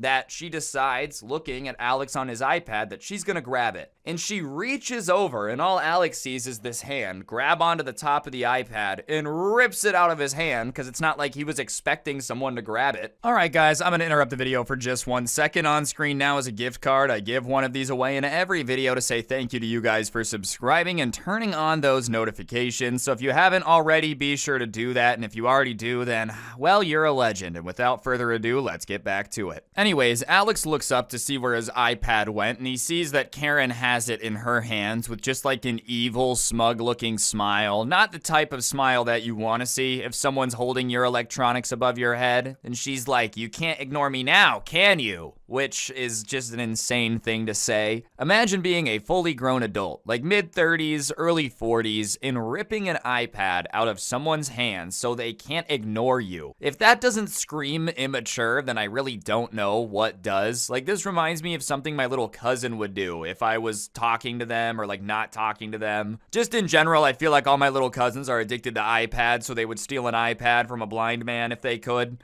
No offense, you know, like their aunt's watching this, like, you said my son would steal from a blind man. Yeah, he probably would. I'll just be honest. But by the time someone has voted in like 5 presidential elections, you would think that they wouldn't act that way anymore. This lady is paying taxes and still doing this crap. So Alex gets up and immediately just starts saying, give me my stuff back, which is an obvious thing that you would do. And the old man is in between Alex and Karen as they're arguing. So he's not gonna like lunge at her, and even if the old man wasn't there, it is just like a middle-aged lady and he just wants his stuff back. I don't know, I don't feel like you just lunge at somebody, you're like, give me my stuff back. You don't just start attacking them, right?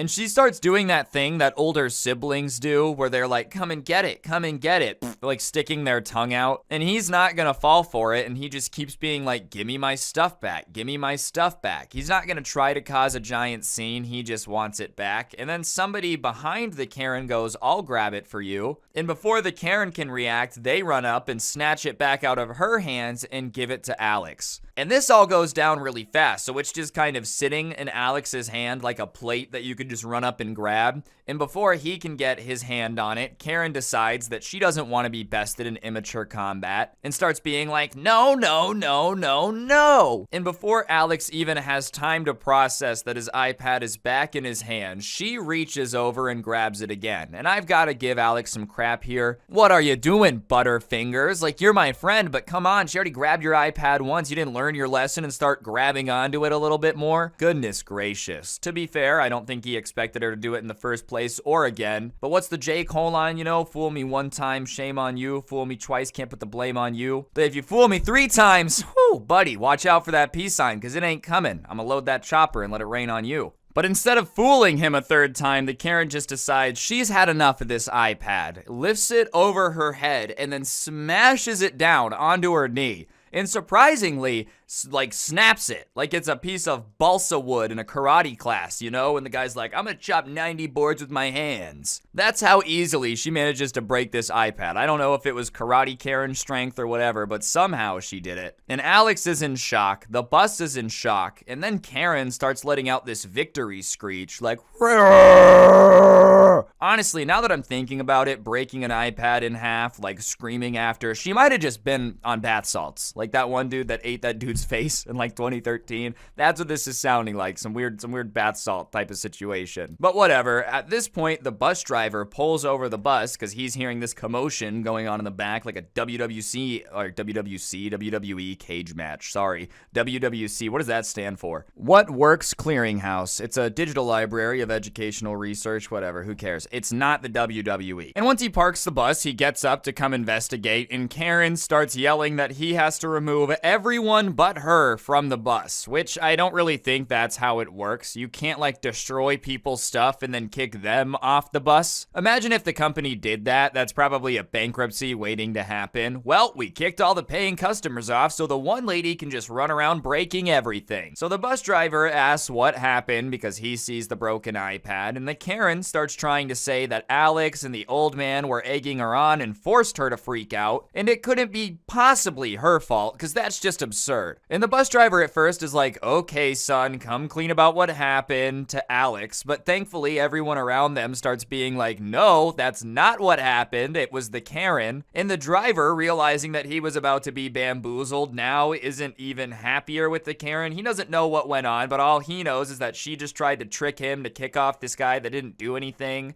And so he starts trying to like hear what's going on, and the Karen, knowing the game is up, starts demanding a refund. Give me my money back and I'll just leave. And the driver is confused, but is like, well, I can give you a refund for like $5 of traveling that you have left if you want, but it's 5 miles into the city, so just stay on the bus and get off after.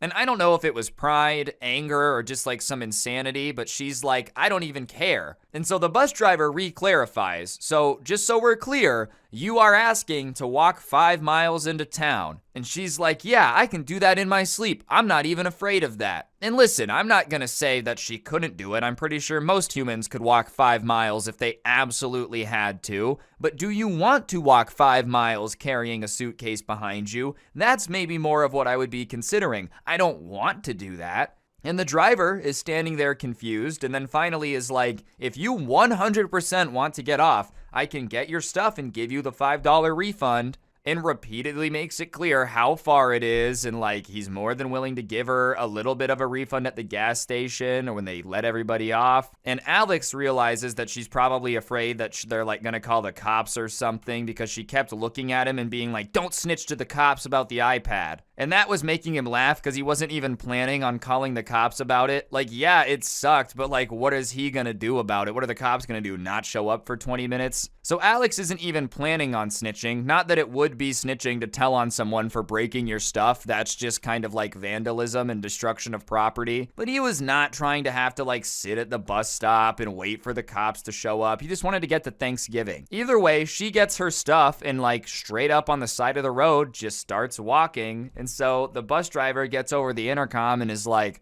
honestly, I've worked in this job for a long time. I've never seen anything like this. That was wild. I don't know. I feel like I would probably make it like a half a mile if I had to lug all my crap behind me, but she was gung-ho about it and he didn't see her at the bus stop, so who knows. Either way, the bus company did end up compensating him. They have like an insurance policy for if anything happens while you're on the bus, so they ended up giving him money for a new iPad, so it's not like he was out a ton. It was just a really insane situation. I still want to know what that lady was on. There's no way she just brute strength broke an iPad in half. Like, I refuse to believe that that's the reality of what happened. Anyways, guys, that's gonna do it for the video, though. Hopefully you enjoyed. If you did, I would really appreciate y'all taking a second to press the like button. Let me know what you thought in the comments section down below. And of course, subscribe if you're new. If you don't know what to comment, go ahead and comment iPad down below. Put an F in the chat if you're sad about Alex's iPad. But yeah, other than that, you guys can check out the podcast where I post these in audio form.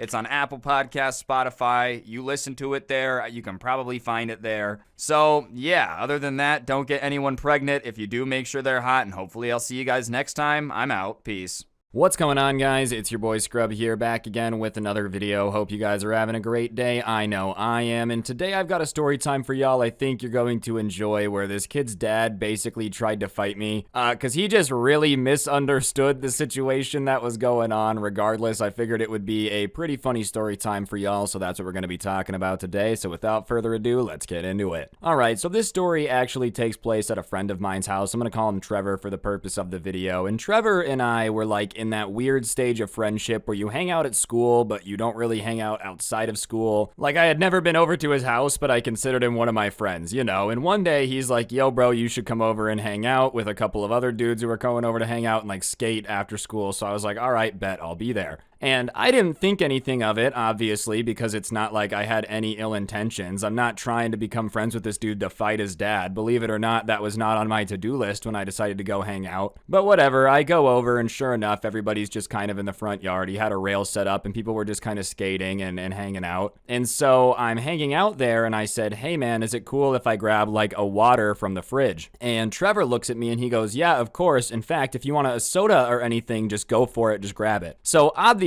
at that point, I'm like, okay, sweet, I'm gonna grab a water, and since Trevor said it's okay, I'm gonna grab a soda, right? I know it's like rude to grab something without asking, so I would have never just like grabbed a soda out of the fridge unless Trevor had said it's okay. But I go into his garage, and I'm the only kid in the garage, and his dad is kind of sitting there like watching something on TV in the garage, and they had a pretty deep garage, so I actually hadn't seen him until I came into the garage. Just the way the sun was kind of coming over the house, it was just kind of shadowy. So I walk in and I say, oh, hi. And he goes, hi, I don't know you. And I said, oh, hi, nice to meet you. I'm Ryan, right? And so I walk over to the fridge and I open it and I grab a water, and there's a bunch of soda there, and there's like one can of Coke left, right? And then there was like 50 cans of Pepsi. And so in my mind, I'm like, okay, I'm gonna take a Pepsi because it would be rude to take the last Coke. That was honestly what I was thinking, that like if I had one Coke left and someone took it, I wouldn't want that to happen, so I'll take a Pepsi. And I grab a Pepsi, and as soon as I put my hands on it, I hear like a growl noise, and I'm a little confused, and I look over and I see that his dad's staring at me, and his like friendly demeanor has now shifted into a face that's like a scowl. He's not seeming too thrilled anymore, and so I kind of stand back up, and when I stand up, I take the Pepsi out and I go, I literally say, and he goes, did someone tell you that you could take that Pepsi? And obviously I'm a little bit confused, and I literally go, me? Because I'm the only person in the garage, but I'm like, yeah, I just introduced myself, bro. You just saw me take it, you know? And he's like, who do you think I'm talking to? There's nobody else in this garage. Who told you that you were allowed to take a soda out of my fridge? And I'm like, oh, Trevor did. And he's like, well, that's funny, because last time I checked, Trevor isn't the person paying for the groceries around here. So how about you put that soda back? Because I didn't say that you were allowed to take one. Do you know how rude it is to come into someone's garage and start taking stuff that they've paid for?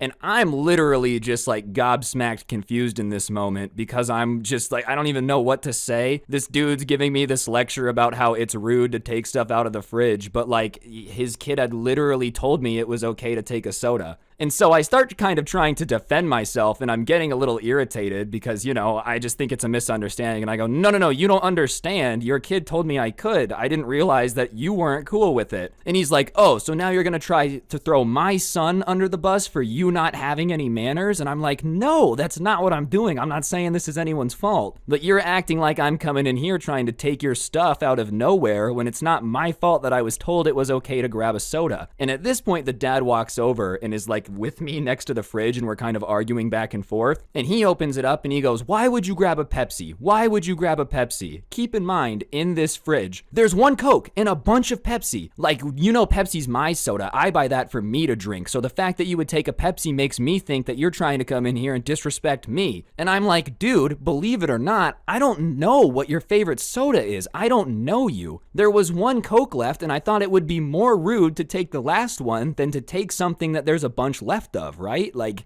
I don't know, bro. That was really my thought process. I didn't realize that the Pepsi was not supposed to be taken. I didn't realize Pepsi's a dad soda. If you're under the age of 25, Pepsi is illegal. Like, I didn't know that, dude. No one's ever ID'd me to get a Pepsi, which I'm not gonna lie is probably a pretty smart alecky thing to say, you know? But regardless, at that point, I'm irritated. This dude is acting like I'm really out here trying to steal a soda. I can get a soda, thank you though. But I'm being a smart aleck, and he's like, you know what? I don't like your attitude. Put the water and the Pepsi back and get out of my garage. And at that point, I'm like, okay. So I just drop it on the floor, which not the best thing to do, okay? It's not like my maturity level is where it is now. I wouldn't have done this now. But when I drop it, the Pepsi pops. And he's like, you're making a mess. And I go, I'm leaving. And I just start to walk out of the garage. And I want to say, you know, obviously popping the Pepsi. If you're watching this, angry dad, I apologize. I didn't think it was gonna do that, bro. I really did not. In the moment, I thought it was gonna like hit the floor and roll, you know, which which still doesn't make much sense. I just shouldn't have dropped it. But like, it's not like I set out with the goal to throw the Pepsi on the ground and cause a mess. And I apologize if you're watching this, bro. But either way, I start leaving and he is yelling now that like, get out, get out. And I'm like, I'm leaving, bro. And that's when I kind of feel him like right behind me. And he's not pushing me out of the garage, but he's walking like faster and I have to keep walking faster to stay away from him. So I get out of the garage. And at that point, everyone in the streets just kind of turned and watching this. No one's skating anymore. And Trevor's sitting there slack-jawed because his dad is like beat red with anger, like escorting me off the property.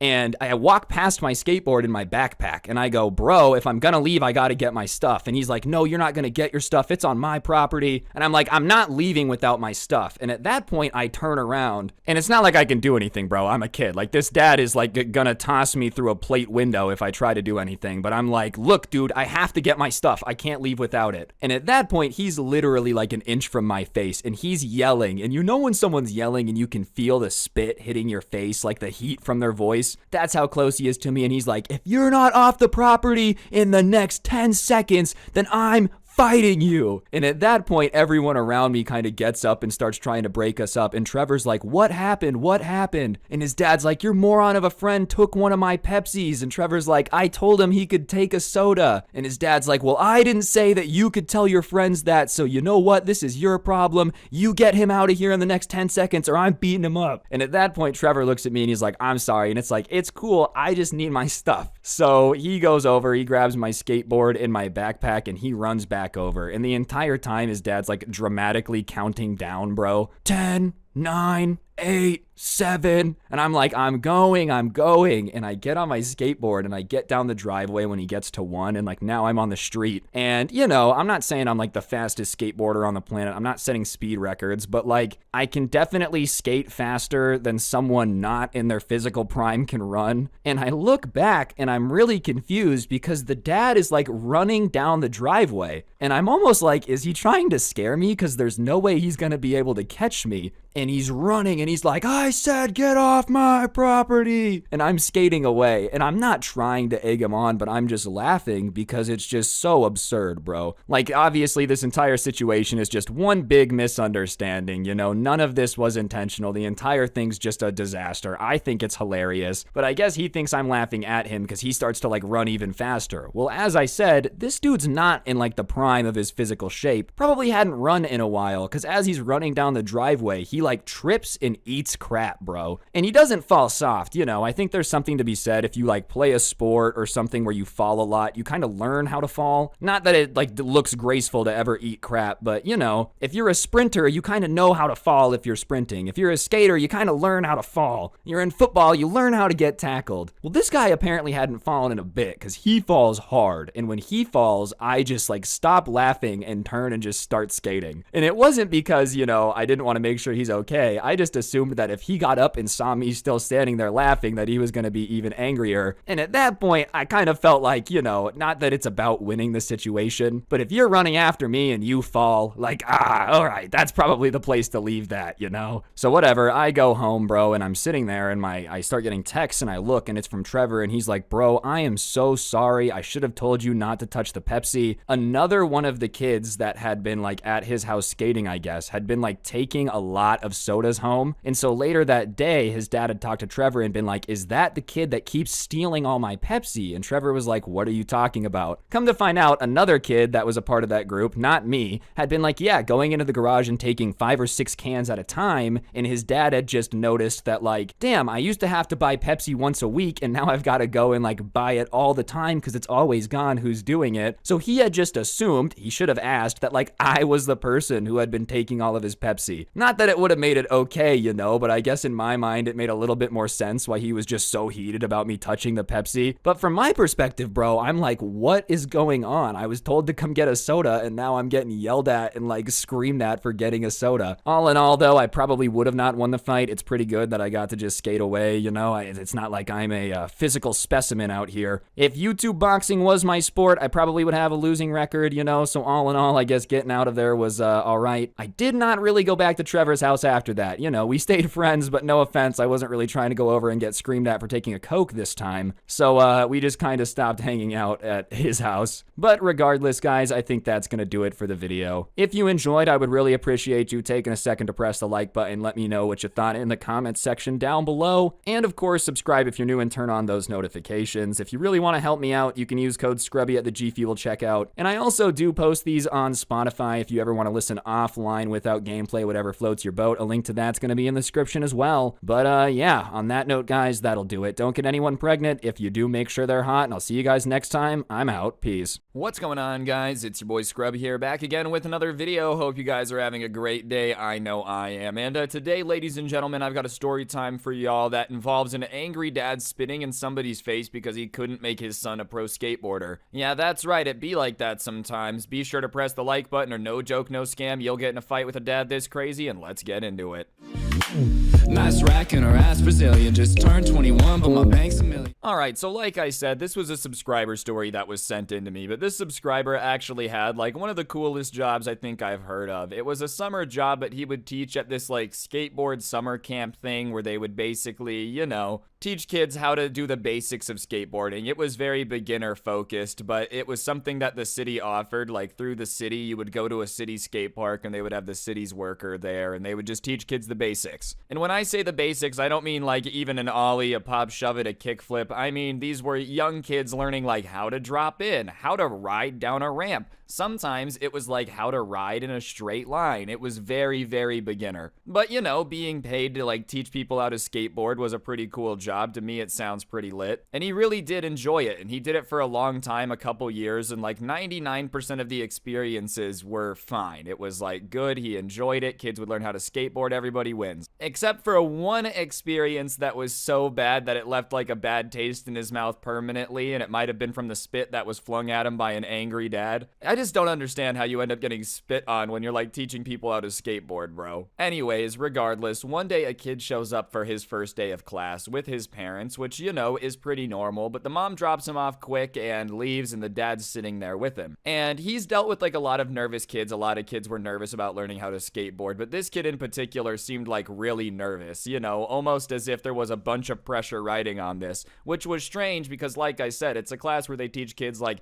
how to drop in. It's not like it's a situation where they're putting a crap ton of pressure on them. But whatever, this kid seems extremely nervous, and so it hasn't started yet. They're just kind of like walking up, everybody's saying hi and introducing themselves. And the dad of the kid, who looks really nervous, walks up to the subscriber and pulls him aside and goes, "Okay, man, listen, I'm just gonna keep it straight with you, all right?" The subscriber's like, "Okay, all right. Well, I've got a lot riding on this kid being good, okay? Like, he needs to go pro. His mom makes me pay, like, all these bills, and I think if he goes pro, I could use some of that money to help pay down the bills. So I understand that you're kind of an expert here, so let me say it again. He needs to go pro. Do you understand me? Like, that's my expectations for this class." And the subscriber is like,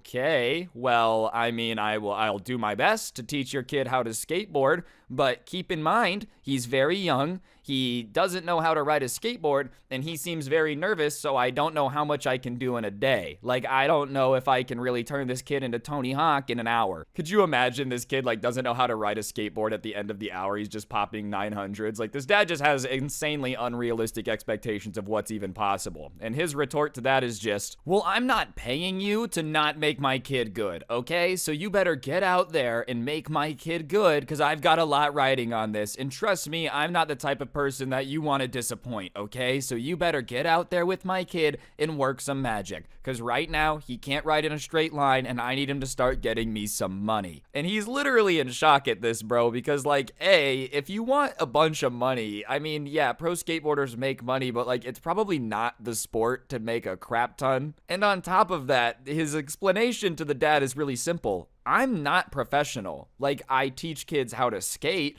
but I'm not professional. I don't get paid to do this other than this job, so I can't guarantee you that I'm going to be able to make your son pro, especially make your son pro on the first day. Like, you gotta work with me here, okay? You can't just expect me to turn him into Tony Hawk in an hour. That's what he tells the dad. And the dad kind of is like, well, now that you've been warned of my expectations, I expect that we have an understanding. So you better do your best. And he's like, all right, man. So the dad walks away and he kind of goes back to the group of kids and they're getting started with like the actual lesson. And when I say that this was a beginner's class, you know, dropping in, going down like ramps, that type of stuff, I mean, it was a beginner's class, especially because there were some like really little kids that didn't even have the ability to like turn, you know what I mean? Like they couldn't even lean on the board and get it to turn. They were so scared. There were some kids that couldn't stand on it because it was too hard to balance on. And I'm not making fun of them for being bad. It can be intimidating if you've never done it before, right? But that's just the level of like the skateboard classes we're talking about. When this dad's asking him to turn his son pro, it is literally a class where they're teaching kids like how to step off the board and push without falling off.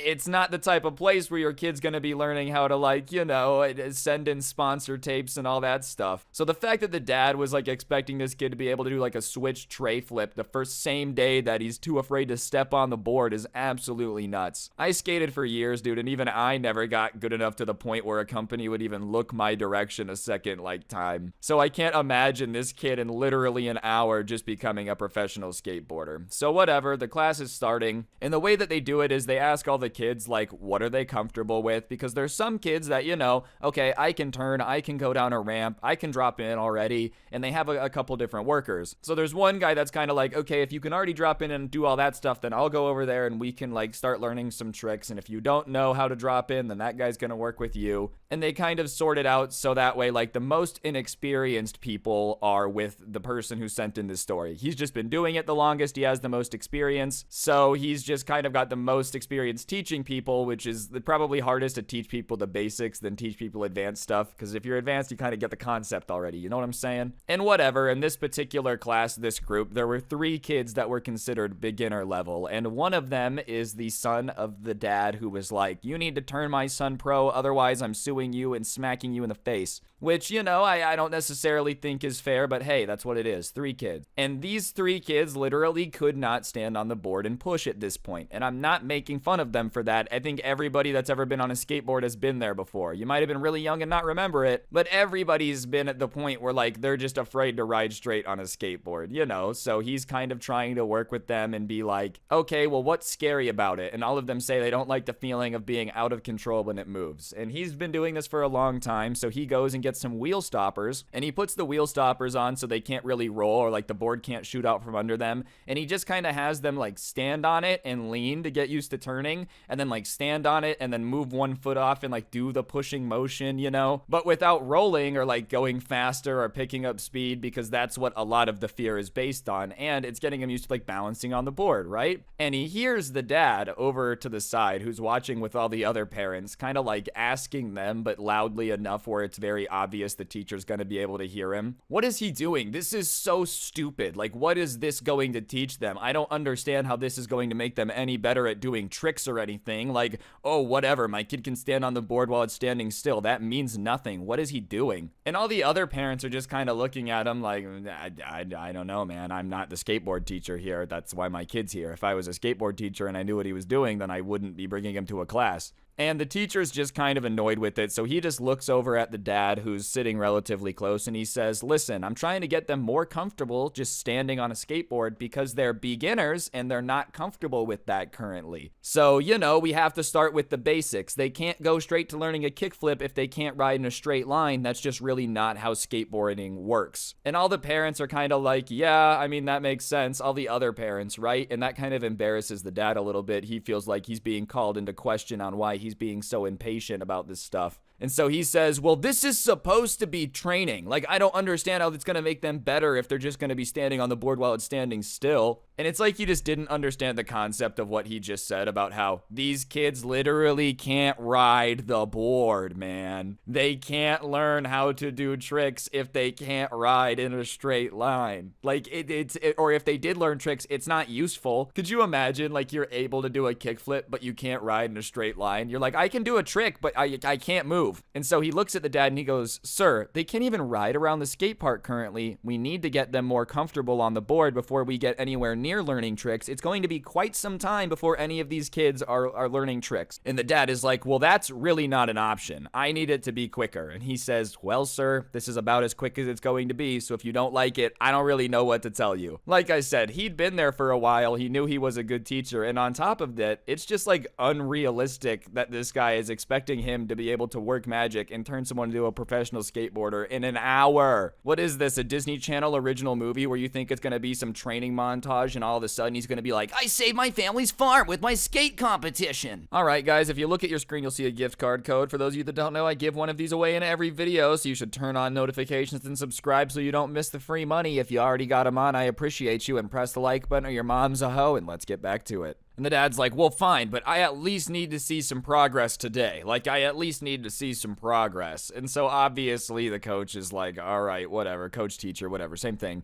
And kind of ignores him and just goes back to trying to teach the kids how to skateboard, which is his job in the first place, you know? And all the other parents at that point kind of like stop talking to him. They're kind of ignoring him. And he hears him complaining some more, but he just decides not to really engage with it just because he doesn't think it would be worth it to like ruin the kids' schooling. Or not that it's that serious. You guys know what I'm saying. He's not going to interrupt actually teaching the kids how to skateboard because it's not their fault that their dad sucks. And like, especially the kids who it's not their dad. Could you imagine you miss out on your class that you paid for because someone else's dad was complaining? Anyways, after 30 minutes of working with these guys, which really isn't that long of a time in the grand scheme of things, he has them riding in a straight line, which is honestly impressive. In 30 minutes, they go from like being afraid to step on the skateboard to riding in a straight line, you know? And especially if you've never ridden a skateboard before, that can be pretty intimidating. So most of the parents are like, wow, that's awesome. We're seeing progress here, because that is progress. That is the definition of progress. If your kid couldn't ride a skateboard before and now he can, that's a step in the right direction. However, the dad of like the one kid just seems very, very disappointed, almost as if he's kind of embarrassed that his kid needed to learn to ride in a straight line, which like, it's a little kid who can't ride in a straight line. What do you want him to do about it? And then even then, dude, like, it's impressive that he did that quickly. If anything, I would be kind of proud of my kid for like, oh wow, it took you 30 minutes. That's awesome. Maybe a little bit of encouragement or something, keep him on the right track. But yeah, his dad was just kind of scowling the whole time, looking mad, and the other kids were excited, but it seemed like the one kid whose dad that was still super nervous. Like, you know, there was still some pretty high expectations for what he needed to do at the end of this class. And the classes are an hour. There was a couple of them like every few days, once a week, whatever. And at the end of the hour, he had managed to get these kids from like literally being horrified to ride a skateboard to riding to a straight line to like now they can cruise around and ride around the flat part of the skate park. They're not going around ramps, they're not doing tricks or anything, but like I said, in an hour to get comfortable just riding around is impressive. And whatever, the last challenge that they're going to do before they end this class and like everybody goes home for a bit is they're going to have to ride down a bank, like his little group, which, you know, was pretty scary to them, but they had gotten comfortable with riding and this just was the next step. And obviously they're pretty nervous. They get up there and the three kids are like, all right, you know, we can do this. And the teacher's encouraging them, like, listen, you guys can ride around fine. You couldn't do that before. Don't be afraid of it. You got this. And it's not like they're dropping into a half pipe or anything. They're literally riding down a bank, which is just a normal ramp. And the first two go, and they're a little bit scared, but they get down fine. And then it's the kid who's got the crazy dad's turn. And he's pretty scared. He's taking a while. He keeps, like, looking like he's gonna do it and then putting his foot down. And obviously, the teacher isn't getting mad at this because it's a little kid trying to ride down a ramp for the first time. He probably thinks he's about to die or whatever. And on top of that, getting mad at him isn't going to do anything because like it's just going to make him more nervous and more scared. So he's trying to be encouraging and like, you got this, man, you can do this. But he hears his dad start screaming from over by the other parents, like,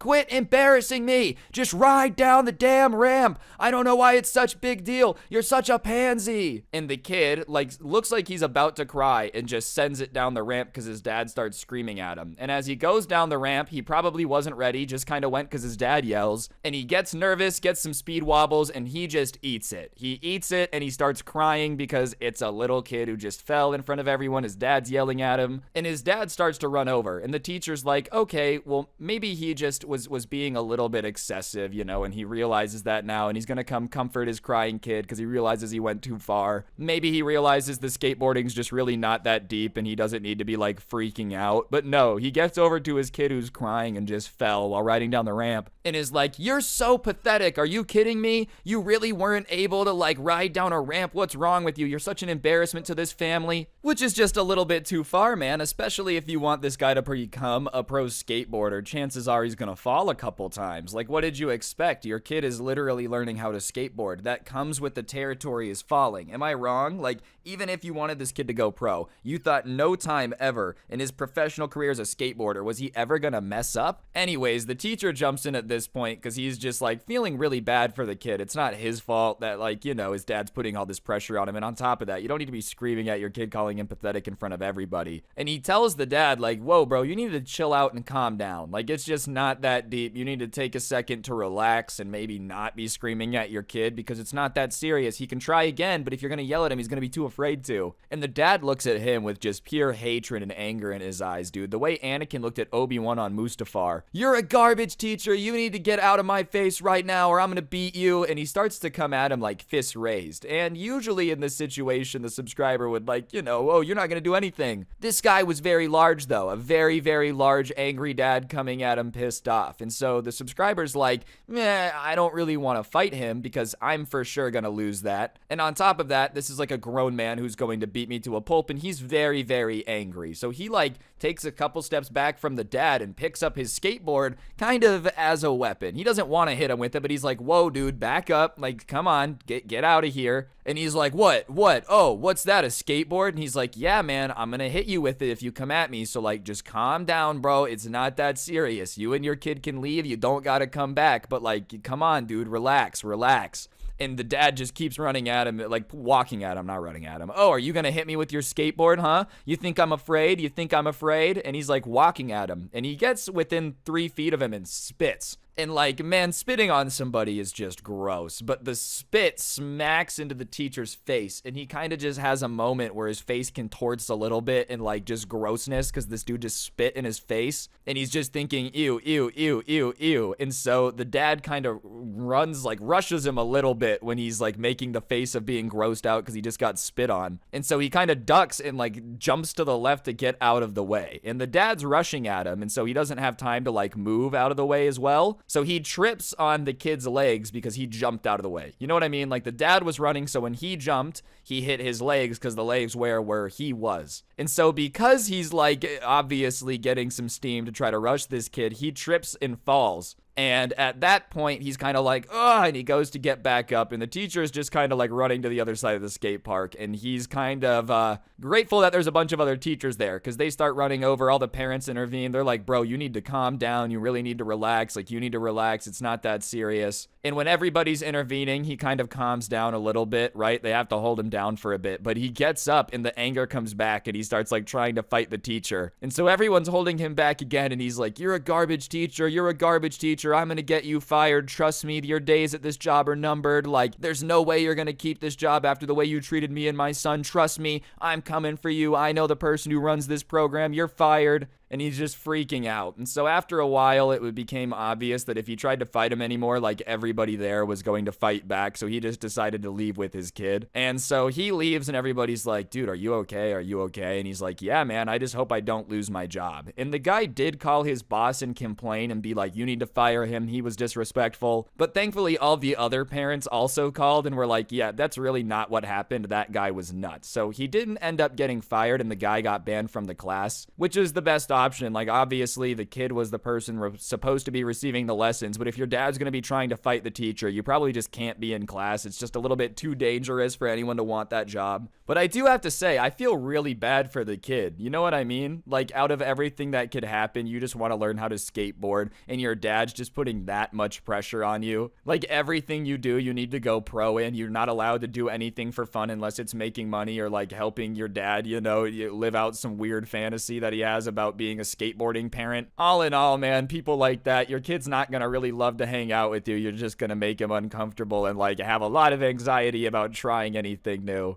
I feel like this is the situation, yeah, where if your parents expect you to go pro in everything, you just never actually, like, master anything because it's just so much pressure. Also, to the dad, man, spitting on people has got to be, like, one of the wackest things you could do, bro. Spitting? Come on. Over a skateboarding lesson? Like a spitting at somebody? Bruh. Like, you should have been, you're the same age as the kids taking the lesson. You should have been taking the lesson instead. Anyways, guys, that's gonna do it for the video. Hopefully you enjoyed. If you did, I would really appreciate you taking a second to press the like button. Let me know in the comment section down below what you thought. And of course, subscribe if you're new and turn on those notifications. I would really, really appreciate it. If you really want to help me out, I will put a link to the intro song down below along with a link to my podcast, The Scuffed Cast. Feel free to check that out. And if you really want to help me out, you can use code SCRUBBY at the G Fuel checkout. It's a great way to get a discount on G Fuel. Help me out at the same time, so go ahead and do that. I'd appreciate it. Two more things I gotta plug. I did put some of my story times up on Spotify, so if you wanted to listen to those offline or without gameplay, I'll put that link in the description as well. Feel free to go check it out. And we've got this Karen Christmas sweater. My goodness, is it not the coolest thing you've ever seen? If you want to get festive while also making fun of the Karens, I'll make sure this link's at the top of the description. Feel free to go check it out. That's awesome if you do. And yeah, on that note, guys, that's gonna do it for the video. Don't get anyone pregnant. If you do, make sure they're hot, and hopefully I will see each and every single one of you guys next time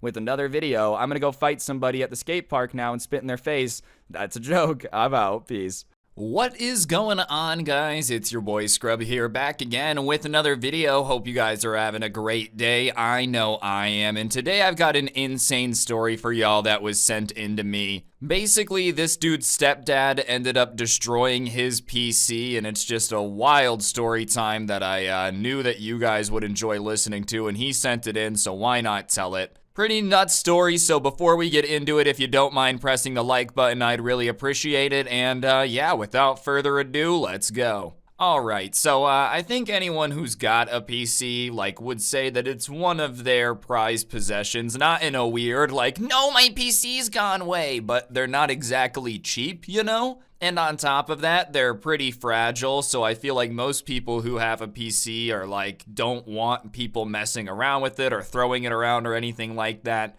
And they especially don't want someone like throwing it down the stairs, but I guess this guy just got really bad luck when it came to the stepdad department. This guy's mom remarried to this dude, and right away there were some issues because he was the type of guy who was like, you need to be up at 5 a.m. out there with 6 jobs, otherwise you're a lazy turd. And listen, I'm not saying there's something to be said for like having a job or having good work ethic. I think that's a big part of being successful, right? Is like being able to do work even when you don't necessarily want to do it, but it needs to be done. That's important. But I think it's also nuts to like have this idea that you should never have anything you enjoy. There should never be any fun ever. You should only work all the time, and anything other than work is a waste of time. Because if anything, the whole reason you want to get like really good at work and get faster at it is so you can do more work in a shorter period so you can enjoy life even more, you know? Either way, they just instantly butted heads, and one of the things that they really butted heads about was this guy's PC. Now, this guy wanted to be a computer programmer, computer scientist, engineer, whatever you call it. I don't know the proper term. But that was his goal when he got older, so he was already into computers, and he would use his computer to like study that type of stuff. He was already teaching himself how to code. He was doing like some networking classes on his computer.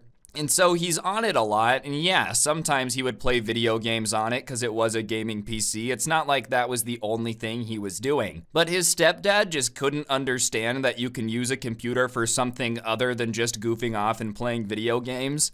And he would just nag him constantly about like, you're spending way too much time on that computer and it's gonna rot your brain and no wonder you're falling behind in school, blah, blah, blah, blah, blah. And what was annoying is he would like make stuff up. The guy wasn't falling behind in school, but this guy would just be like, your computer's making you do all these things that he just wasn't doing, which has to be mad annoying, man. Like someone's just like, oh, you smoking those cigarettes is making your teeth fall out. And you're like, I don't smoke cigarettes and none of my teeth have fallen out, but okay.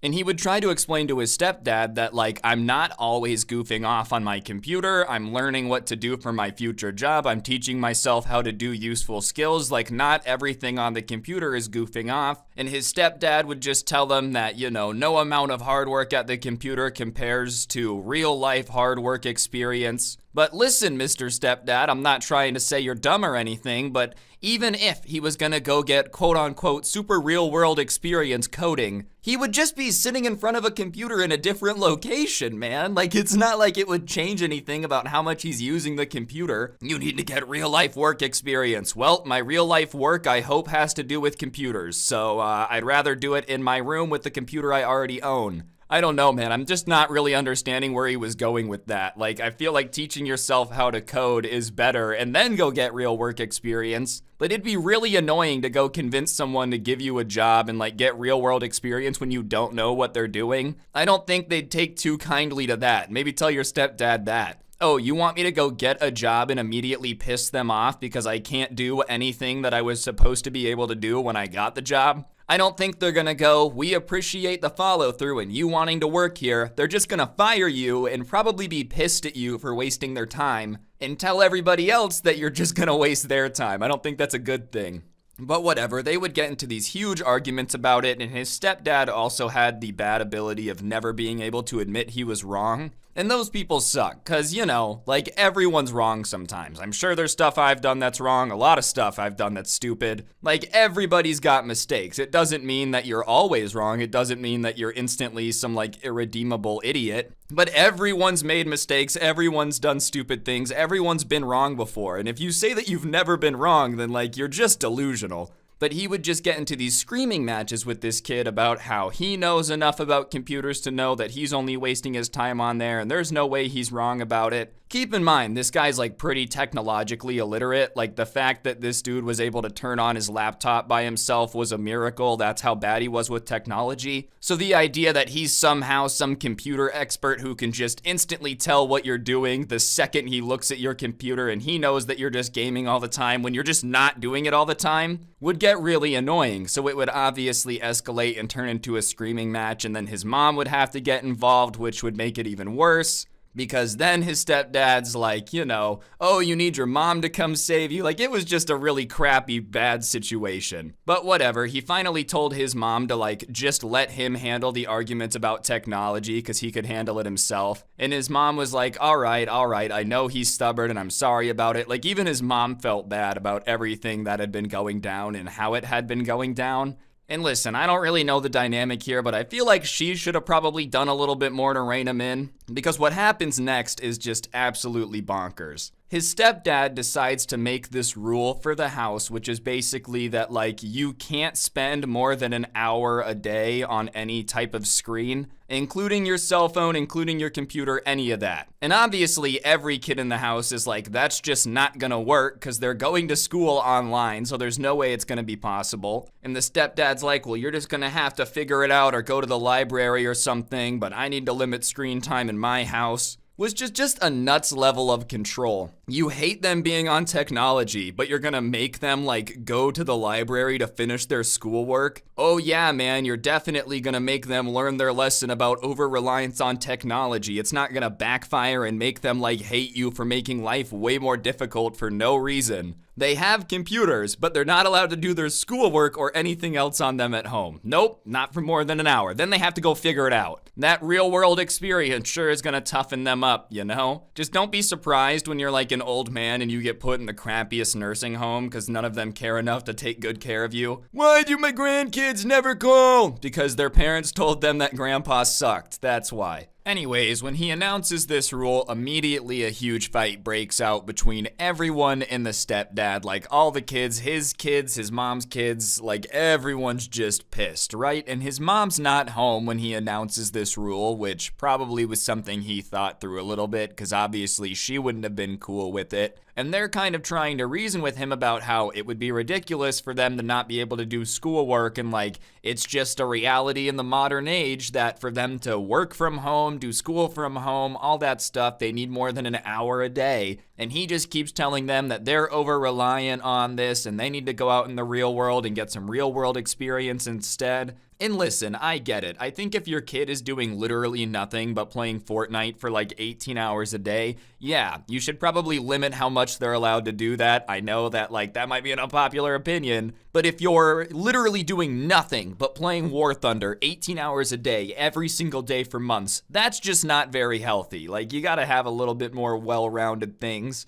But that's not what's going on here, and limiting people to an hour a day isn't preparing them for the real world, because believe it or not, in the real world, people use technology now. Like listen, when our parents were kids, yeah, it was reality that not everyone was using the computer all the time. Not everybody needed to learn how to do a bunch of stuff with technology. Video games were probably like a ginormous waste of time. There was no redeeming qualities about it other than just being fun. Wastes of time are okay to me. I'm not saying that you shouldn't be able to play video games. I'm just saying like I can get why boomers might not like it. But now, in the real world, everyone uses technology. Like, it's just a fact of life that you need to use a computer, you need to be able to use the internet. I think most places don't even hand out paper applications for jobs anymore. They just all tell you to apply online. So the idea that, like, if you just ban your kids from technology, they're magically gonna become millionaires because of all this real-world experience is just dumb. Because in the real world, you gotta be able to use it too. We're not gonna go back to the 1980s again, you know? I'm sure it was cool. I don't know. I wasn't there. I wasn't born. But like, it's just not. And the idea that all technology is going to magically disappear is just crazy. Because yeah, there's a lot of downsides, but it does make things a little bit more efficient, you know? There's no denying that. But whatever, they're arguing back and forth with him, and he's just doing his usual maneuver of not backing down at all or saying that there's anything wrong with what he's doing. Just saying that they're gonna understand when they're older, and trust me, one day they'll get it. And I don't think they're gonna get it. This isn't limiting them to like playing an hour of video games a day. This is literally making their lives substantially harder for no reason. And when they keep arguing with them, his response isn't to like keep arguing with them, it's to just say that everyone needs to go to their room. And he says it like screaming at the top of his lungs. And you know when someone's screaming and you're starting to sit in like the splash zone at SeaWorld? Shamu's gonna come out, do a double backflip, give you a little splash. Well, he's so pissed that he's spitting and basically everyone in front of him is getting the splash zone treatment. Just should have worn a poncho to dinner when dad was going to announce the rules. And so they get the vibe and they decide to go up to their room. And everyone's going up the stairs kind of being like, this is so stupid, blah, blah, blah, blah, blah. And the stepdad yells out as they're going upstairs that no one better go get on any technology and like, it's serious, no technology tonight, blah, blah, blah. And listen, up to this point, the stepdad hadn't really like been barging into anyone's rooms when the doors were closed or anything. And everybody was like going to go upstairs and get on their phone or do whatever. So the subscriber goes upstairs, closes his door, locks it, which was not unusual. Like he did this all the time. It's not the first time that he's done any of this, right? So it's not like he had any inkling that this was gonna piss off his stepdad any more than it normally did, which was not at all. And because his door was closed and it was locked, he went over, got on his computer, which was in the corner, and he wasn't gonna get on Discord or anything, but he was just gonna watch some YouTube videos, so he put on one earphone, like on the left side, just so that way he could hear the video, but he could also hear if someone was coming upstairs, and he just kind of starts watching YouTube. And he hears his stepdad coming upstairs, and he knows his stepdad's coming upstairs, because he's just kind of like loudly complaining about the kid's reaction. Can't believe how ungrateful they are, they have all this technology, and you know, they just want to use it all the time. Well, yeah, I think that's kind of what happens when you buy people technology. Like, if you buy all your kids an Xbox and you don't like Xbox, don't be surprised that they want to play Xbox. Like, you bought him an Xbox. What did you think was going to happen? This guy just seems like he does not understand cause and effect at all. Like, if you explained anything to him, like you did X and Y happened, he just could not understand how they're related. what do you mean I bought my kids an Xbox and now they want to play video games? How is this my fault? It's like, well, if they didn't have a game console, they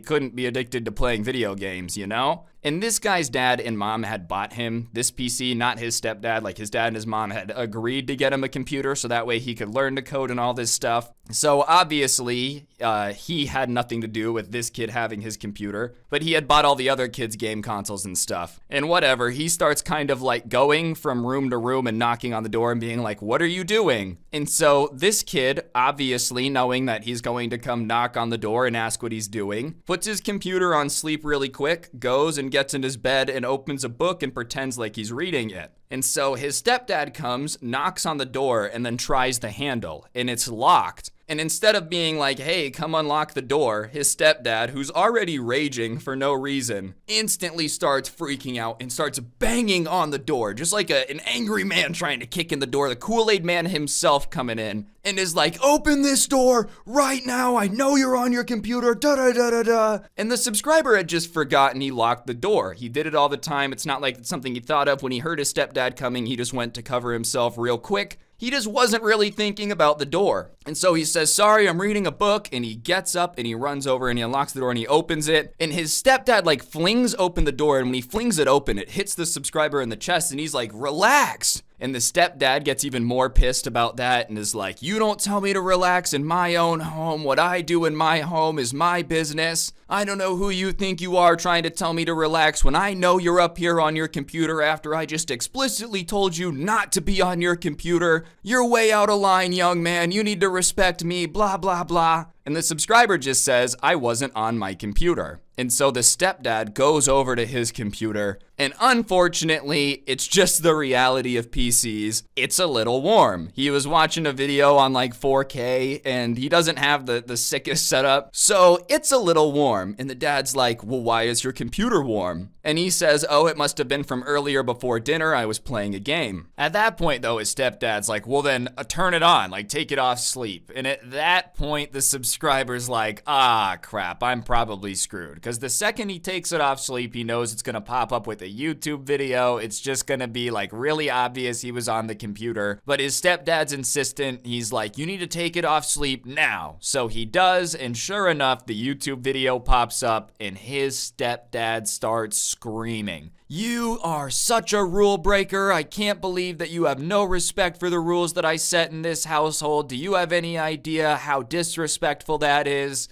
I have half the mind to take away your computer. And at that point, he just tells his stepdad to get out of his room. He's like, you're not going to take my computer. You didn't pay for it. You have nothing to do with it. So you need to get out of my room. And that sets his stepdad off even more. And he's like, I'll get out of your room. But if I'm going to get out of your room, then I'm going to take what I think you don't deserve anymore. And he grabs his computer. And so the subscriber starts like trying to put himself between his stepdad and the door. And the stepdad kind of uses the computer to push the kid out into the hallway. And the way the house is positioned, they have like just this long thing of stairs. And at the end of the stairs is the front door. And his stepdad just starts yelling that he doesn't deserve this anymore and blah, blah, blah, blah, blah. And the subscriber is screaming, what are you doing? What are you doing? And he's like, something I should have done a long time ago, and just throws the PC down the stairs. And on the first bounce, it hits about like halfway down the stairs, and it hits and the tempered glass just shatters. And it bounces like after that, because it didn't hit on the tempered glass, it hit like on the front where those front fans would go. And it hits there, tempered glass shatters, it bounces, hits on the like top corner, and that hits with enough force where the GPU breaks off the motherboard and it comes flying out. So now you know the PC's just donezo. Like the tempered glass, you'd have to get a new one of those, but you can get a new one of those. Your GPU breaks off the motherboard, probably a new GPU and definitely a new motherboard. At that point, you just gotta hope that the CPU's okay, but considering the state of the motherboard, you know, you just never know, bro. A very expensive fix though, and as it bounces the third time and gets to the bottom of the stairs, like perfect timing, his mom opens the door. And so the first thing that his mom sees when she opens the door is just this glass flying towards her and the computer bouncing, and it hits on the ground and falls over. And it's very obvious to like anyone with eyes at that point that this computer's broken. Even without eyes, man, if you heard this thing falling down the stairs, you would 100% know that it's broken, just the sound of it. And his mom is just kind of staring at this like broken computer at the bottom of the stairs that very evidently just got thrown down the stairs. And then she looks up to be like, where did this just come from? Because I'm guessing that was not on her bingo card of what she was going to see when she came home from work today. I don't know. She's probably thinking, oh, they've probably eaten dinner already. I'm a little late to get home. Maybe we can still watch the Muppets movie. You know, the one where they sing the song, Am I a Muppet or Am I a Man? Like that one. That's probably what she was thinking she was going to do tonight. Nope, she opens the door to a computer flying down the stairs instead. She probably sitting there like, what in the Nanny McPhee is going on? Objects are flying. We got some witchcraft and wizardry going on. The new Harry Potter movie that hasn't been announced yet. They're shooting on location. But when she looks up, she sees her son, who's like at this point in tears, pissed off, and her husband, his stepdad, kind of standing there, and the stepdad now has his jaw just dropped open. I don't know if he expected her to just never found out that he broke the computer, if he just did it not kind of thinking about what he was doing and now he realized the consequences of his actions. But either way, now his jaw's dropped open like, oh, I can't believe what just happened. Yep, like I said, didn't seem like he understood the whole cause and effect thing. Believe it or not, when you throw computer downstairs, computer break. I know, very, very complicated, all right. I tried to dumb it down, took out as many words as I could. I'll even simplify it more. Computer no downstairs. All right, like that's really all you needed to figure out to prevent this from happening. After you throw down the computer down the stairs, not, and I guess throw down with the computer too, whatever, that both would have worked. You kind of got to understand that it's just going to break. After you've thrown it is a little bit too late. You know, if this was an episode of Mythbusters, Buster would have exploded. This myth would 100% be plausible. If you throw a computer down the stairs, it will break. Who would have thought that the stepdad is a scientist? He's just out here trying to figure out the questions we all have, such as how durable is a gaming PC? Like, you know Demolition Ranch, how he's just always blowing random stuff up? This is something on his channel. Like, we shot a gaming computer with a 50 cal. What happened? Well, it probably broke. That's what I would guess happened. His mom's standing there, though, taking in this scene, and she's just pissed. And she starts screaming immediately that, like, he just threw a $1,500 computer that he didn't pay for down the stairs, and what's wrong with him? Why would he ever think that's okay? It's not even his, it's her son's. He uses it for work and he uses it for school. Why would you ever break it? Like, are you kidding me? This is psychotic. Which, listen, at least she was pissed about it. I feel like I've had enough crazy step-parent stories submitted to me and like here on the channel where the parents just don't care. At least she's pissed, but it is also a little bit too little too late when it's already been thrown down the stairs and destroyed. But the stepdad is still stammering, but like trying to somehow maintain that what he did was somehow justified, and he's like, well, he was on it too much. Yeah, well, you know what's possible if he's on it too much? You could have just taken it away, or I don't know, like put some parental control on it. I don't know what you can do. I don't have a kid. That being said, I feel like throwing it down the stairs is not on the list of things I would feel like I had to do. Like, hypothetically, if I had a kid and he was playing too much Xbox, I'd put the controls on. And if that didn't work, then I would just take away the Xbox. Last on my list would be pick it up, throw it down the stairs. Like, that would just never be on my list of things to do. Cause I don't know, I paid for the Xbox. Like, aren't you messing up yourself? Maybe that's why he didn't pay for the computer. So he's like, whatever, I'll throw it down the stairs. Anyways, his mom's response to that, like, pathetic attempt at justifying it is to just go off on him, saying that he's a moron and she doesn't understand why he has this, like, weird beef with technology, but it's here to stay, so we might as well just accept it instead of pretending that the world's gonna go back to the way it was. Which, listen, is very true. That's what I was saying earlier, man. Like, even if you don't like technology, it's just a little bit too late to be on this train of I'm just never going to use it. Like it or not, it's just a reality that, like, some stuff requires technology in the modern age, especially just to exist in society. You know, oh, we live in a society, but like, yeah, bro, life's just way easier if you have a computer. I'm sure technically, if you really wanted to do it completely off-grid, completely offline, I'm sure there's ways to do it, but like, if you just want to make life easier on yourself, just embrace it, you know? Especially if this guy's got like a normal job. Imagine trying to be this guy's boss. Hey man, will you write up the report for me? Sure thing, I'll write it up with my pen. You're like, can you just type it please? You have bad handwriting. Nope, I don't do laptops. I refuse to use any technology. If you're gonna do that, just like go be Amish, you know? I feel like you're just being Amish with a bunch of extra steps and like, oh, I'm gonna have my cell phone, but like I hate gaming computers and I'm gonna throw them down the stairs. Either way, the stepdad and the mom go into their room and they're having an insane argument. And about an hour later, the stepmom comes and is like, hey, can I talk to you? And he's like, yeah, of course, because, you know, it's his mom. He's going to talk to his mom. And she says that she really wants to apologize. She knows that computer meant a lot to him and he had no right to destroy it. And she doesn't know what's gotten into him and blah, blah, blah. And he's like, yeah, I get it, but I still don't have a computer. Like, it's still destroyed. And I appreciate the apology, but like, what is this guy's issue? He can't be doing that. This is what I want to do with the rest of my life.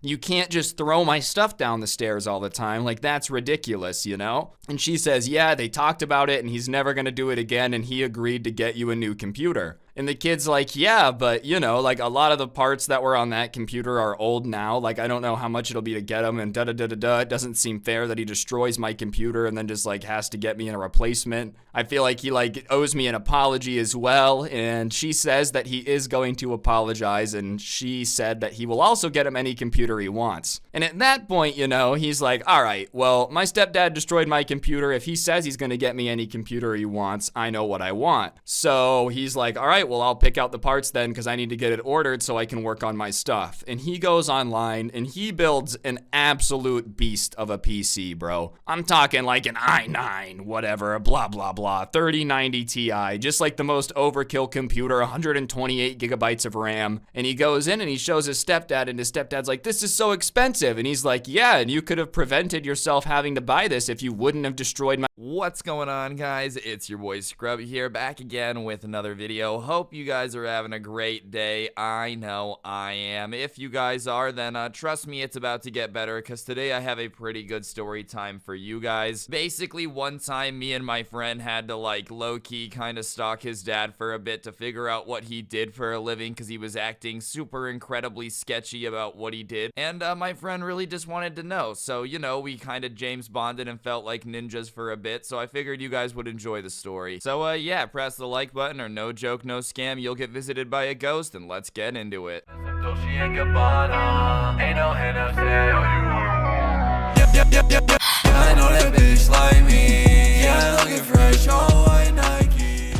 Alright, ladies and gentlemen, what's poppin' and oppin'? I had a friend in high school who, you know, not that it mattered, but his parents were kind of crazy rich. Like, they were the type of rich dude where he had a bowling alley in his house at one point before they moved to a different one. Like, his parents were kind of loaded. It didn't matter, that wasn't why I was friends with him, you know, but it was just like something that was a factual statement. The one thing that I guess was kind of weird about it was that he had no clue what his dad did for a living, which wasn't too weird, I guess, for him not to know. But obviously, there's a reason this video is a thing now, you know, so we decided that it was a little weird and wanted to get to the bottom of it. One day, I'm in his backyard with him, and we're hanging out, and he hits me with some weird news I didn't expect to hear when I came over that day. He says that the reason he doesn't know what his dad does for a living is that every time he asks his dad gets like really weird and sketchy about it, which is a little bit bizarre. Like, imagine your own kid being like, hey, what do you do for a living? And you just start acting like you hit a body in a dumpster in like 1974, dude. You are Ted Bundy. They got the wrong guy. Like, genuinely, man, if your kid asks what you do for a living, it's not the time to ask sketchy, but regardless, at this point, he hasn't told me what he's done that's sketchy, so I'm like, okay, well, can you explain to me a little bit? Because saying your own dad is sketch is just a little bit bizarre, and for some reason, people in high school tend to exaggerate their parents, you know? Like, oh my god, dude, my mom is, like, literally crazy, and she just, like, won't let them stay out till 4 a.m. on a school night. Trust me, I've been there, you know? I've been there, definitely. My parents were annoying sometimes, but you get what I'm saying, dude. I feel like when people are like, dude, my dad's so sketchy, it's because, you know, he doesn't like Krispy Kreme donuts, which, yes, is sketchy. People should. But I did want some examples because I'm not just trying to believe this stuff and look like a dum-dum. So he says a week ago they were eating dinner and he asked his dad what he did for a living, and his dad like literally chokes on his food and asked him why he wanted to know so bad, and then like snapped that it was none of his business and to not ask again. Which, you know, is a very weird response to your kid asking what you do for a living, dude. Hey dad, what do you do for work? Shut up, kid, none of your business. I mean, I guess I'm not a parent. I don't know how I would react to my kid asking me what I do for a living. It would be pretty hard to explain that like I'm just an idiot on the internet, but hey, eventually he'll get used to it. But regardless, his dad like snaps at him, you know? But on top of that, he starts telling me that his dad doesn't really work a lot during the day. He takes phone calls sometimes, but he leaves at 1 or 2 in the morning to go places like, you know, once or twice a month. And that's when he's working, which obviously is a pretty bizarre schedule, and that combined with the fact that he's acting all sketchy and like refuses to tell anyone what he does has his son a little bit curious. But it gets even sketchier, dude, because he's asked his dad if he has any co-workers, and he said, nope, I'm the only one that works for me. And he asks his mom what his dad does, and apparently she doesn't know either, or like isn't too sure, because she gets different explanations sometimes. So keep in mind, his own mom doesn't know, his dad doesn't have any coworkers, he's going places at 2 a.m. and he doesn't work a lot during the day. I'm not saying that like there's a reason to ever stalk your own dad, but if there is, this is a pretty sketchy situation. Like, you can understand why we were all a little bit suspicious. So he decides he wants to figure out what his dad does for a living, but he wanted my help for some reason, probably because I'm the only one with crackhead energy enough to like wake up at 2 a.m. to go figure out some Scooby-Doo stuff. Because I'm not gonna lie, once you get me curious, you know, I've gotta send it. Like, oh my god, yeah, what if your dad secretly is like Pablo Escobar who escaped Colombia and had a body double? Yes, it's very unlikely, but I don't know, dude. I love trying to get to the bottom of it, figuring out the mystery. I'm basically Shaggy. I've got the hair for it, you know, I've always got the munchies, take that how you will. But heck yeah, I'm down. So my friend and I decide that we're gonna follow his dad one night and see where he goes to work. You know, I'm doing air quotes. I always do that, and I forget that you guys can't see me, or see me, sorry, and like I feel really dumb after. So my bad. There were air quotes around work because obviously there's some sketchy situations among us. So at this point, we obviously need a way to track his dad because we can't like follow him, and I don't live there. Like, us backing out of the driveway at the exact same time kind of defeats the entire purpose of trying to like figure out what's going on without him knowing. And I don't live there, and considering his dad is going to work at 2 a.m., I'd rather not have to sleep in the bushes outside my friend's house and just like wait for 2 honks of the horn to know it's all clear for me to come out. So we start brainstorming how we're gonna like keep track of his dad, you know, at night just to see what's going on. And we come up with the idea of using an old iPad Touch and or not iPad, iPod Touch, sorry, like the old ones, the colored generations where it was like the red casing with the white screen, you know, there was the blue ones, the green ones, all those different colored ones. Yeah, like we had one of those that was pretty old. Like, it was new at the time, but it was already like a couple years old. And you know, as I said, my friend was kind of balling out, so he had a new one and he's like, yeah, we can use that. And I had a portable charger, so we decided to put that in the trunk of his dad's car. And then my friend also had a hotspot at the time, like one of those small ones that the boomers used to like hook up their Blackberries, and we put that in the trunk too. So it was connected to the internet, and we added it to a Find My Friends account, you know, with just us. And yeah, sure, like we weren't the CIA, obviously. Like, we didn't have any government funding. We weren't out here being big brain, massive geniuses or anything. But for 2 idiots trying to like follow someone's dad, it was pretty impressive. Okay, for us, for somebody who makes story times on the internet, I'm gonna give myself a little bit of credit because I don't know, I was an engineer for a day. There you go, Mom. I'm not going back to college, but one time I used an iPod Touch to stalk someone's dad, so there's that. I also don't really consider it stalking because it was his dad and like it was his idea, bro. It's not like any of this was my idea. I was just kind of along for the ride. I was like, yeah, sure, I've been roped into stupider things. Why not? So the first night, his dad doesn't go anywhere. The same does happen for like 1-2 nights. I don't remember how many nights it took exactly, but it was probably like 2-3 nights down the line. from us originally putting the iPod in the trunk with like our little tracking system, our ghetto tracking system. After that, though, I get a text at 2 a.m. asking if I was ready, and I'm responding like half asleep because I had my ringer on full blast, and I'm like, yeah, you know, I'm putting on like my pants backwards trying to get ready to like go do this thing. Anyways, by the time he gets to my house, I'm a little more woken up, and I'm excited at this point because like obviously when I was a kid I looked up to James Bond a lot. Who didn't? He was cool as heck. And like I'm literally gonna be a spy right now. I'm about to be an A1 steak sauce level spy going around figuring out mysteries, dude. Maybe figuring out that his dad is like an evil mastermind, Dr. Doofenshmirtz level villain. That would be pretty crazy, wouldn't it? How do you deal with the fact that your own dad is Dr. Doofenshmirtz? Oh no. So my friend comes to pick me up, and I ask him where his dad is, and he said he's behind a home improvement store that happens to be blue. And obviously that's a pretty weird place to be at 2 a.m. So we go and we turn off our headlights like we're creeping the car, and sure enough, dude, his dad's car is behind this shopping center, specifically this home improvement store, and there's another car next to it. And this is like a really big shopping center, and the main store in it is this like home improvement store. So we get out and start kind of investigating, trying to figure out if they're like hiding somewhere. Keep in mind we're behind the store, so there's like, you know, the things that they put dumpsters in. They kind of take these cinder blocks and like use them to wall off the dumpster, so that way, I don't know, people can't steal the dumpster. I don't know, but you guys know what I'm saying. So we're kind of creeping around, and like we start going towards the door on the back of this building, which is in between the little like dumpster building and the door, and in the gap between there's like nothing to hide behind. And as we're creeping out there, dude, the door swings open, and we see like people coming out. Like we hear people coming out, so we turn around and like dive back behind the little dumpster building. I scuffed my knee up pretty bad. It was not pretty fun, but obviously we like have to hide because there's people coming out and we don't really know what's going on. And as we dive behind the dumpster and start peeking out, praying that we haven't been seen, we see his dad and like this ginormous bald dude, like this ripped tall bald dude, just kind of walking, and they're talking, and we overhear just a little bit. So his dad and this dude are talking, and we overhear something, and he says something like, you know, we've got a couple more buildings, and then like I'll pay you $15,000 for the night. Now I don't know about you, dude, but the idea of a boss making enough money to pay $15,000 a night to somebody working for him is like pretty bonkers to me. Okay, oh yeah, your cut of the money I'm making,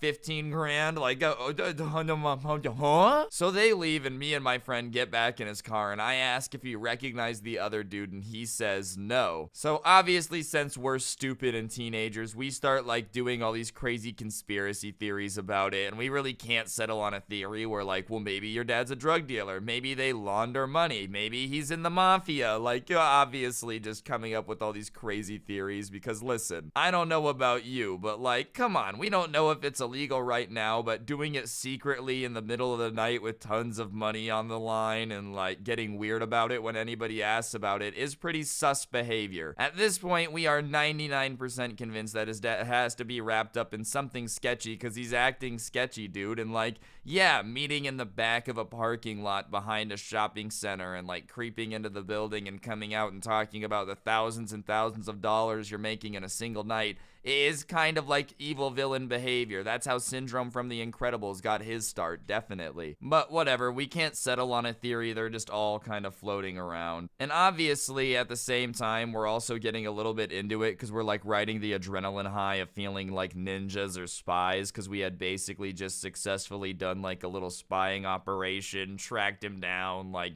discovered all these things hidden behind a dumpster. We were feeling pretty cool about it too. So my friend decides, he's like, look, that was great, but do you mind if we follow him again? And so that way I can like confront him and ask him questions. And you know, I'm like, I don't know if that's the best idea. And he's like, Ryan, please, like I need to know, like this just made my curiosity even worse. Now I really need to know, and I don't want to do it alone. So I decide, because I'm an idiot, that like, yeah, sure, why not? What's the worst that could happen? That's always what what they say. Hey guys, I'm gonna stop the video for a second. On screen is an Xbox gift card. I give one of these away in a video every day. Whoever gets the code gets the code. But basically, it's a way for me to say thank you to everybody who's subscribed. If you're not subscribed, you should press the button. I guess like 80% of you that are subbed don't subscribe. So, you know, come on, press the button. It's free. You got nothing to lose. And I literally give away money every day. So, YOLO. Real talk, though, I do really appreciate everyone that is subscribed. It means a lot. And yeah, I really do appreciate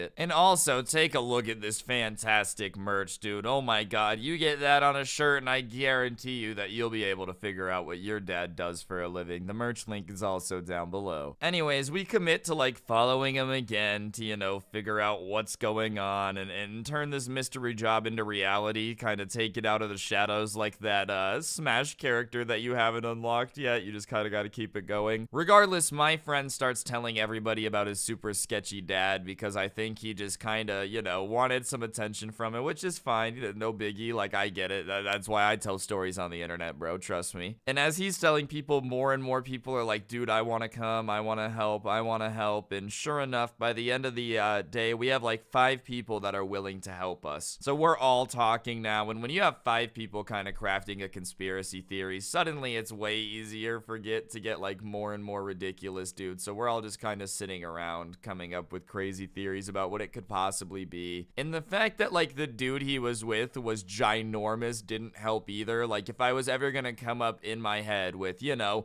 oh, that's the type of guy that definitely throws people to the bottom of the lake with cinder block shoes, like, it would look like that guy, dude. It looked like a Hitman Absolution edit, but with steroids. So all 5 of us are kind of sitting around, and obviously everyone's pretty excited to like be involved in this because it was fun, dude. Like, genuinely, we felt like we were spies trying to figure out some big mystery, and feeling a part of something is cool. Like, yeah, I understand, obviously we were just teenagers doing stupid things, but that's some of the most fun you could possibly have, is when you and your friends are just like goofing off, having a good time. So for a few nights, again, there's like nothing going on, but one night we all get a text, and only me and one other person reply. Like, the whole 5 that originally were involved at 2 a.m. just didn't check their phones, and I can't blame them. I'm definitely a crackhead for being willing to do this stupid stuff, but whatever. Yeah, I get up at 2 a.m. again to send it, and all 3 of us end up getting in the car. I'll skip the details of all that going down because, you know, we open the door and get in the car, and this time we go to his dad's location, and it's a different spot, and it's like a small shopping center, you know. It's definitely not anywhere near as big as the other one, which was like one of the biggest ones in town. This one has 3 small stores in it, and we see his dad in one of the buildings with the same guy, like the ginormous bald dude that we'd seen him with before, and they're just kind of standing there talking. And we're in the car just kind of looking in through the window because,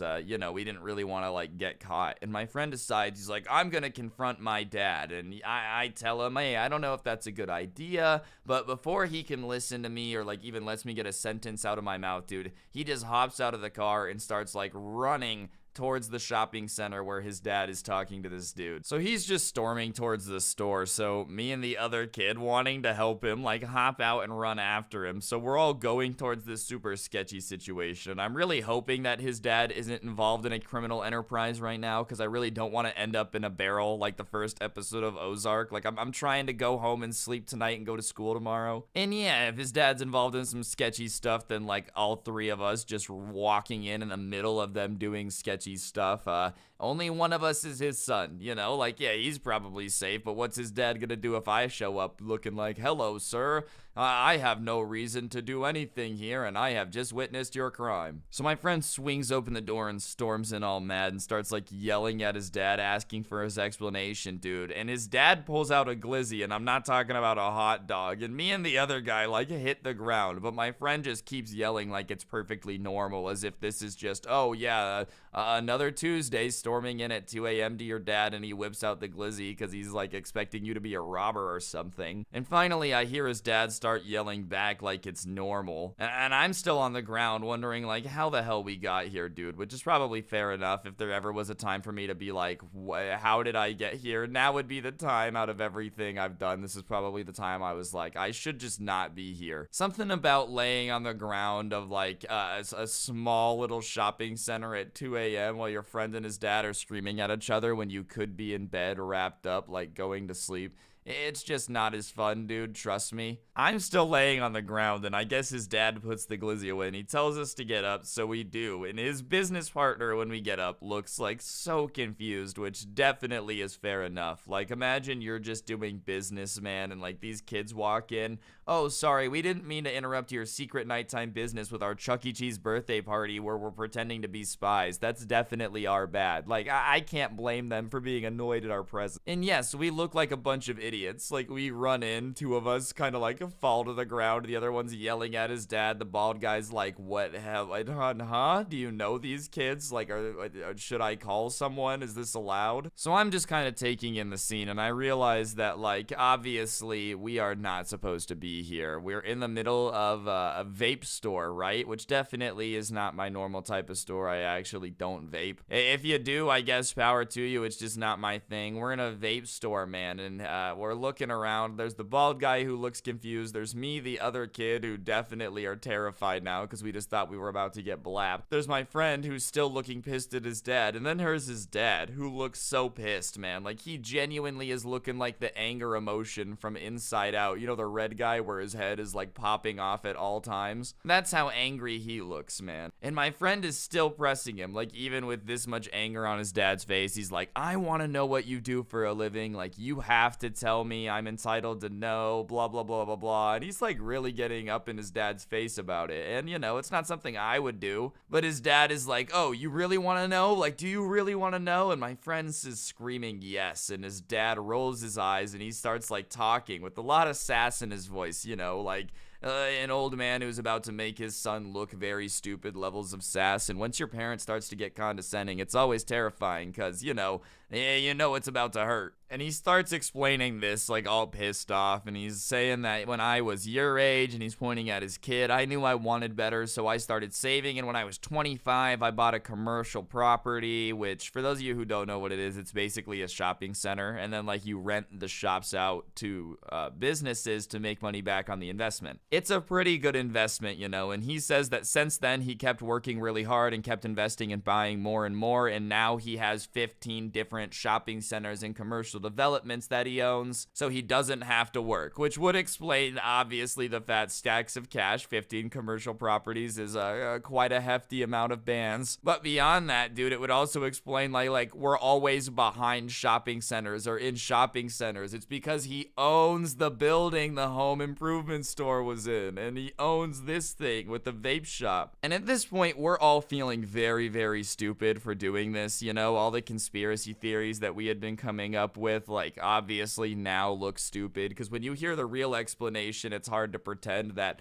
oh, maybe he's with the CIA and they're finding aliens makes any types of sense, because this is way more logical. But the only thing still bugging us, obviously, is like why he's doing it in the middle of the night. And his dad says that this guy is an old friend that used to do all the inspections for his building, but now he has a day job running his own business, so he's doing this on the side for like money. And since he's always helped him, his dad's willing to do it since it's the only thing he still has to do. So I guess his friend did property inspections, and at night there's no one in the store, so it's easier to do it, and he runs his own business. So my friend is like, okay, well then why do you act so sketchy whenever somebody asks what you're doing? Like, why does mom not know? Why do I not know what you do for a living? Like, isn't that a little bit bizarre to you? And his reasoning was that he didn't want his son to be lazy and think that money was super easy to make, and because he knew he wasn't busy all the time, he thought if he like explained to his son how this worked, that his son wouldn't ever develop a work ethic, and he didn't want his son to be like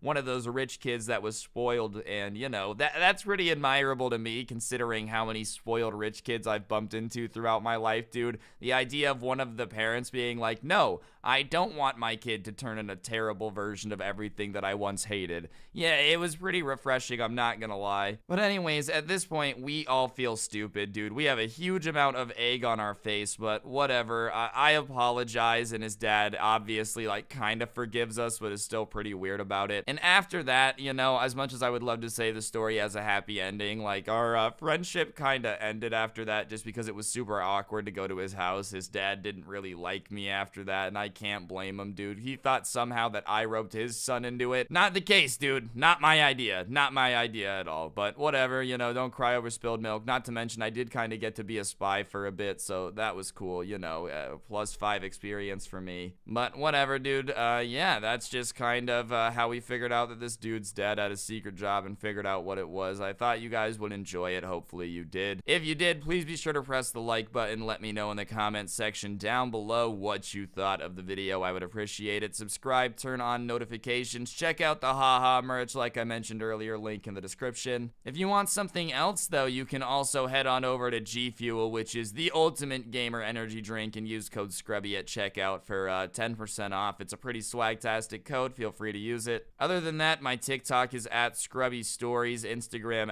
@Scrubby, Twitter @Scrubby_69. Follow me on all of those to never miss out. I have a couple more channels and a podcast called The Scuffed Cast. All that will be in the description as well. And yeah, don't get anyone pregnant. If you do, make sure they're hot, and hopefully I'll see you guys next time. I'm out. Peace. What's going on, guys? It's your boy Scrub here, back again with another video. Hope you guys are all having an absolutely fantastic day. I know I am. And if you are, be sure to press the like button. Otherwise, no joke, no scam. The next preppy rich guy you run into is definitely gonna have his dad, who's a lawyer, sue you, and there's nothing you can do about it. So, press the like button if you want to avoid that by all means possible. Real talk, though, guys. Today I have a subscriber story about, like, a spoiled douchebag at a party getting himself into trouble and then being like, my dad's a lawyer, as the defense, and getting his girlfriend nabbed. So, you know how it is. That seems like a good story here on the channel, so that's what we're going to be doing. And without further ado, let's get into it. High school, no December, you're not a memory. Too high like I'm in a nether, I won't forget.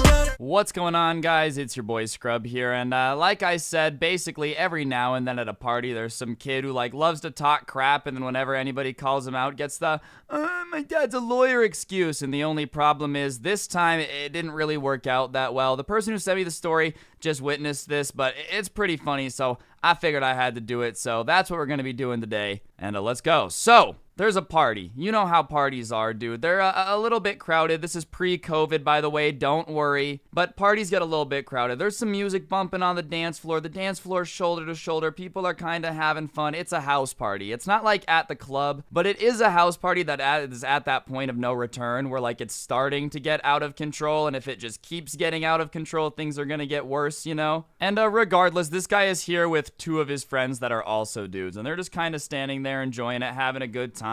Sipping on some drinks, which is what you do at a party. And anyways, as they're standing there, it's really crowded and people have to like squeeze through. Some dude in like the most stereotypical douche fit ever, he's got the boat shoes, you know, the polo shirt with the collar popped, like walks up and just shoves these guys and is like, move, you know? So both two of them move, but one of the guys, like one of this dude's friend, like pushes him back and is like, no, you move, bro. Like, say excuse me, you know? Just kind of checks him a little bit. Like, listen, dude, we're all crowded in this party. Shoving me and telling me to move doesn't mean that I got anywhere to go, dude. Like, I don't know what you want me to do. He just did it in a more aggressive way, which, I mean, if you shove me, I'm gonna shove you back. That's just how it is. And the preppy dude looks at him and is like, oh, do you really want a problem, bro? And shoves him again. And at this point, I don't know if this is just bro etiquette. I'm gonna explain it just in case nobody understands. But the way it works is like the first push is obviously somebody being aggressive. And the second push is the person who got pushed usually being like, yo,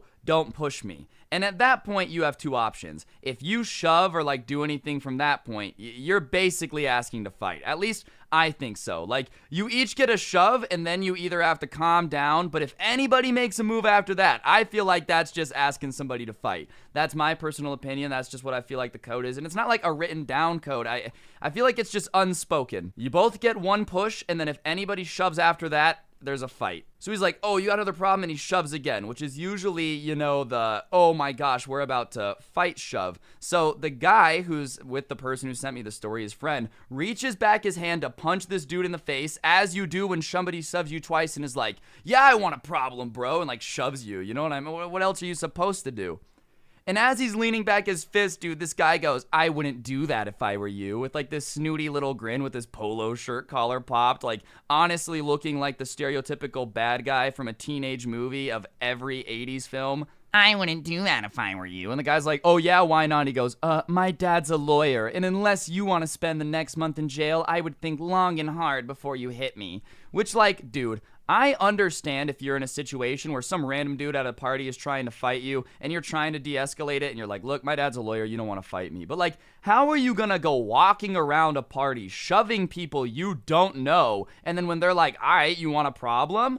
My dad's a lawyer, don't hit me. Like, that just sounds like you deserve to get punched in the face. Honestly, it sounds like you use this excuse a lot, and like, you just kind of deserve one, just so you know what it's like. Oh, don't hit me, my dad's a lawyer. So obviously the guy doesn't hit him, because when somebody threatens to sue you, you tend to rethink things a little bit. Even if you're at a party, even if you've been drinking, it's probably not worth it, you know? But that doesn't mean that he doesn't hit him, but they keep arguing, and he's like, dude, why would you like come over here and start all this stuff if you're just gonna wimp out? Which is a fair critique. Like, come on, get out of here, dude. Why are you trying to shove past everybody if you're not going to do anything about it, you know? Don't act like you're going to be the tough guy who's going to manhandle everyone at the party, and then as soon as somebody's like, dude, why are you shoving me?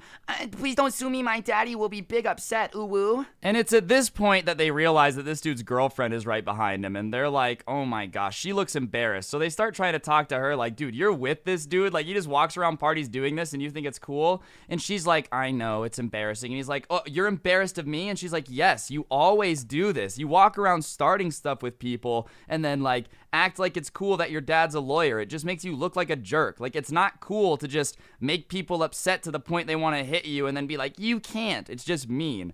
Which, I mean, good for this girl. And you know what they say, hydrated words are sober thoughts. And I'm not going to say I'm surprised that it wasn't this dude's first time doing something like this, because I feel like anybody that smiles that much before they pull the my dad's a lawyer card, definitely it's not their first rodeo, you know? It's like when a guy walks into a Subway and throws them a napkin with an order written on it and then like slides on his socks into the bathroom. You know that this is his Subway and you're just visiting. But that's what this guy is. The only problem is he's just the equivalent of starting problems with people for no reason and then complaining about the fact that his dad's a lawyer and can get him out of trouble, which doesn't help like the reputation of lawyers, by the way. Like, if I was a lawyer, man, you guys already got a bad enough rep, so you got to make extra sure that your kids are not jerks. So anyways, this dude and his girlfriend start arguing about how like he's always causing problems and starting drama wherever they go, and it's just embarrassing to be seen with him. And this girl is a little bit hydrated to the point where like she can't stand up super straight. So this dude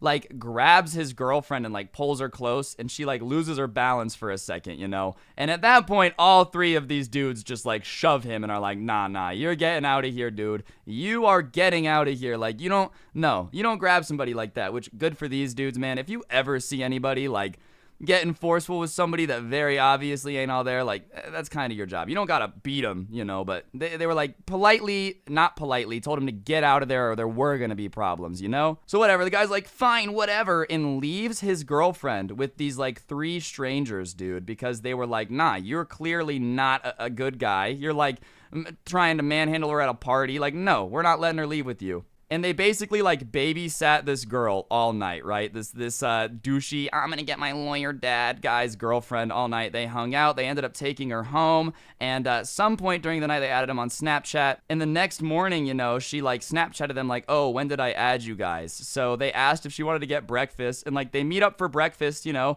they're talking, doing their thing. They're catching her up about last night. And they tell her about like the guy and what he did, and she's like, yeah, I'm not surprised, he does that all the time. Like, everywhere we go, he has to pick a fight with somebody until he has to remind them that his dad's a lawyer. And I think he thinks it makes him look like cool or important, and it just makes him look like a tool, which, you know, anybody out there bragging about your parent's job, nobody cares. You're not your parent, dude. Like, it's just really not impressive. It just makes you look like a weenie, especially when it's like, oh, I will sue you because my dad sues people. Like, you want to talk about a little bit over the top and dramatic. I think that's the definition of annoying me, because why would your dad sue me just because I don't like you, homie?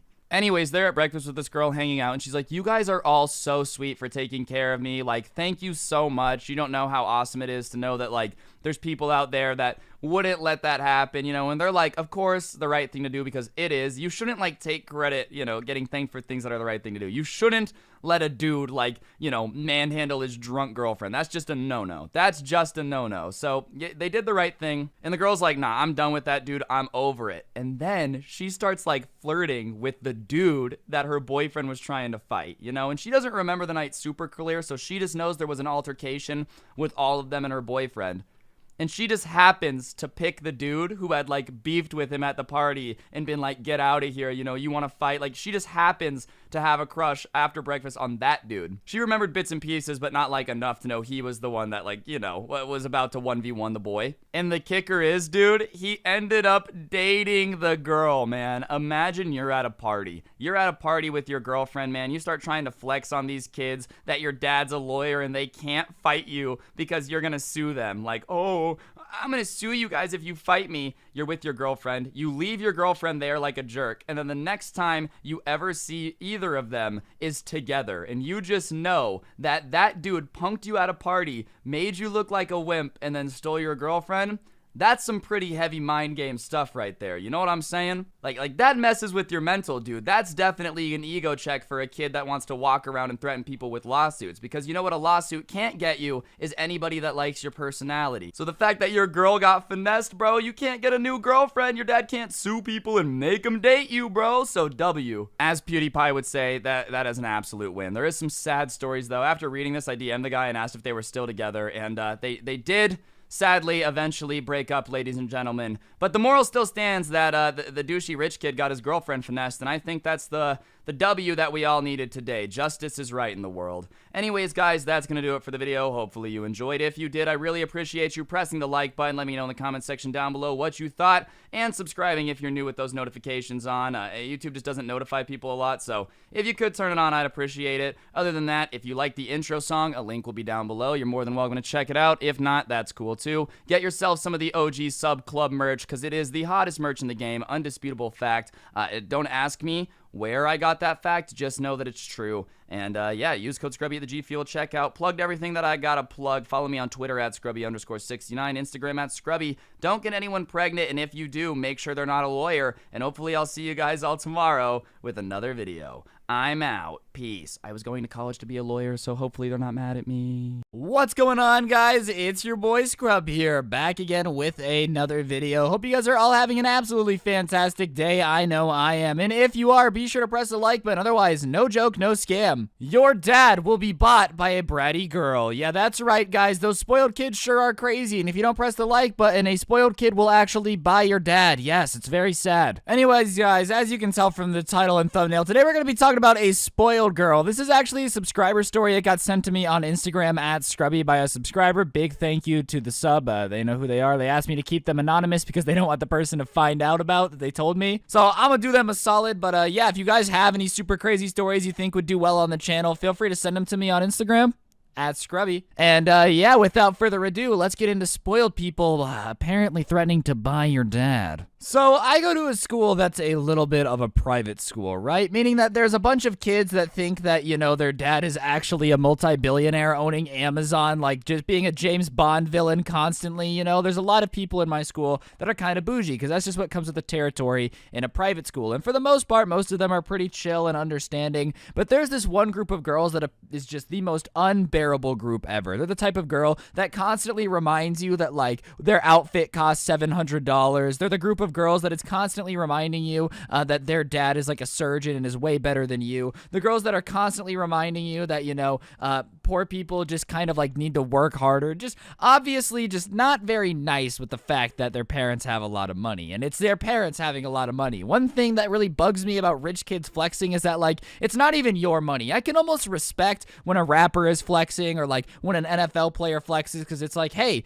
you work really hard. Like you made all that money. Congratulations, man. You did it. Congrats. When a rapper flexes a Lambo because his last album went multi-platinum, I'm like, wow, your album went multi-platinum. But when a kid kid starts being like, my dad makes a lot of money. That's cool, Timothy. You're not really your dad, though. And regardless, there was this one group of girls in particular that was super popular at the school, and they were the worst about flexing on other students. Like, it was almost as if they thought the only thing that counts in a personality is how much money your parents make, all right? Like, there's nothing else that they do that's actually good, so they were like, oh, my dad's just got a lot of money. And because it was a private school, most teachers would kind of cave into the kids. They'd be like, oh yeah, I'm sorry, I'll take away your homework because I don't want your dad to come in here and yell at me and get me fired from the private school, you know? Like, most teachers would honestly be super, super nice to the kid, even if they were being a jerk and just being mean about money. Like, it would just get weird a lot of the times with teachers. But there was one teacher that just didn't put up with much kids crap, all right? It was a science teacher, because for some reason science teachers are the most logical, and they kind of realized that if you let a bunch of teenage kids bully you into feeling like you're poor, you're probably going to continue to get bullied, you know? No one's ever been bullied by a bunch of kids and then been like, I'm going to cave in, and not been, had more things go down, you know what I'm saying? And that's just a rule for life. If somebody's being a jerk, you don't let them be a jerk. You got to stand up to them, bro, because once you stand up to them, I'm telling you, they're going to fold real quick. But regardless, one day they're sitting in science class, and one of the most popular girls, who was all constantly bragging about how rich her dad was, you know, starts randomly talking in class about how her dad booked the wrong Airbnb for their trip to Hawaii, and how she was gonna have to stay in this like 4-star Airbnb instead of a 5-star, and how that was really stressing her out and was probably gonna ruin her weekend,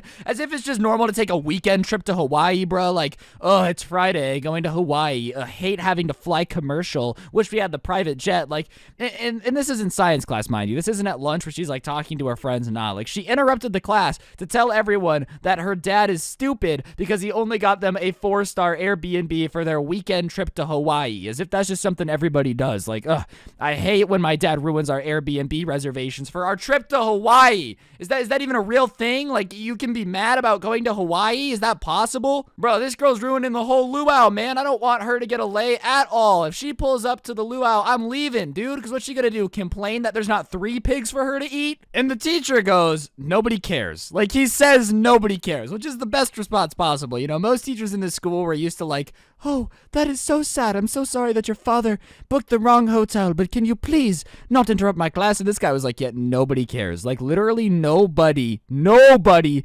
cares that your dad booked the wrong Airbnb in Hawaii. Everybody here wishes that they could go to Hawaii. So maybe next time you should just shut up. Like, don't talk. Like, he basically calls her out for just being the worst, which is pretty fair, you know? Like, hey, if you want to interrupt my class, I'm gonna flame you, because that's just how it be. If I was a teacher and some kids started interrupting my class, I might flame them, because that's just what you gotta do. But obviously, the type of girl that's complaining about only staying in a 4-star resort in Hawaii has never been told no in her life. Like, it's pretty obvious that she does not hear the word no a lot. So she looks at the teacher and says, excuse me? Like, yeah, you should be saying excuse me, bro, because you interrupted the class for no reason. Literally no good reason, man. And she starts telling the teacher, how dare you speak to me like that? Do you have any idea who my father is? He is a very important man in this town, and he owns so many businesses here, and the fact that you would speak to his daughter like that shows that you don't really have any respect for this town. Which, I mean, let's keep it a buck fifty with you, bro. He's a teacher. He really does not care at all how many businesses your dad owns. Like, that doesn't really affect him at the end of the day. If your dad owns every construction company in the city,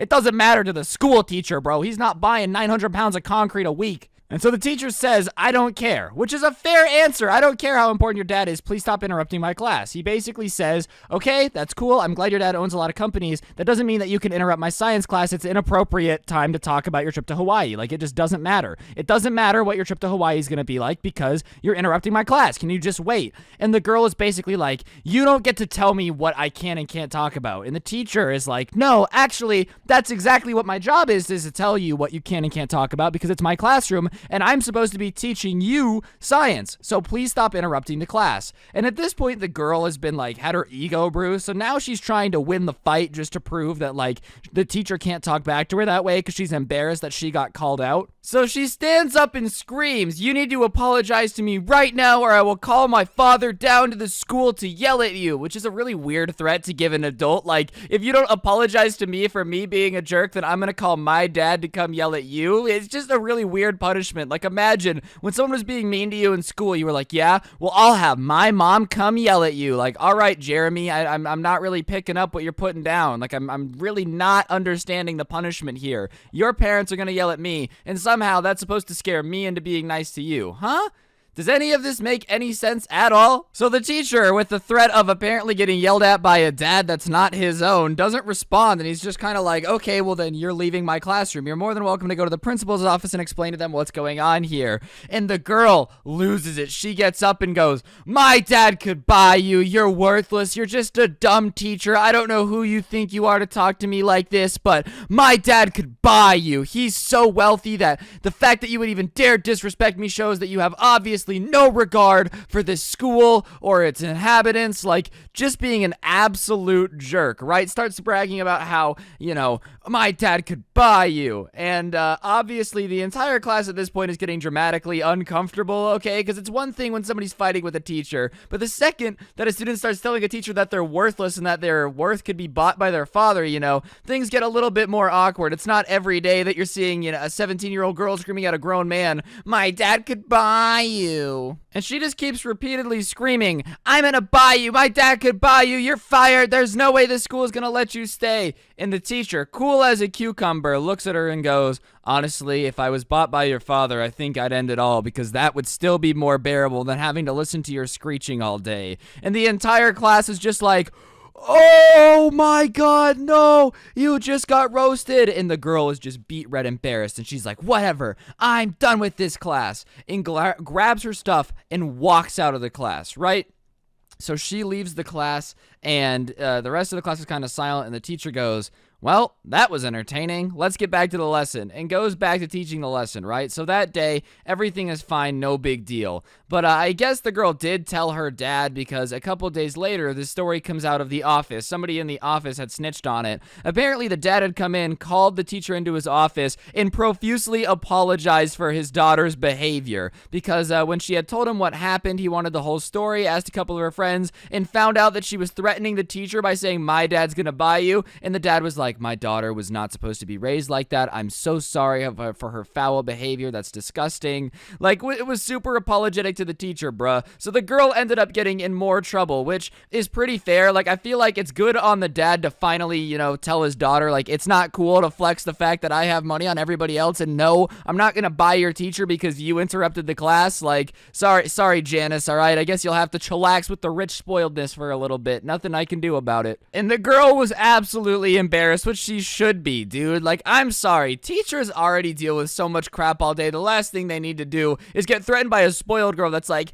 my dad's rich, I'll buy you, But on that note, guys, that's going to do it for the video. Hopefully you enjoyed. If you did, be sure to press the like button. Let me know in the comment section down below what you thought of the video. And as always, comment the word banana down below. Today's notification shout out goes to Broke Girl Caitlin. Big shout out to you for having on notifications. I greatly appreciate it. If you want a notification shout out, you just have to follow me on Instagram and DM me a screenshot of your notifications on. And on that note, don't get anyone pregnant if you do, make sure they're hot. And hopefully I'll see you guys tomorrow with another video. I'm out. Peace.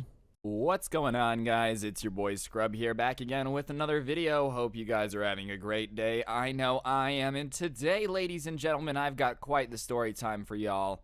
You know, it's not every day that a parent goes out and fights a kid, and it's especially more rare for that to happen in school, but every now and then the stars align, and apparently you get a crazy story time. Regardless, the story time today was sent in by a subscriber named Jared that apparently witnessed the ultimate cringe, you know, a dad coming to school to back up his son. And I figured it would make a good video. That's what we're going to be doing. So, yeah, without further ado, let's get into it. But before we do, be sure to press the like button, or no joke, no scam whatsoever. Your parents are going to come to your school and embarrass you equally as hard. And trust me, you don't want that to happen. So I'd press it. And, yeah, let's get into it.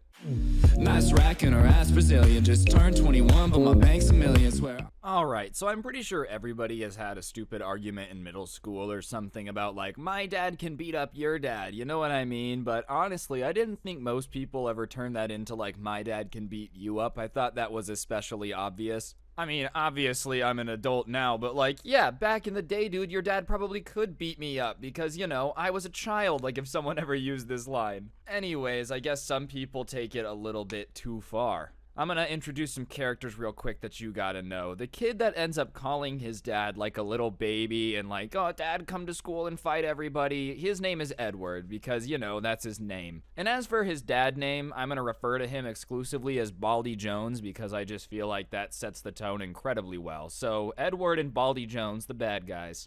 And Edward was the type of kid who liked to start problems, you know, especially problems that he couldn't solve. Like, he was a smaller kid, but he would also go after and bully the largest kids in school, get them really worked up, very upset, and then run away.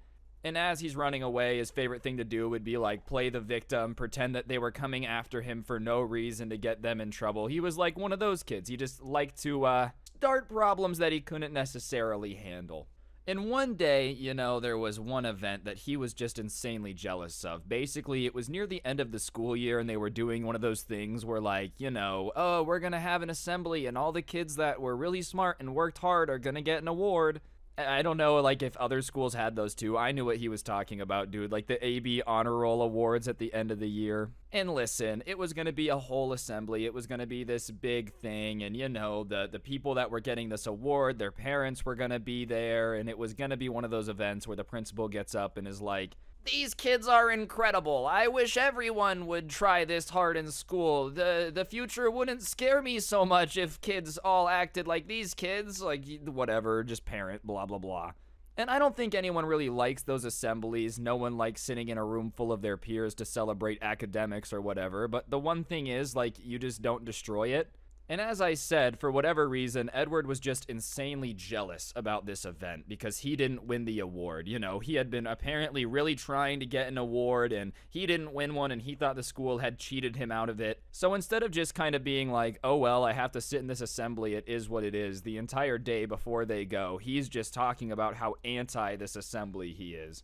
He's telling everyone that, like, he's pissed off that he didn't win it. He's not even gonna go. If they make him go, he might just ruin the award. Blah, blah, blah, blah, blah. And of course, everyone thought that he was just talking, but secretly, I guess he had decided that, like, if he wasn't gonna be getting the reward, then, you know, he might as well just ruin the entire thing for everybody. I didn't get A's and B's, so therefore I'm gonna ruin the event for everybody else, was his logic for some reason. Which is perfectly good logic to me, you know, if you can't win something fairly, just ruin it for everybody else. That won't have any negative consequences. Nobody's gonna, like, make fun of you for that. Anyways, his ultimate plan to make sure that the event goes sideways and nobody actually cheers for the winner is he goes and takes one of those, like, old ketchup squeeze bottles from the lunchroom and he fills it up with ketchup and vinegar. And he, in his head, nobody knew this at the time, I'm letting you know what his plan is though, he's gonna run up to everybody as they're getting the award and he's going to just spray this bottle of vinegar and ketchup all over them. And you know, all of the kids that are winning the award, or like their parents are gonna be there, they're gonna be taking pictures, so obviously they're a little bit more dressed up. Some of them were in suits, and his plan is to just ruin everybody's nice clothes by spraying all this stuff on it. And obviously, on the scale of pranks, it's not like dangerous, no one's going to get hurt, but you know, you're winning an award in a nice suit, and then somebody runs up spraying you with ketchup and vinegar, you're probably gonna be like, oh, this guy just sucks. Anyways, he like stuffs it in his jacket pocket, and then everybody gets to go to the assembly. So they're all getting crowded into this auditorium for the assembly, and there's like 15 kids that are winning an award or sitting up on the stage, obviously, and they're dressed up, you know, they're like, oh, look at us, we're fantastic, we're gonna win this award. They're pretty happy looking, not for long with Edward the Ketchuper around the corner. Anyways, everybody gets stuffed in there. You know, like the part in the assembly when there's the block at the door and the teachers are like, all right, guys, let's go. And you literally just feel like cattle getting crowded in. Well, that finally ends. Everybody sits down. The lights go down and the principal walks up to like the podium thing in the middle of the stage. And they start doing the thing that they do, you know, where they're like explaining everything going on and how incredible it is. And the speech is a little something like, these students have worked incredibly hard to get here, okay? They showed up on time. They did their homework. And for that, we give them millions. You know, just like one of those speeches. And as they're in the middle of the speech giving it and like talking about how proud they are, there's a commotion on the side of the stage and Edward is like sprinting up, kind of pushing people out of the way to get up there. And he gets past everybody on the side of the stage and starts running into the middle of it. And as he's running into the middle of the stage, there's like a school aide behind him trying to, like grab him and pull him back so he doesn't interrupt everything. But of course, Edward ends up getting up there. And he's in the middle of the stage and he looks at the crowd and he goes, "This is for not giving me the award." And he turns back to everybody, pulls out the ketchup bottle, and just starts spraying this concoction of crap all over these people that are winning the award. And of course, as soon as you like see this middle of the assembly interrupted by this guy just spraying everybody with ketchup, a lot of the crowd is kind of like gasping, not really knowing what to do. Like, wait, what's going on? Like, everyone's just really, really confused. All right, guys, I'm going to interrupt the video for just 1 second. If you take a look at your screen now, you're going to see an Xbox gift code. For those of you that don't know, I give away one of these in every single video as a way to say thank you to subscribing and turning on those notifications. So if you haven't already, you should. And other than that, I'm going to ask y'all to just please take a second to press the like button. If you go down there and click it, it just helps the video do better and I'd really appreciate it. And while you're down there, go ahead and comment the word schmoople down there if you're an absolute G who never ever dies in Call of Duty. Anyways, the people that are like getting sprayed that were going to win the award have different reactions. Some of them are very upset. One of the girls that was winning the award starts crying. One of the guys starts crying on the other end too. Like, everyone's just insanely upset. But two of them end up getting up and starting to run after Edward, almost looking for revenge for like embarrassing them in front of everybody when they were supposed to be winning the award. And for some reason, I guess Edward didn't think it was going to be possible for him to get beat up for this, but like, I'm gonna be honest, you just kind of got to expect that. If you spray something all over somebody and like know that they're gonna be annoyed with it, they might hit you. I'm not saying I condone violence, alright? YouTube, if you're listening to this, don't hit anyone. Don't do it. I wouldn't want anyone to get hurt, alright? That being said, if you spray someone with ketchup and vinegar when they're wearing a suit, they might hit you. It's the reality of life. I can't change the fact that you have to expect to be punched if you do that. Anyways, these two dudes are like running after Edward, and Edward is just not very tall or big or fast or like anything that you would think someone that would do something like this would be. You would think that like, all right, if I'm gonna have this plan where I'm gonna piss people off and run, I might as well make sure that I'm fast enough to run away, but he's just not. These two dudes run up on him and they grab him, and one of them instantly just kind of like hits him because he's obviously mad about the situation. And at that point, Edward turns into the Tasmanian devil dude. He just starts like writhing in every direction, swinging his arms around, just like basically doing everything he can to just get out of their arms. Almost like, you ever seen a deer that's like tangled up in a fence, and it's just kind of just going crazy to try to get like untangled from whatever it's in? That's basically what he's doing. And so obviously it turns into a little bit of a fight. It's like a 2v1, but he's the one that started swinging on both of them. And when they're fighting, the crowd's obviously like, oh my gosh, freaking out. And they're probably about halfway in between the stage and the auditorium doors at this point because he had tried to escape. And the teachers pull them apart, and just because of how mad the two guys in suits were, they kind of get pulled off of Edward, but Edward doesn't really have anyone like holding him back. So he just sprints out the door. He runs out of the auditorium into the parking lot. And when he takes off, the teachers that are holding back the two dudes let go of them, thinking that it's over. Well, the two dudes in suits take off into the parking lot after Edward. They're not done yet, right? And at that point, the subscriber, Jared, wants to see what's going on, so he's like, I'm heading out there. So he takes off after them to get out there. And he gets out there pretty quick before most of the other people had come out. But at that point, all the kids are trying to escape, and that traffic jam happens, where like everybody's in the door, you really can't get out, no one's moving. And so the teachers weren't ready to escape, so they're behind this traffic jam. So they're not out there yet. There's no one to break this up. There's no one to like see what's going on. And outside, what's currently happening is Edward is now on the phone with his dad. He had called his dad, and he's saying that these two kids are jumping him for no reason and he needs help. Which definitely is not what happened, alright? He's probably just insanely scared to get beat up, that he's like, whatever, I'm gonna get my dad involved, and my dad's not gonna back me up if I say the truth. So yeah, Dad, these two kids are jumping me for no reason. I'm gonna leave out the part where, like, I ruined their suit, ruined their award, all that stuff. That's not important. Just come help me now. Anyways, at that point, the two kids start chasing him, and he's literally playing, like, getaway, like tag with these dudes. just running away from them around the parking lot, trying to just keep his distance. But he must have lived close to the school because his dad pulls up like 2 minutes later in this SUV, and he hops out of this SUV in flip-flops. And the crowd at that point has come more out of the auditorium, but like the teachers aren't out yet. The kids were kind of strategically to keeping them away from the rest of this so they couldn't break it up. And so the dad's out of the car in flip-flops, and Edward is just running around the parking lot with the two kids chasing him. And the dad at that point probably looks around, looks at the situation, sees his son's getting chased by two people, and he makes a really stupid choice. I understand he thought his kid's getting jumped or whatever, but you can't hit a kid. Like, it's just really illegal. And even then, let's just pause for a second. If your kid is getting jumped, why would there just be a huge crowd of kids standing there watching it, doing nothing? Like, do you really think kids at your school would just watch somebody get jumped and do nothing about it? Like, if somebody was really getting beat up by two people at one time and it was not a fight, I feel like people at my school would have broken it up. Maybe that's just me, maybe your guys' school is different, but like, anyways, he just makes the wrong decision to get involved. And so Baldy Jones, Edward's dad over here, runs up behind one of the kids who's trying to chase down Edward and just clotheslines him like there's no tomorrow. Arm out right under the chin, just lays this dude out. And obviously when he smacks the floor, the entire crowd is just kind of in shock, and they turn on the grown man who just clotheslines somebody. Like, they don't really know what's happening, but they start booing and screaming at him, telling him to get out of here. And listen, somehow this dad is so bad at fighting that like the kid that he just clotheslined gets up and he starts going after the dad. Like, all right, you want to clothesline me? You can have it too. So now this dude is chasing the dad, and the dad, instead of standing and fighting his ground on the dude he just clotheslined, starts trying to run as well.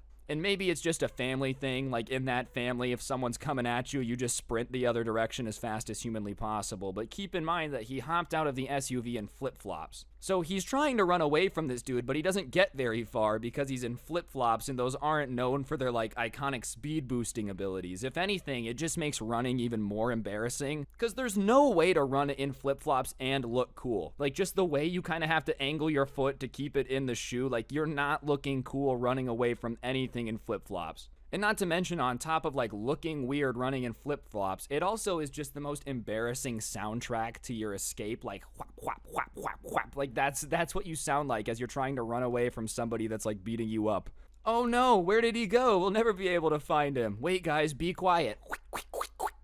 Found him, he's over there. Anyways, the kid catches up with Baldy Jones pretty quickly, and the kid, who's not a tiny kid, grabs Baldy Jones by the waist, picks him up, and just slams him down in front of everybody. And listen, bro, it's already bad enough that you're gonna just like clothesline some random kid, but on top of that, if you're gonna clothesline a kid, you then can't let him body slam you. Like, dude, are you serious? You just got body slammed by someone you clotheslined. By the way, it's an 8th grader. Just like, how does it get any worse than this? Anyways, the crowd at that point freaks out. They lose it. They're all screaming. They're like, oh my god, oh. Obviously, the dude that just body slammed this dad is gonna be like the coolest kid in school forever now. And Baldy Jones has now officially acquired the largest L in history. Like, I really don't think there's a way for Baldy Jones to ever live this down, ever. Anyways, as I said, the crowd's going wild. Everyone's screaming, jumping, freaking out. And, the problem with everyone freaking out is that what they were doing to block the teachers at that point is like this group of kids had kind of locked arms together and made a human chain to block off the entrance to this parking lot. And the teachers could either go around and hop the chain link fence or like try to get through this human chain. But when everybody starts jumping, putting their hands in the air, freaking out, the chain obviously breaks. And at that point, teachers start rushing in and they start trying to like, subdue the madness. And they have to pull the kid off Baldy Jones because he's just going savage mode on him. Like, who do you think you are to clothesline me? Blah, blah, blah, blah, blah. They break it up. They pull apart Edward and the other guy. And that's when Edward and Baldy Jones start screaming that, like, they just got jumped. They just got unfairly attacked. They're going to be suing. And listen, I understand that it's America and everybody threatens to sue everyone every 12 seconds, but I just feel like when there's security camera footage of you clotheslining somebody and then that person body slamming you, you might not want to bring up charges. Especially because there's security cameras and a crowd of people that just watched it, bro. Like, listen, I guess it's not okay to lie, but I could understand like a little bit more if it had been a situation where there's no cameras and nobody there and you can just say what you want. You're in a parking lot at a school, bro. They've got like 50 different angles of that, dude. Like a literal crowd of 800 people just watched you do it. What are you talking about? Anyways, at that point, the teachers just want to calm it down, so they like pull them into the office to discuss what happened. And nobody really knows what goes down in the office, but Edward gets expelled. His dad gets like a bar placed on him where he can never come back to the school, but for some reason doesn't get like arrested for it. I guess it's something like the parents of the kids involved have to want to, or like, I don't know, something technicality or whatever. Regardless, I will say that Edward probably learned his lesson. I'm going to assume that he's never going to go after and spray anybody with any type of condiment ever again. And if he does, he's definitely not going to call his dad for backup because it did not go well last time. But yeah, anyways, guys, I think that's going to do it for the video. Hopefully you enjoyed. If you did, I would really appreciate you taking a second to press the like button. Let me know in the comment section down below what you thought, of course, and if you really want to help me out, you can check out the intro song down below, along with a link down there to my podcast, The Scuffed Cast. Or, of course, you could use code SCRUBBY at the G Fuel checkout if you're going to get the best energy drink for gamers by gamers. You might as well use code SCRUBBY.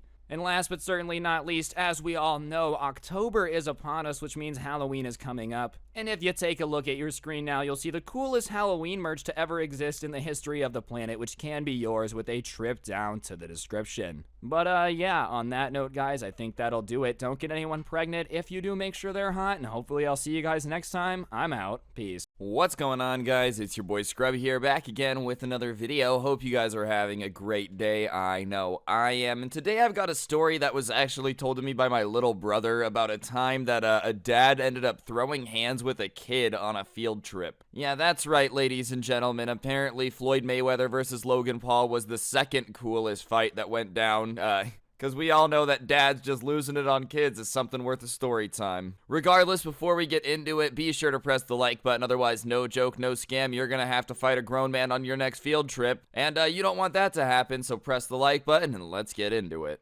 Alright, so once a year, my brother's school does like a trip, a longer trip. And that year, they were going to an amusement park in California. And obviously, everybody was pretty hyped for the trip. When you're in school and you get to, you know, miss school to go to an amusement park, that tends to be something that people consider an absolute win. I mean, anything to get you out of school is a W, but like getting to do fun stuff with your friends is an even bigger W. The only thing that kind of sucked about it was the fact that, you know, obviously they were gonna have to have parent chaperones. And there's no way around that. If you have a school field trip, you know, you're just gonna have parent chaperones. There's just not that much you can do about it. It is what it is. And my brother ended up begging my parents not to come. He did not want them to be the chaperone, because let's be honest, having your parents as the chaperone on a field trip can kind of be the worst, dude. Like, you know, you're just trying to have fun with the boys and your dad's sitting there telling you to stop goofing off because you're embarrassing him. You know, you can't misbehave at all. You can't goof off with your friends. You can't slink away and do bad things. Not that that's what, like, field trips are about, but you guys get the point. You just kind of have to always be on your absolute best behavior if your parents right there.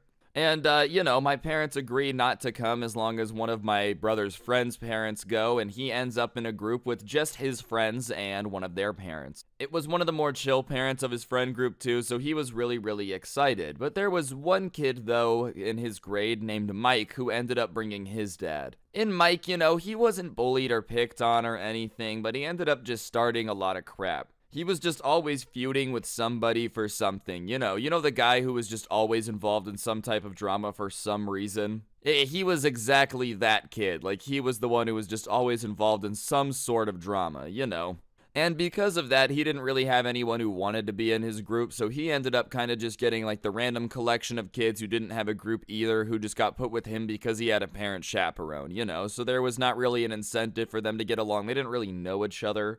And they end up getting on the bus, and that's the first time his group ends up meeting. And within like 1 hour of them getting on the bus and driving to California, issue number 1 happened. I guess like one of the kids in his group had brought a DS to entertain them on the bus ride, and Mike had decided that he wanted to play it. So he had just like snatched the DS out of the kid's hand. And obviously the kid had kind of like gotten upset about that and pulled it back from him. And that led to Mike's dad screaming at the kid that Mike had stolen the DS from for not sharing with his son and not being a team player. And like, okay, let's be honest, bro. That's not being a team player. That's just like not wanting to share stuff that you don't have to share. Especially if you're in a situation where you're going to be grabbing my expensive electronics out of my hand, like snatching it out of my hand and potentially breaking it. Yeah, I'm not going to be too hyped to be sharing with you. You're not going to be like yelling at me for that. And I guess the kid on the bus started feeling the same way because he started kind of arguing back with the dad pretty loudly, talking about how his son grabbed it out of his hand and he didn't have to share with him. And the dad started yelling back, and this is like an hour into the trip, so a teacher ends up going to the bus and diffusing the situation relatively quickly.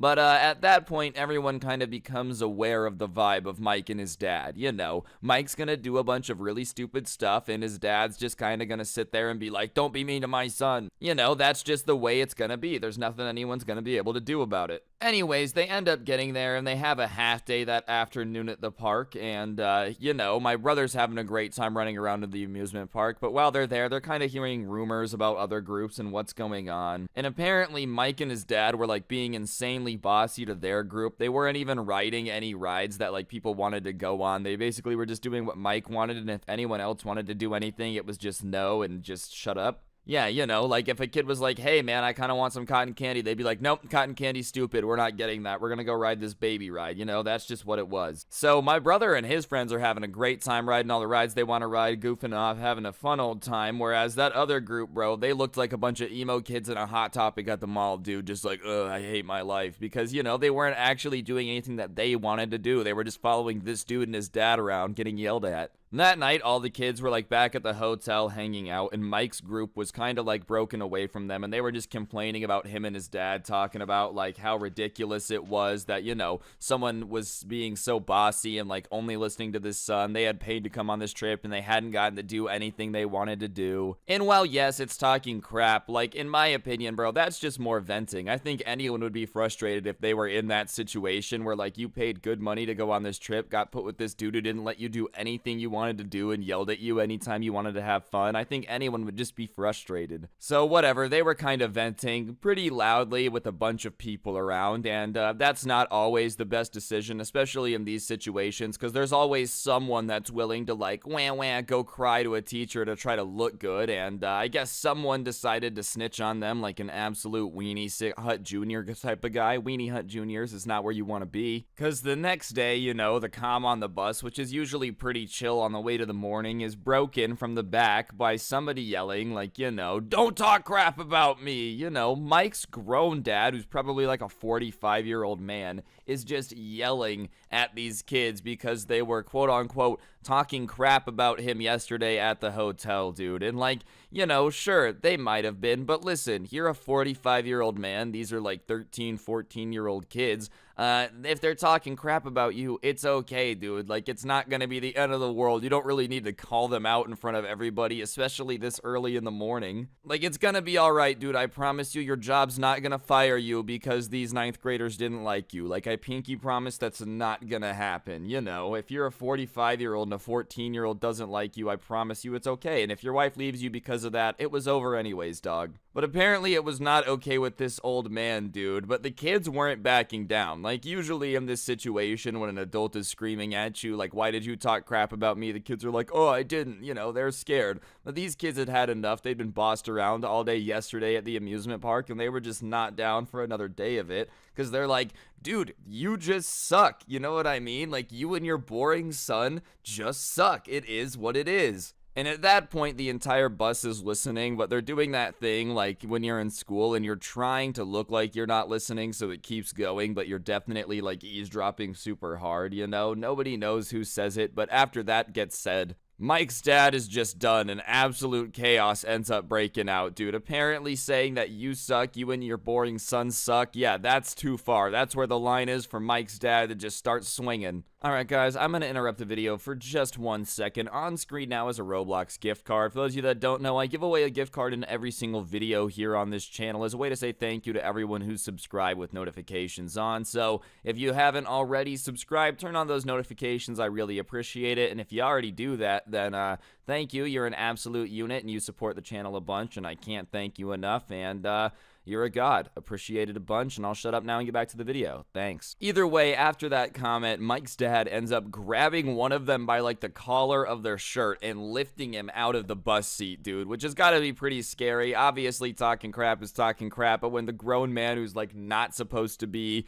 hitting kids starts grabbing you by the collar, you're like, I don't know what's happening, man. This is not what I'm used to. And he's holding him by the collar, pulls him like an inch away from his face, basically enough to be in the splash zone if you've ever been to SeaWorld, if this dude spit while he's yelling at him and just starts being like, "What did you just say about me, you disrespectful?" And as he's yelling at him, spit flying out of his mouth into this kid's face, as he's like midway through disrespectful, one of the other kids that's not being held up by the collar ends up hitting him, bro. He hits him right between the legs, right in that sweet spot where they tell you to just bop if someone's trying to kidnap you. And you know, that disrespectful, instantly turns into like a contortion of pain in his face because he just got smacked damn hard right in the blopper. Which, I mean, I don't know what to tell you, bro. If you try to like grab one of my homies by the collar, I'm not liable if I make you not able to have kids anymore. It just is what it is. Don't try to kidnap my homie, you know what I mean? Now, the rest is sort of a blur at this point, but basically the group just starts fighting. Like, all the kids just hop on Mike and his dad at that point because they're like, all right, it's on. You're trying to fight us. We're going to fight back. We're not just going to, like, take it anymore. You know what I mean? So they're just fighting on the bus, like a group of people just brawling in the back of the bus, dude. As it's going over bumps and whatnot, like, it just looks like absolute chaos. You know, in cartoons, when it's just kind of a blur of people rolling down a hill or something, that's kind of what it looks like because there's just so many fists and legs just like flying everywhere. So at that point, like, all the adults are screaming like, pull over, pull over. The bus driver like has to pull over on the side of the freeway because they're on their way to the amusement park, and like the teachers are all running back there screaming, mostly them yelling at Mike's dad for being an idiot because, you know, kids are gonna be kids and stupid, and sure, they're in trouble, but like, it's not like their entire plan was this. It's definitely Mike's dad who's supposed to be the responsible one. There's just no reason to be fighting kids on a field trip, so some of them are yelling at the kids to stop, but most of them are just trying to get this grown man to stop trying to fight the children, you know, the bare minimum that a chaperone should be able to do. But like, Mike's dad for some reason isn't backing down. You'd think at this point, after they've kind of been separated and he's getting yelled at, he would be like, all right, you're right, that was ridiculous. But no, he keeps like arguing with the teachers that it's the kids' fault, they're the ones being idiots, you know, they're bullying his son and he's had enough of it. And the teachers at that point, when he's not backing down or apologizing to the kids or even admitting they're wrong, they've had enough, dude. They've already had to like make them shut up on the bus a couple times, and this is just ridiculous. So they decide to just kick Mike and his dad off the field trip. They're like, all right, well, you and your son are no longer invited. We're getting rid of your tickets and you guys have to find a way home. Like, it's done. And Mike's dad is like, you know, whatever, like, you know, well, we're not getting off this bus. We're going. We paid for the field trip. Like, you're going to let us come with you. Like, we're going to come with you. And at that point, that's not gonna happen. There's just no way. They're basically told, no, like, you are not allowed to be around us anymore. You guys have to get out of this, and your son is probably gonna get expelled when we get back to school. You know, like, we just can't have these situations going on. And Mike's dad, when he hears that, is like, well, I don't know how I'm supposed to get home. I rode the bus into California. Like, how do you expect me and my son to get home? And the guy's like, listen, that's not my problem, dude. You can't be fighting kids on the field trip. You're a chaperone. If you're gonna do this, you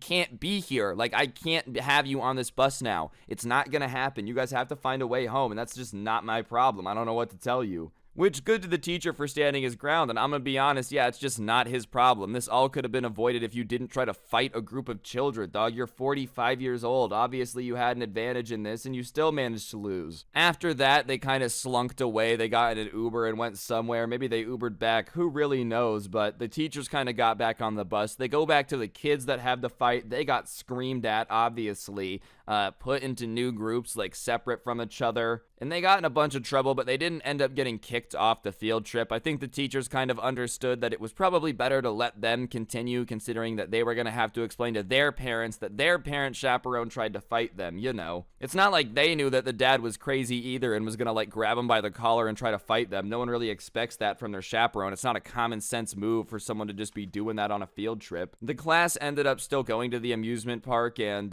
you know, the kids ended up getting like that legend status around the school for just being absolute G's and like being cool on the field trip. You know, they literally won a fight against an angry grown man. I'm gonna guess that Mike and his dad probably figured out that it wasn't worth it when they got back and he got expelled from school. You know, they had to go find a new one halfway through the year, but hey, that's just the way the ball bounces sometimes. Not sure how he explained that one to the wife, but I'm gonna guess it did not go over well. I ended up fighting some kids and now we gotta find a new school, but you know, it is what it is. Anyways, guys, I think that's gonna do it for the video. Hopefully you enjoyed. If you did, I would really appreciate you taking just a quick second to press the like button. It really does help the video do better and I'd really appreciate it. And while you're down there, go ahead and comment the word banana if you've made it this far into the video, just so that way I know how many people made it to the end. It also helps me out. And as I said earlier, if you aren't already subscribed, you might as well hit those buttons, okay? Turn on notifications. It helps me out, and you get good content. It's a win-win. Other than that, use code SCRUBBY at the G Fuel checkout for a discount. Helps you out, helps me out. Literally, everyone is a winner. The link to the merch is down in the description as well, with a link to a Spotify where I tell stories if you want to listen on there. And yeah,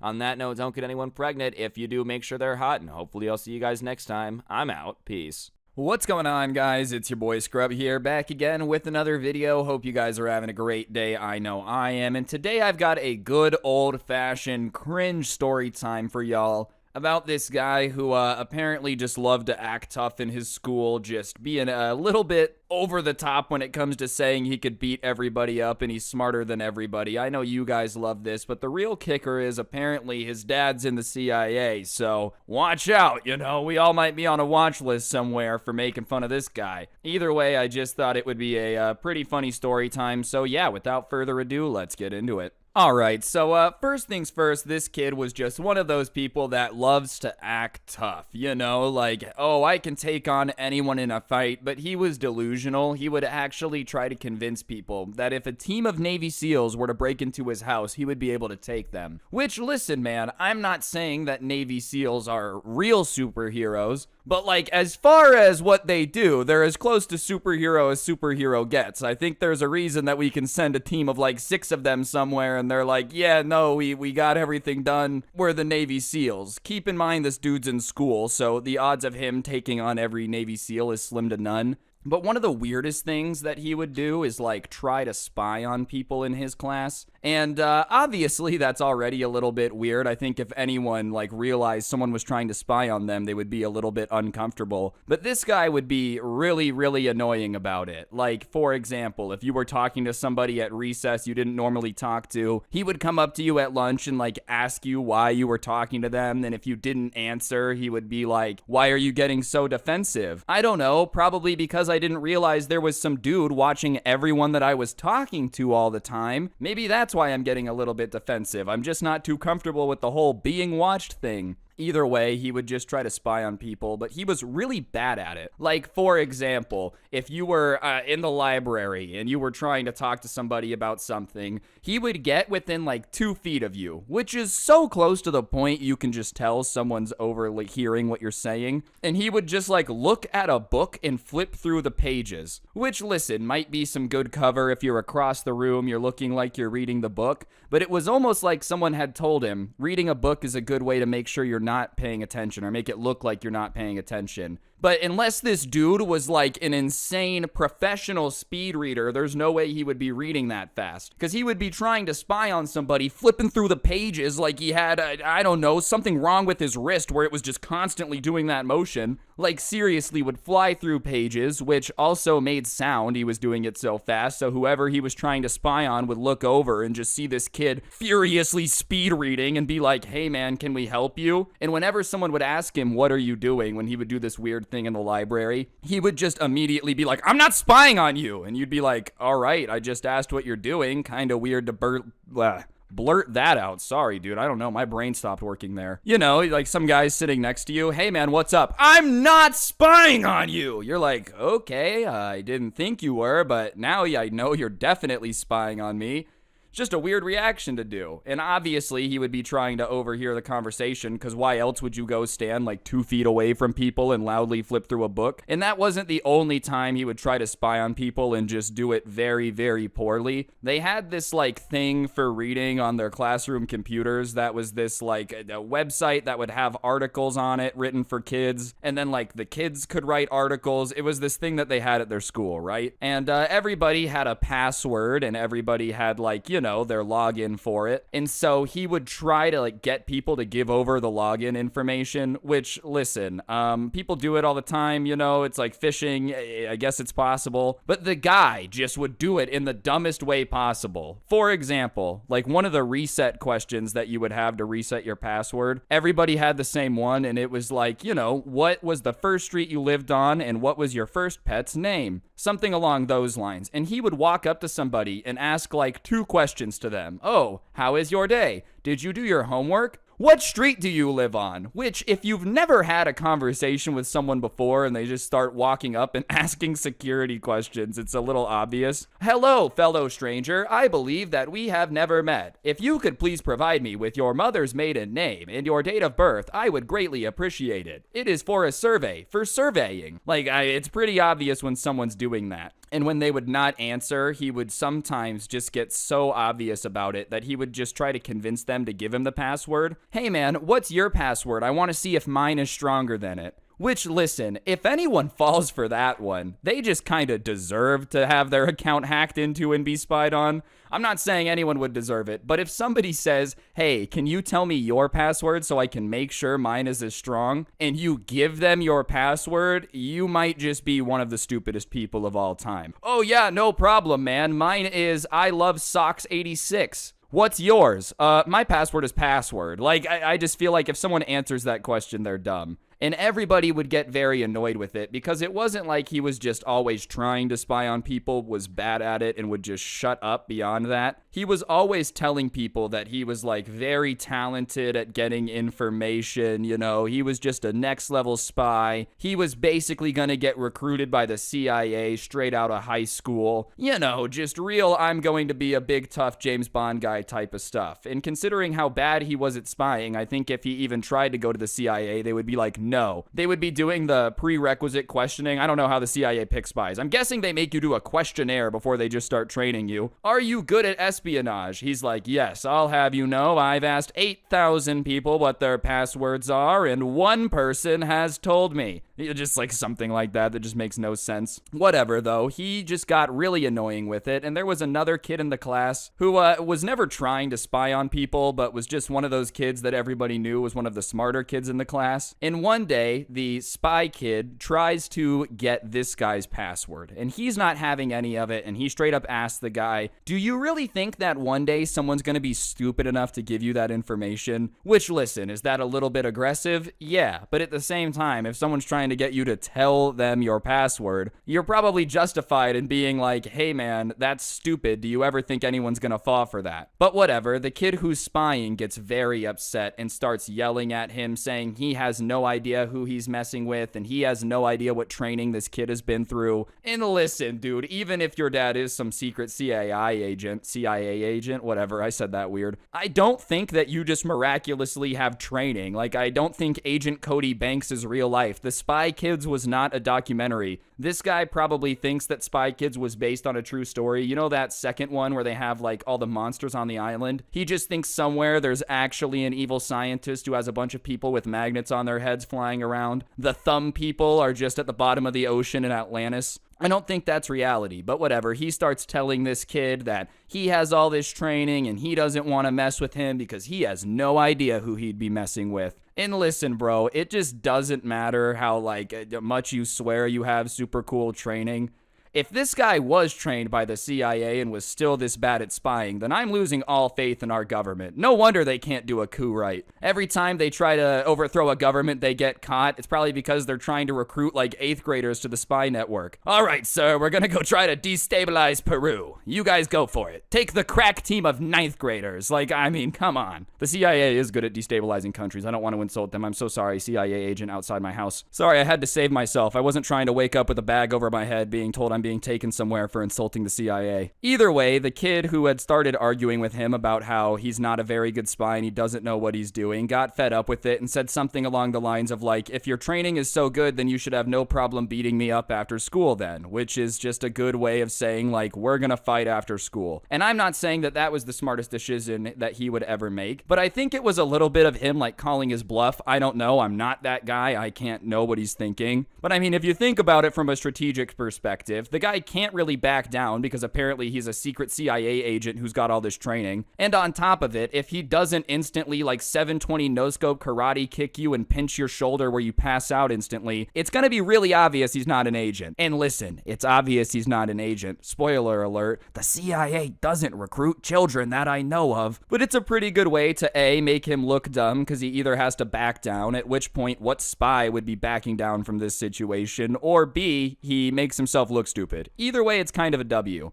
And the spy kid, being the spy kid, is like, you know, I'm not going to fight you because my hands are registered as lethal weapons. So if I fight you, I could get in trouble. But you should stop threatening me and don't you dare try to fight me, because if you try to fight me, then I'll tell the CIA and they'll arrest your entire family. Which, once again, don't know if that's how it works. Like, hey man, this guy threatened to fight me. Can we just kidnap his whole family? I think that's more of a North Korea thing where they put people in prison for like the next 3 generations. Yeah, your great uncle insulted Kim Jong-un once, so your grandkid's going to be in prison. I don't think that's how it works here. Once again, not in the CIA, I wouldn't really know. But I'm just saying that like, oh, don't threaten me because I will call the CIA and they'll arrest you. Also, I can't fight you because my hands are lethal weapons. Very convenient, but the smart kid's having none of it. He's like, no, bro, I'm just saying, if you're some tough spy, you should be able to show me up no problem. But the kid is just not letting it go. He's like, I'm going to tell the CIA and you're going to get in trouble. And now the kid that started this argument with him changes his tactic. Instead of trying to fight the CIA guy, he just starts calling his bluff that he can tell the CIA. Go ahead, tell them. Like, what are they going to do? Show up at my house? And the kid's like, yeah, they will show up at your house, actually.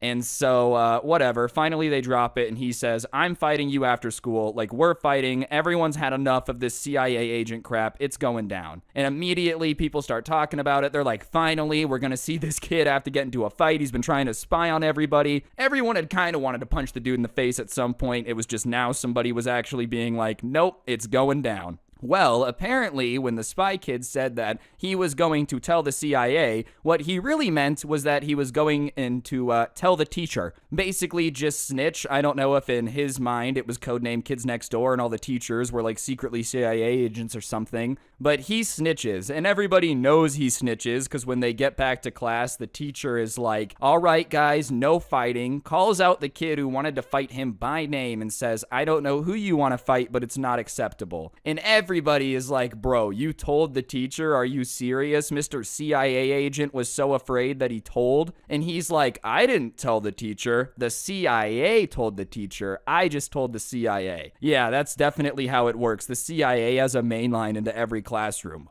You can't let our agent's cover be blown. Make sure that this fight doesn't happen. I don't know. If the CIA was going to get involved, I don't think they would just tell the teacher not to make it happen. But whatever. He was kind of like implying that the CIA had gotten involved because this guy wanted to fight him, and the guy's not backing down. He says, I don't care that the teacher told me not to do it. I don't care that you told the CIA. I'm fighting you after school. And the CIA kid is freaking out. He's like, oh my goodness, dude, I don't know what to do. And after school that day, they see him sprinting across the parking lot to his mom's car to avoid having to walk past them. So that's the length of what he's willing to go to avoid the fight, right? And after that, the smart kid kind of had proved his point. Obviously, he's not a CIA agent. Everybody would make fun of him for backing out of the fight. So whatever, it had kind of gone away. Everyone had just kind of known it was bullcrap after that day because he literally ran away. I don't know if that's what the CIA teaches people. They're like, all right, CIA agents, run as fast as you can. Everyone was disappointed the fight didn't happen, but it did serve the purpose of like, okay, the guy clearly is not a CIA agent and he's going to tell the teacher on anything you do.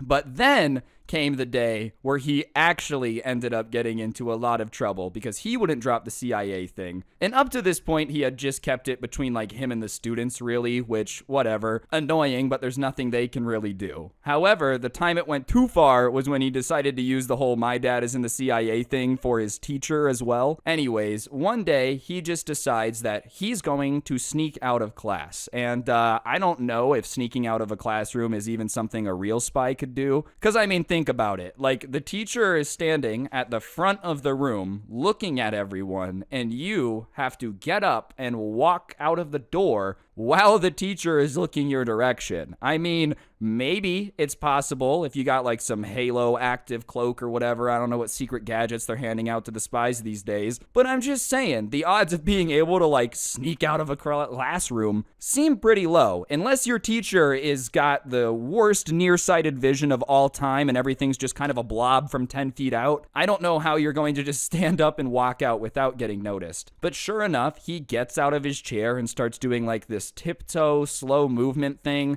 I don't know if he thought teachers were like T-Rexes where their sight was based on movement. Maybe he had watched a little bit too much Jurassic Park, got that mixed up with his James Bond. But he's moving really slowly, and obviously the teacher is like, "What are you doing?" Because it's obvious that he's walking towards the door.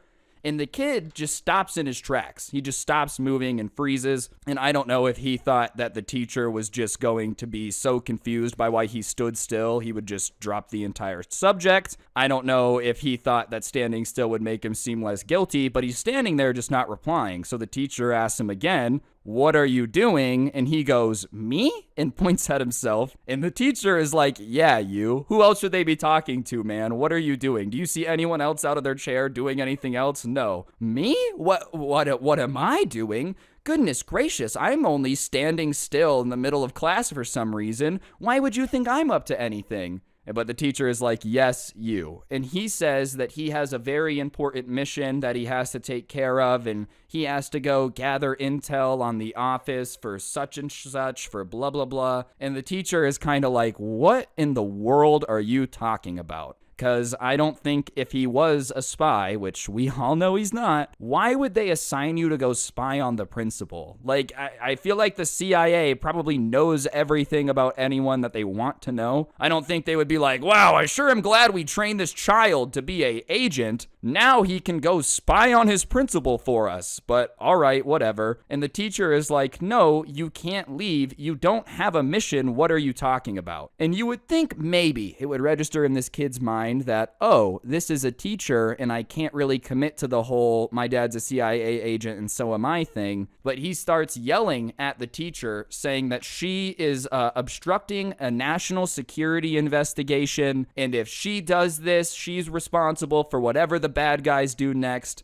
And the teacher is just looking at him like he's crazy. Because imagine you're a teacher in this situation. You've got like, I don't know, 900 students in a day. Well, how many ever students teachers have? And all of a sudden, one of them is yelling at you that he's a CIA agent. And if you don't let him leave the class and go spy on the principal, you're responsible for whatever the bad guys do. Like, what? You would just be thinking that this kid has to be on something, right? Like, okay, little Timmy, how much rat poison did you accidentally eat last night? Something's going on that doesn't make sense. And the teacher is kind of telling him that I don't really care what national security, and she does air quotes, is on the line. You don't get to just get up and leave class whenever you feel like it. I have to run my classroom like a classroom. And if everyone's just getting up and leaving all willy-nilly, that kind of defeats the purpose. I would have no control over the class. Which is fair. I don't think she should have even tried to reason with him. She should have just been like, "Dude, you're not a CIA agent, and even if you were, it doesn't mean you can just get out of everything. Sit down." But she's trying to reason with him, and you'd think he'd respect that a little bit. Like, okay, thank you for at least not telling me I'm insanely delusional. You can pretend that anything he's saying about being a CIA agent makes sense. And then he's like, "If you don't let me go, the CIA is going to kidnap you and take you to a black site." Which, if you don't know where those are, they is basically a location where the CIA takes you when they want to do a little bit of interrogation that maybe might not be legal on U.S. soil. Maybe a little bit of waterboarding, and we're not talking surfing. So the teacher is like, what? Did you just threaten me? And the kid says, yeah, my dad's a CIA agent. I have to help him. You need to let me go now. And the teacher's having none of that. And she's like, you're not going to threaten me. I don't care what your dad is. You're not an agent, even if your dad is, and I don't believe you. And the kid's like, what do you mean you don't believe me? My dad's a CIA agent. I can do whatever you want. And she says, I would stop saying your dad's a CIA agent or I'm going to have to embarrass you. And at this point, if I was the kid, I would just shut up. Because I feel like when an adult says, don't say anything or I'm going to embarrass you, like, it's just going to happen. I wouldn't really want to take those chances. But whatever, he says something about how, like, you would have no clue what my dad can do, so you don't know anything, shut up. And the teacher just looks at him and says, I know your dad is a mailman, shut up. And everybody is like, oh my God, losing their mind, you know? Everybody had wanted to tell this kid to shut up. And here was the teacher confirming that not only is dad not a CIA agent, but he's a mailman. No disrespect to mailmans. I love getting the mail. Thank you so much for bringing it to my house. I appreciate it. But it's definitely not a CIA agent, and it's definitely not any job that gives you permission to just start running around the school willy-nilly spying on people. No, you don't understand. I have to wiretap the principal. My dad works for the post office. Doesn't really have the same ring to it. Well, the kid tries to double down on the story, which, all right, maybe he's in too deep at this point. He's like, look, I just have to commit. There's nothing else I can do. That's a possibility. But he starts trying to argue with the teacher, being like, no, that's just his cover. That's the job that he says he has. He's actually a CIA agent, but he can't tell you that because he's undercover. And the teacher looks at him and she's like, okay, so you're telling me that your dad is actually a CIA agent, but he's using mailman as his cover because he's on a secret assignment? And the kid very confidently is like, yeah, that's it. He thinks this one's gonna work, all right? Now everyone's gonna think he's a CIA agent. The teacher's gonna back off. This was the greatest thing that he's ever come up with. And the teacher goes, are you sure that's the story you wanna go with? And the kid says yes. And so the teacher points out, well, if he's on a secret assignment and he's supposed to be undercover, why did you just tell the entire class about your dad's secret identity? And the kid is standing there stammering. And obviously neither him or his dad is a CIA agent. Not that his dad said he was, but he's just kind of like, because that's kind of a good point. I'm pretty sure when they assign like secret missions, one of the things that they make sure to tell you is keep it a secret. The CIA likes to do secret things. I don't think you get through training without being able to keep a secret. And he's stammering and he's like, well, and everybody's just kind of laughing at this point because if you are a spy, you're a horrible one. No, my dad's a secret agent. We're on a secret mission and this is secret. It's classified. No one knows about it. Turns around, realize he's been sitting on the intercom button, like almost comical levels of exposing yourself here. And he doesn't know what to say, so he just doubles down and yells at the teacher, well, I have a mission to do and it's of the utmost importance to national security, so you can't stop me. I have to get out of this classroom. You got me. My dad's not in the CIA, but that's my cover, is that he's using the mailman cover for the CIA, which at this point we've got covers on top of covers on top of covers with secret stories, and there's still a CIA kid for some reason, and everybody is starting to laugh even more, and he's getting pissed because it's obvious that no one's believing it. And the teacher says it doesn't matter how many times you try to change your story, you're not allowed to just leave the class. And he's getting very angry, and finally he just looks at everyone in the class laughing at him. He looks at the teacher and he says, screw you, opens the door and just runs out. And now everybody is just laughing out loud because the way he said screw you, his voice just happened to crack when he did it. Unfortunate timing, dude. We've all been there. Every time my voice cracks in a video, oh, nice voice crack. every time in the comments. But if you're gonna be like, screw you, it's just definitely not gonna go over well, dude. Everyone's gonna be laughing at you. But he runs out, and the teacher goes to look out the door just to kind of see where he's running. I don't know, like just see what's happening. And when they open the door, a few of the kids look out, and they start laughing even harder. Listen, if you are some type of secret agent, one of the things I'm sure they make you do a lot of is like endurance training, you know, conditioning. If you're gonna be spying and saving the world, you gotta be able to run for a bit. I don't think lazy agents is something they got on deck. Well, apparently the CIA school of teaching kids how to run had really messed with this dude's, because he's doing like, I don't even know how to explain it. Imagine somebody had taken a backpack, put it way too low on their back, and then tried to run while it's like bouncing on them, but he's just not wearing a backpack. He's just kind of running really weird, like he's uncomfortable, and everyone's laughing. And he turns around and sees the door open and sees a few kids. And he yells something about how, like, he's off to save the country and they can thank him when they watch the news later or whatever, and storms off. And the teacher has to call the office at that point and it explains the situation. And listening to the teacher explain it to the office was hilarious, because she's like, yeah, I have a kid who apparently thinks he's in the CIA. Apparently his dad is too. When I told him he couldn't leave class to go do his mission, he got very angry at me, started screaming at me, and then ran out of the class. But when he was running, it looked like he had something wrong with his leg. So I'm not quite sure what's going on, but just so you know, there is a crazy kid running around the campus. And of course, they start looking for him. They find him. He does not come back to the class that day. He gets taken to the office. They call in his dad, who is a mailman. And obviously, no one really knows what went down in the meeting. But what we do know is that when he comes back to school after a little suspension, he did not get rid of the CIA story. So apparently, whatever they told him in the office didn't have enough going on for him to not pretend to be a spy anymore. But everybody in class started calling him James, like, you know, James Bond, which, listen, it's kind of funny. Like, listen, sure, would I love to be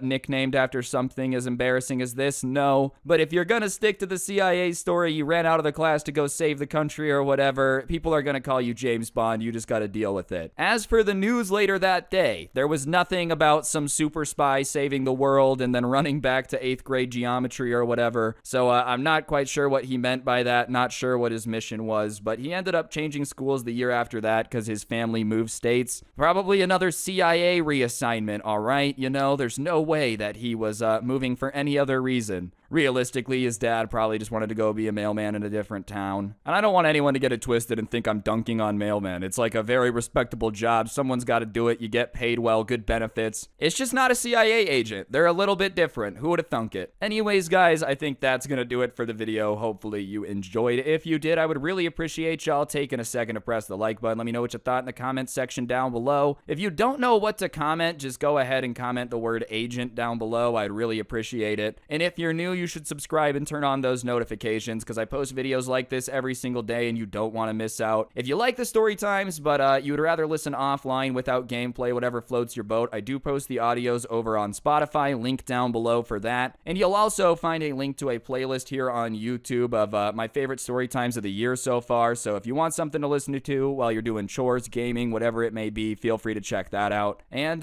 yeah, on that note, guys, I think that's gonna go do it. I'm gonna go save the world because my grandpa secretly is the FBI. Yeah, there's no FBI agents. They're just all my grandpa. Don't get anyone pregnant. If you do, make sure they're hot, and I'll see you guys next time. I'm out. Peace. All right, since you made it to the end of the video, I'll tell you a secret from the CIA, okay? I heard this from my uncle. Basically, the CIA is actually behind that one thing. What's going on, guys? It's your boy Scrub here, back again with another video. Hope you guys are having a great day. I know I am. And today I've got another story about a Minecraft kid for you guys. It was sent in to me by a dude about his stepbrother. Unfortunately, you know, got some relation going on. Being related to the Minecraft kid is a giant L, but you can't do much about it. Anyways, his stepbrother ended up getting so heated over Minecraft that he punched his dad. And obviously, as soon as I saw this, I knew it would be a story time you guys would enjoy. So yeah, without further ado, let's get right into it. And just a little piece of advice, I wouldn't recommend punching anyone over any video game, but especially Minecraft, dude, okay? It's not Minecraft. It's not like punching a tree. There's real consequences.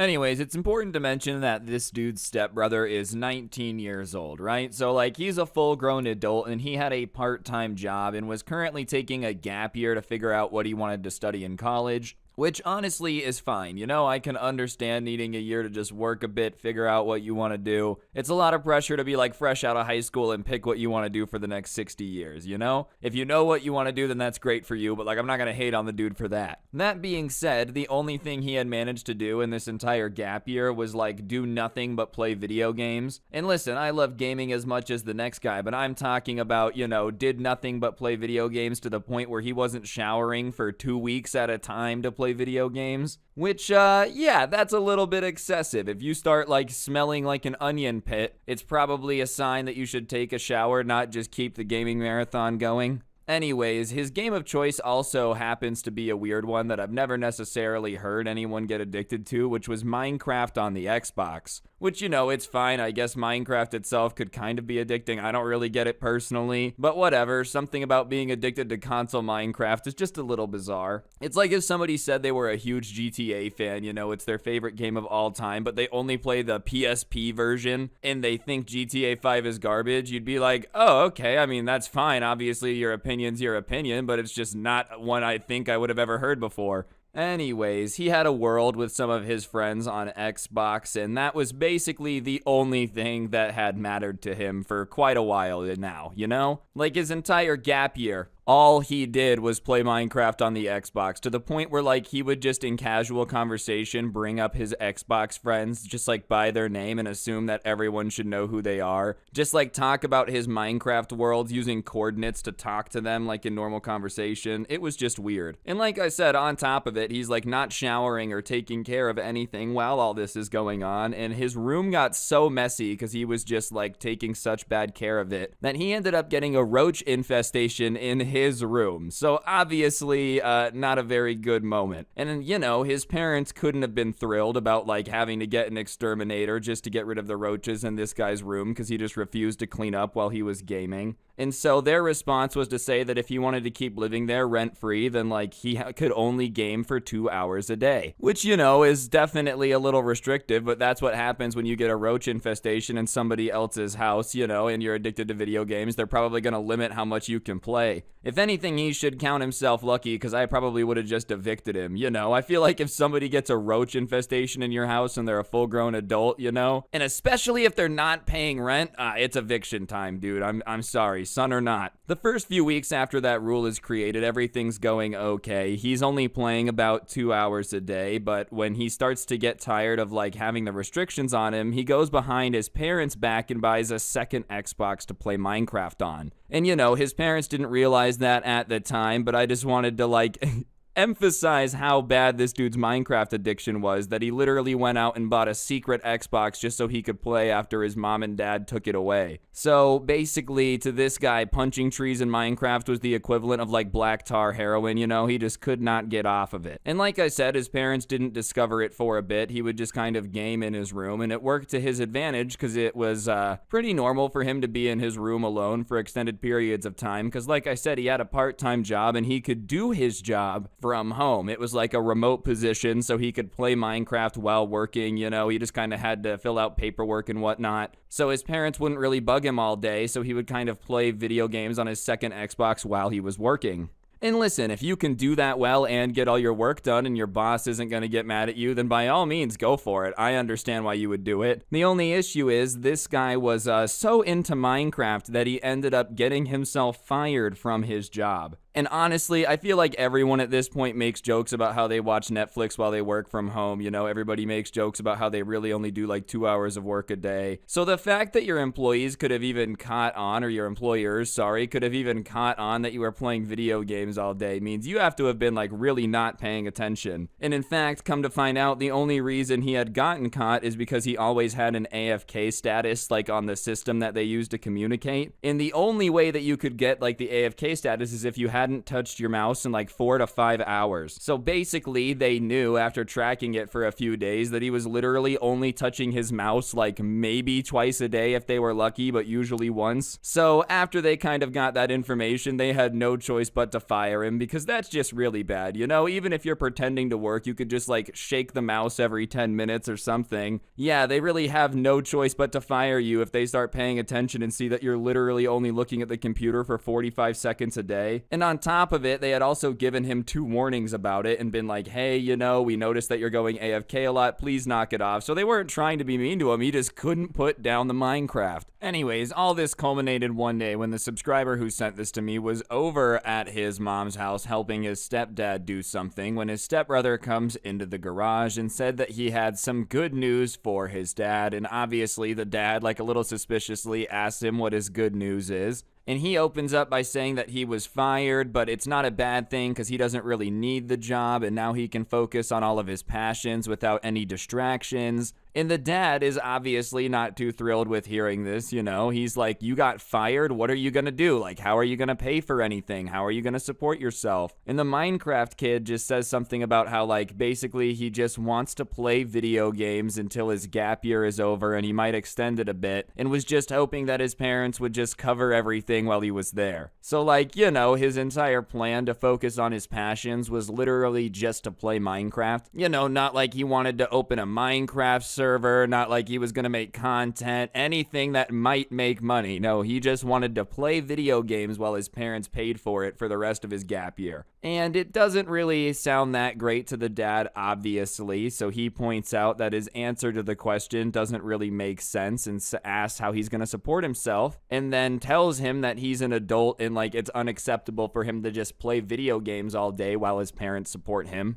And, you know, that would probably piss me off a little bit too. Like, dude, you really can't just be sitting around playing video games all day once you're an adult, especially if you can't support yourself. Like, it's one thing if your Shroud and playing video games is making you hundreds of thousands of dollars every month. But if you're just gonna be sitting around waiting for your parents to support you while you just play Minecraft, yeah, that's just pretty unrealistic. And so his dad pointed out that, like, if he didn't have a job and he was just going to be hanging out, then he was going to be turning off the internet while he was at work, so that way he would be forced to read books or do something more productive with his time. Which, I know a lot of people are going to say is too far, but at this point, it's probably the best course of action. Be like, listen, fine, you're not going to work, you just want to hang out and do nothing for a few months, then you can read books and think. You don't need to be playing Minecraft. But when he says that, his stepbrother just starts freaking out about how that's not fair and he needs the internet all day because, and I quote, you know, just makes a horrible argument, he had to get crafting with the bros, which might be the worst argument ever. No, you don't understand, Dad. I understand I don't have a job, I'm not going to school, I'm just sitting around doing nothing while you pay for it. But you can't turn off the internet while you're at work even though I don't pay for it because I have to get crafting with the bros? My goodness, that sounds like it would be a lyric in a Jake Paul song in like 2011. It's every day, bro. Yeah, I'm crafting with my bros. I would throw it up there as just a very, very bad knockoff version of It's Morphin' Time from the Power Rangers. That's what It's Crafting with My Bros sounds like. Anyways, the dad points out that, like, you know, he doesn't help pay for the internet in the first place, and he wasn't just gonna let him play video games all day and get another roach infestation in his room, which I also think is why I think the dad's reaction is more fair. Like, sure, turning off the internet might seem extreme to some people. One, he's not paying rent. Two, he's not paying for the internet. Also, the dude had such a bad, like, gaming problem that he literally didn't clean his room to the point there was a roach infestation. It makes sense why this guy's apprehensive to just let him play video games all day. That was when he had a job. Imagine when, like, that's gone too. He's really just going loose with it. You're gonna wake up to a family of rats cooking dinner in your kitchen a la Ratatouille. A fantastic Pixar movie released in, I don't know what year, 2014? I don't care. Anyways, to that, the stepbrother just starts absolutely freaking out, losing it in tears about how it's so unfair that his dad wouldn't let him play video games when he was at work, and how this is just more of a reason why he doesn't like him, blah, blah, blah, blah, blah.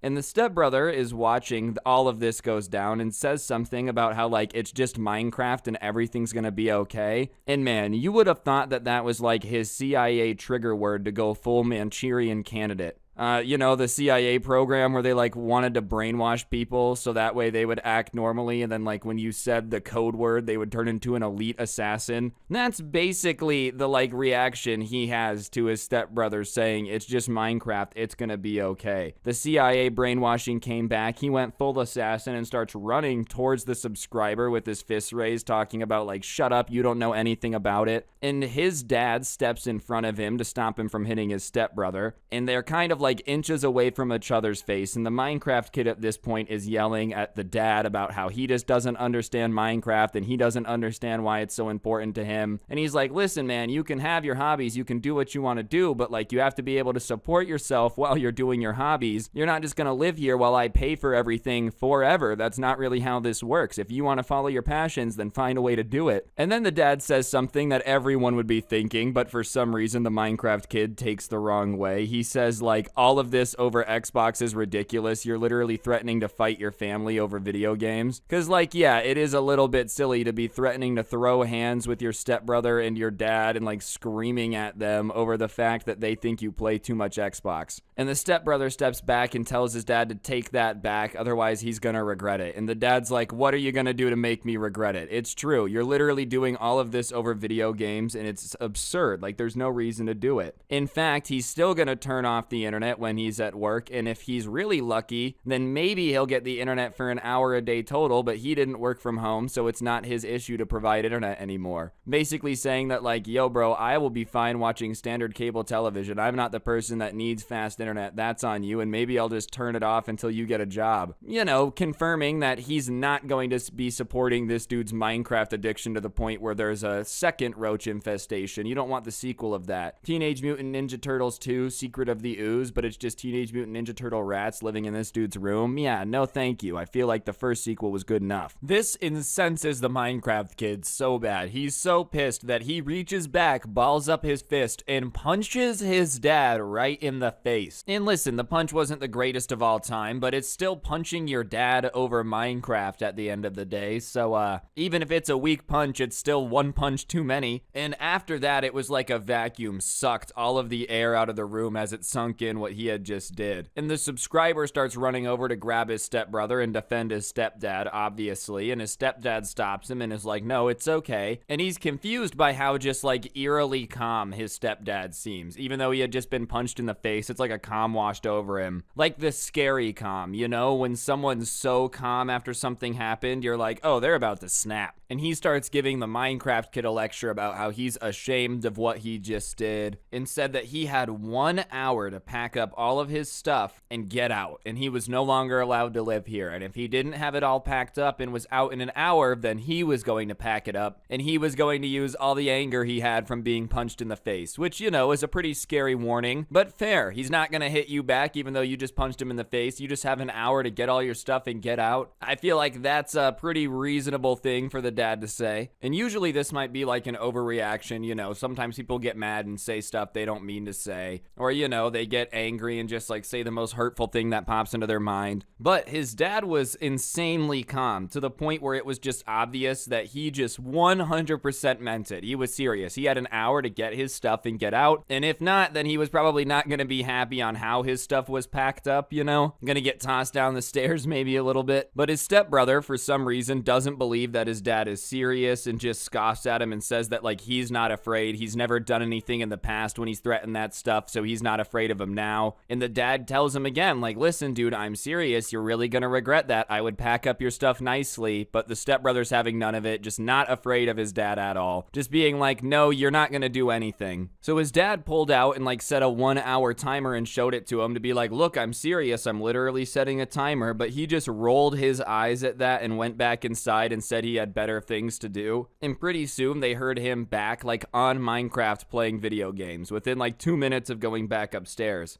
And the subscriber's obviously a little bit confused on why his like stepdad's giving him an hour, so he asked why he didn't do anything about being punched. And he's like, listen, I'm gonna give him an hour to pack his stuff and get out. I've been looking for a reason to get him out, and I think this is a good one. And on top of it, I've wanted to destroy that Xbox forever, so hopefully in an hour he's still playing it, so I have an excuse to destroy it. Which, yeah, might not be cool, but he is giving you an hour to get out, and you did punch him in the face, so in the grand scheme of things, him saying he's gonna do exactly what he's telling you he's gonna do isn't that bad compared to sucker punching your dad over Minecraft. There's no video game you should ever punch anyone over. There's even less video games that like you should punch your dad over, but I feel like Minecraft is probably one of the most embarrassing games to say that someone hit you over. Regardless, the stepdad and the subscriber go inside. They each grab a soda from the fridge and they're just kind of hanging out, and his stepdad keeps checking the timer and being like, all right, he has 20 minutes. All right, you know, he has 15 minutes, and it keeps getting closer and closer. And their entire time they're counting it down, they're like literally hearing him screaming at the Xbox in the other room. Which, I don't even know how you are screaming at Minecraft. This entire thing's just weird. Being that addicted to Minecraft, being so mad at Minecraft you're screaming at it when it's Xbox Minecraft. I mean, raging at any Minecraft to the point you're hitting stuff is a little out there. Unless it's for entertainment, you know, but just like seriously raging at Minecraft? How? After an hour though, the timer goes off and the stepdad looks at the subscriber and says that like he's gonna be right back. And he goes upstairs and he hears an argument going on between his stepbrother and his stepdad. And all of a sudden, he hears his stepbrother yelling in the hall, like, you can't kick me out, I'm your kid. And his dad responds, you know, that like, well, I'm an adult, you're an adult, you know, there's no longer like, I have to take care of you, and you just punched me in the face. I'm not gonna let another adult punch me in the face and live in my house, especially rent-free, so you have to get out. And he starts arguing back to his dad that he's not gonna go anywhere, and he can't kick him out, you know, and he's an old loser, and there's nothing he could do about it. And then he hears him trying to stop his dad from going back into his room, and hears like, no, and hears them coming down the stairs. And the next thing he sees isn't them coming down the stairs, but it's an Xbox flying through the sky instead. Literally like a magic electronic boomerang, dude. It's just flying through the air. The only problem is it doesn't return to the person who threw it. It just smashes into the ground. And it's not like one of those things where he knows for sure it's broken, but considering it just got tossed down the stairs, landed on tile, and is now like got pieces flying off of it, he assumes that it's probably pretty broken. Anyways, his stepbrother is yelling as if, like, you know, something that's irreplaceable just got thrown down the stairs. Obviously, an Xbox getting destroyed would suck. I'm not saying I wouldn't be upset, but, like, he's acting like some irreplaceable heirloom just got destroyed. That was the watch from my great-great-great-grandfather. Like, nah, it was an Xbox. And he did warn you, but whatever. He's screaming for a second, and then his dad says, like, now pack your stuff and get out. I wasn't kidding. And that's when he pulls out the ultimate Yu-Gi-Oh card, the trap card, and is like, guess what, Dad? You're an idiot. I bought a second Xbox when you took mine away so that way I could play on it. And the dad's like, you really bought a second Xbox so that way you could play secretly? And he was like, yeah, I did. And he's like, wow, man, you're really addicted to Minecraft, so go ahead and play it in your new home, because I'm serious, you don't live here anymore. Like, get out. And it finally starts to set in with the Minecraft kid that his dad is serious. He's like not joking. And for some reason, instead of starting to apologize, he starts yelling about how he will just go find a place to live that supports his like want to play Minecraft all day, and he'll find a way to do it and make it happen. Because, you know, it's just a weird thing to yell for one reason. I think it's kind of impossible. Like I said, unless you're like streaming it, YouTube, something, no one's just going to pay for you to sit in one of their rooms, not clean up anything, literally have a roach infestation and play Minecraft. Even if you were clean, like who's just going to pay you to do nothing? Like literally nothing. It just makes no sense. You gotta do something. No one's gonna just literally pay you to sit around and play Minecraft. But whatever. You know, he goes and like grabs his Xbox and takes the pieces back upstairs to his room and closes the door behind him. And the stepdad goes, knocks on the door, and he's like, go away. And he demands that he gives him the Xbox that he threw down the stairs. And he's like, fine, it's broken anyways. So he opens the door back up and says something about like, I'm packing. And so the stepdad grabs the Xbox and goes out into the garage. And obviously the subscriber goes out with him. And the stepdad grabs an axe and just starts going full Paul Bunyan mode on it. Just like making sure that this Xbox is surely full and dead. And it definitely was done. And, you know, they hear the stepbrother coming down the stairs, and he comes into the garage and yells that his like dad's an idiot because he did have 2 Xboxes, but he still hates him for breaking it. And he like lifts up the duffel bag he has in his hands and says that he's leaving now and starts to walk to his car, but he's walking really slowly, I think hoping that his dad will stop him and be like, please no. But his dad isn't rushing out to stop him. If anything, he's like glad to see him leaving. So he turns and starts making this dramatic speech about how his family should support him even if his dreams make no sense. And And listen, man, it's not that they're not supporting you because your dream's a long shot. Like, if they were saying, listen, you're never gonna be able to, like, ever make any content, you know? And you're like, I just want to give it a try. And they just said, don't try. You're an idiot. Your dreams are stupid. I would understand. They're just saying you gotta be able to support yourself if you're gonna be playing video games 9 hours a day. That's not them not supporting you, bro. And so his dad literally asked him, like, what do you mean by that? How should we support you? And he says that they should let him do whatever he wants, even if it's nothing. And the dad's like, you know, maybe if you were peacefully doing nothing, that's one thing, but it's the real world. You cost a lot of money, and you got a roach infestation, and you had a job that you lost because you were just doing nothing. Like, I can't let you do whatever you want and just walk all over me in the name of it being your dreams, especially considering the fact that you're willing to punch me if I tell you no. Like, even if the guy's right and his family should support him, he's just glossing over the fact that he literally punched his dad over the block game. So whatever, he just, like, leaves once he realizes his dramatic speech isn't gonna make a difference, and drives off to his friend's apartment where he had apparently started renting a room. And 2 weeks later, he's texting his stepdad and the subscriber's mom, begging for, like, them to let him move back in for free, and he didn't want to get a job, but he just needed a second chance, and they were like, no, you have to figure this out for yourself, man. And yeah, apparently he's like got a different job that he works full time at now and probably doesn't have as much time to be sitting around. And he had a pretty sweet thing going on. I mean, all things considered, you just work from home part time, play video games, eventually go back to school, pretty sick. But you just had to throw it all away for Minecraft, man. And punching your dad over Minecraft, like punching your dad alone is already a pretty big thing to come back from. I feel like punching your dad might be one of those things that they might hold a grudge for. But especially over Minecraft, like what is he supposed to tell his friends? Yeah, me and my son got into a fight. Oh my gosh, over what? Was it some family drama? No, you know the block game Minecraft? Yeah, I said he couldn't play it anymore and we got into a real boxing match. Anyways, guys, I think that's gonna do it for the video. Hopefully you enjoyed. If you did, I would appreciate you taking a second to press the like button. Let me know what you thought in the comment section down below. If you don't know what to comment, just go ahead and comment the word punch down below. It helps the video do better and I'd appreciate it. And if you don't comment it, the Minecraft kid might come try to punch you instead. Other than that, subscribe if you're new, turn on those notifications. And if you really want to help me out, I do post the audio versions of these up on Spotify. So if you want to check that out, link down below. Listen offline without gameplay, whatever floats your boat. And I also have a playlist of some of my favorite story times from this year in the YouTube description down below. So if you want something to watch while you're doing your homework, gaming, whatever, use that playlist. I would appreciate you. And yeah, on that note, guys, that'll do it. Thank you so much for watching. Don't get anyone pregnant. If you do, make sure they're hot. And hopefully I will see each and every single one of you guys next time with another video. I'm out. Peace.